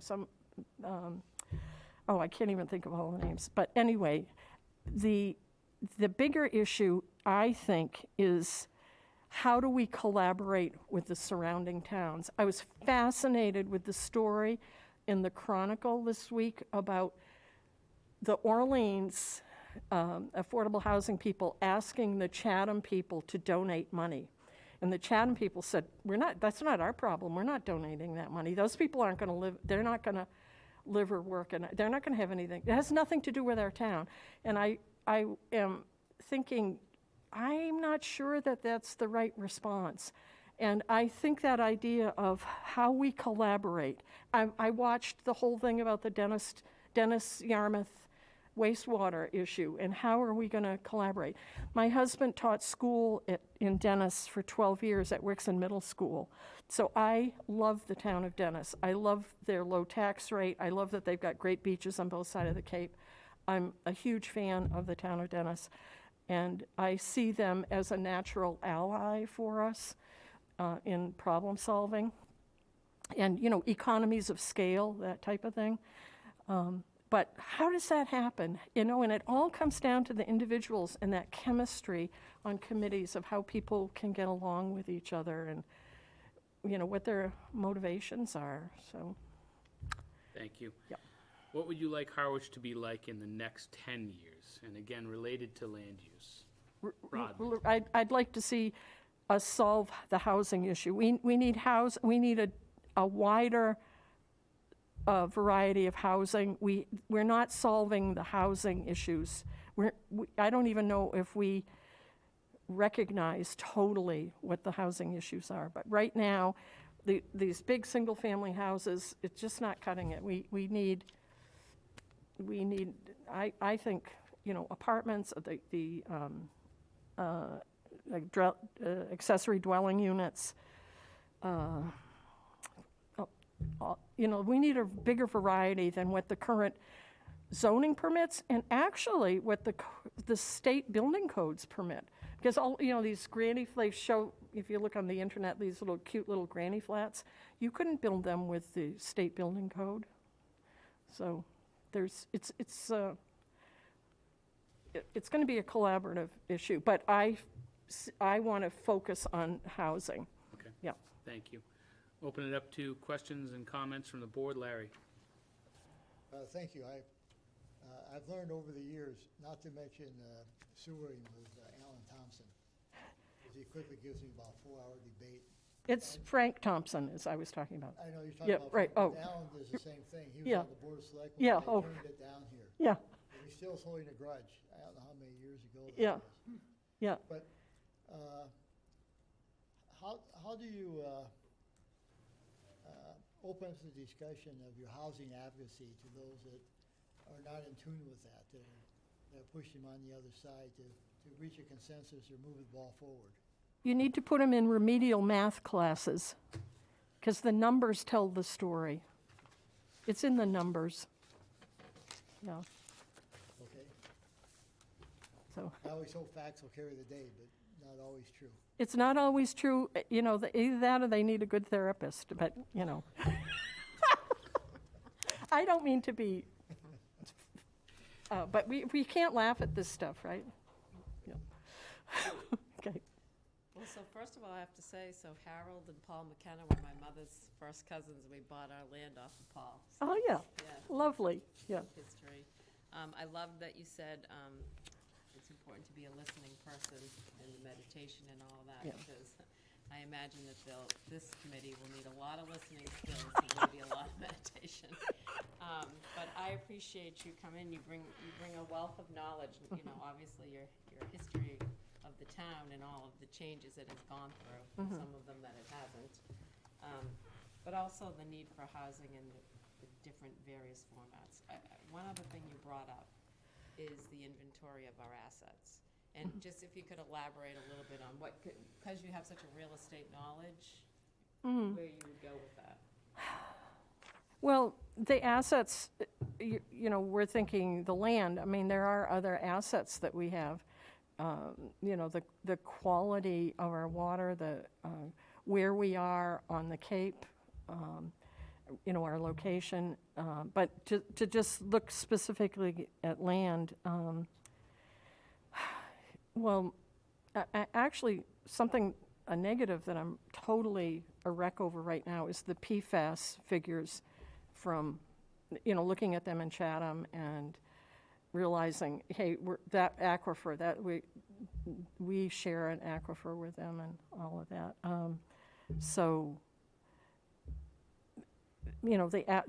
I guess the assets are also, I'm trying to think just broadly. My mind is, the drone in my mind is going over the top of Harwich right now, which, I know like the back of my hand, but I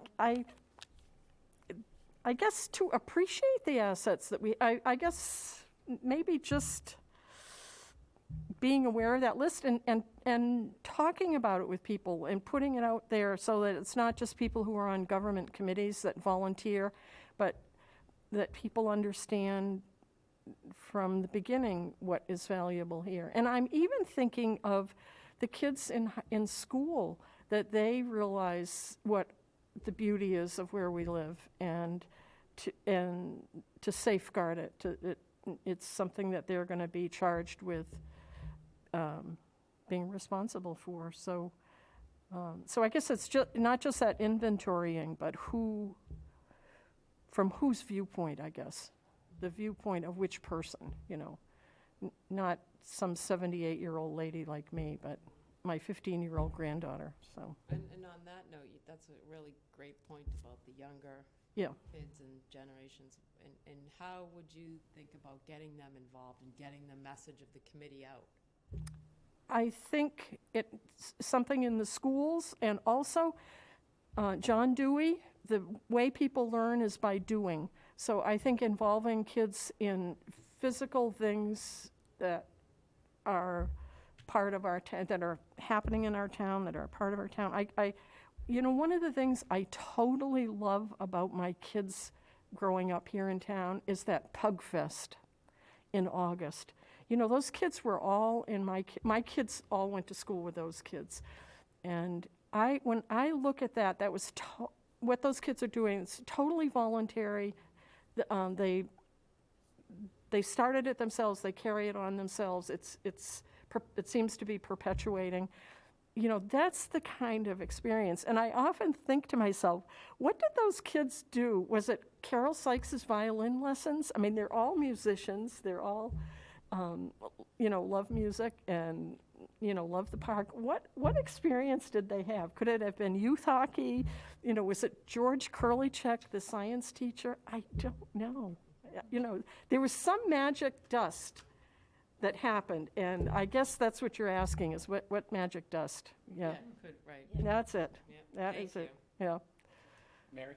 No, Julie got to the questions I was, so thank you very much. You're welcome. Yeah. Don? Thank you. I guess it's just a comment. Should you serve on the committee, just to ponder, numbers don't tell the whole story, because the numbers have to get you to a conclusion. And the raw numbers of housing don't necessarily match up with the expectation that housing will be used in a certain way. Yeah. Year-round Yeah. living families, as opposed to people who speculate with the houses. So I mean, that's something you're going to have to grapple with. The problem isn't just the overt numbers, it's within the numbers what's happening. Yeah. Well, I understand about that, and I'm following the Chloe's Path story, and I can't believe that nobody has talked about this, but once those people have those permits, there's no guarantee they're going to build that stuff. They'll sell that. They'll sell that to some offshore Wall Street type of thing. I mean, it's the same thing that happened in the art world, where art became monetized. Real estate is being monetized now. And you look at where these particular buyers are coming from, and don't picture like mom and dad in a station wagon with kids and people happen to come from a foreign country. Look at corporations that are active in purchasing real estate on the Cape now. And that's my concern about the Chloe's Path, is if the permit that they have, if they end up with those permits, there's an incredible value to that. And the value to companies with offshore money is we are a safe harbor. Look at the catastrophe in the world right now. We're on the brink of, or in the middle of, World War III, depending on your viewpoint. You know, and here we are, just as safe as we can be in our little bubble. So there's huge fortunes of money floating around in the world, and it could land here because we're a safe harbor for money. So that's, you know, that could influence. When you talk about the numbers, don't necessarily. You're talking about something a little bit different, but yeah. But I know, I understand what you mean. Yeah, yeah. And I didn't mean to be so flip with Mr. Ballantyne, but. Anyone that starts off talking about diversity, and which I translate into entropy, has got my blessing. And I have no further questions. Okay. Thank you very much. You're welcome. Thank you. We'll be in touch. All right. Good. John, do you want to join us?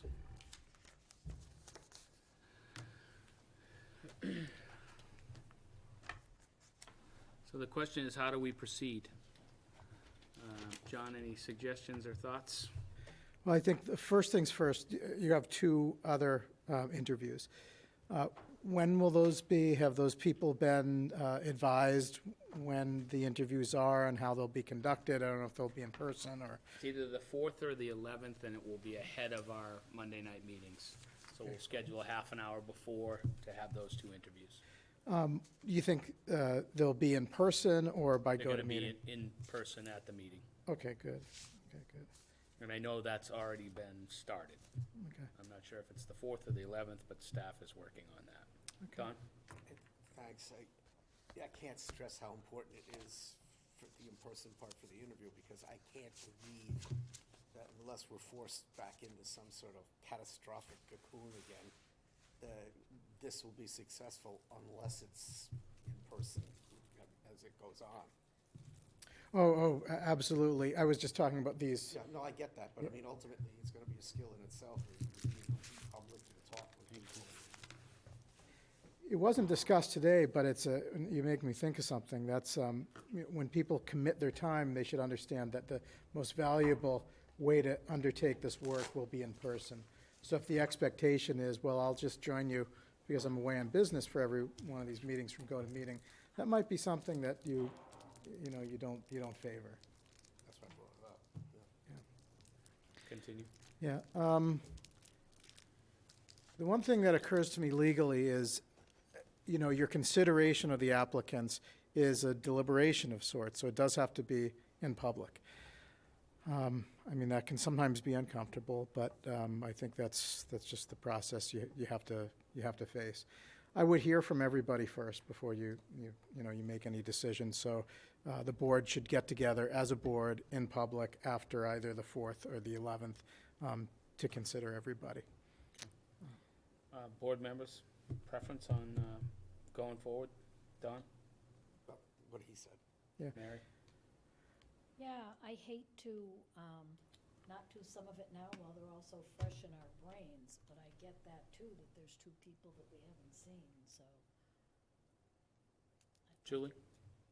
No, I feel similarly. I mean, there's 2 more people, so I would prefer to, but I like the idea that we have just gone through so many, but. Larry? Yeah, we want to follow the process. Yeah. One thing that comes to mind is you could certainly come up, I'm glad you didn't have criteria before, but you've heard everybody. You could kind of start thinking about criteria at this point. Why would you favor putting some people on the committee? Some things that came to mind to me today were, I think your better candidates or better people for the board are going to be people who said, this all exists in the world of gray. We don't have the solutions. We certainly don't have the solutions before the committee has even been formed and before the plan has even been discussed.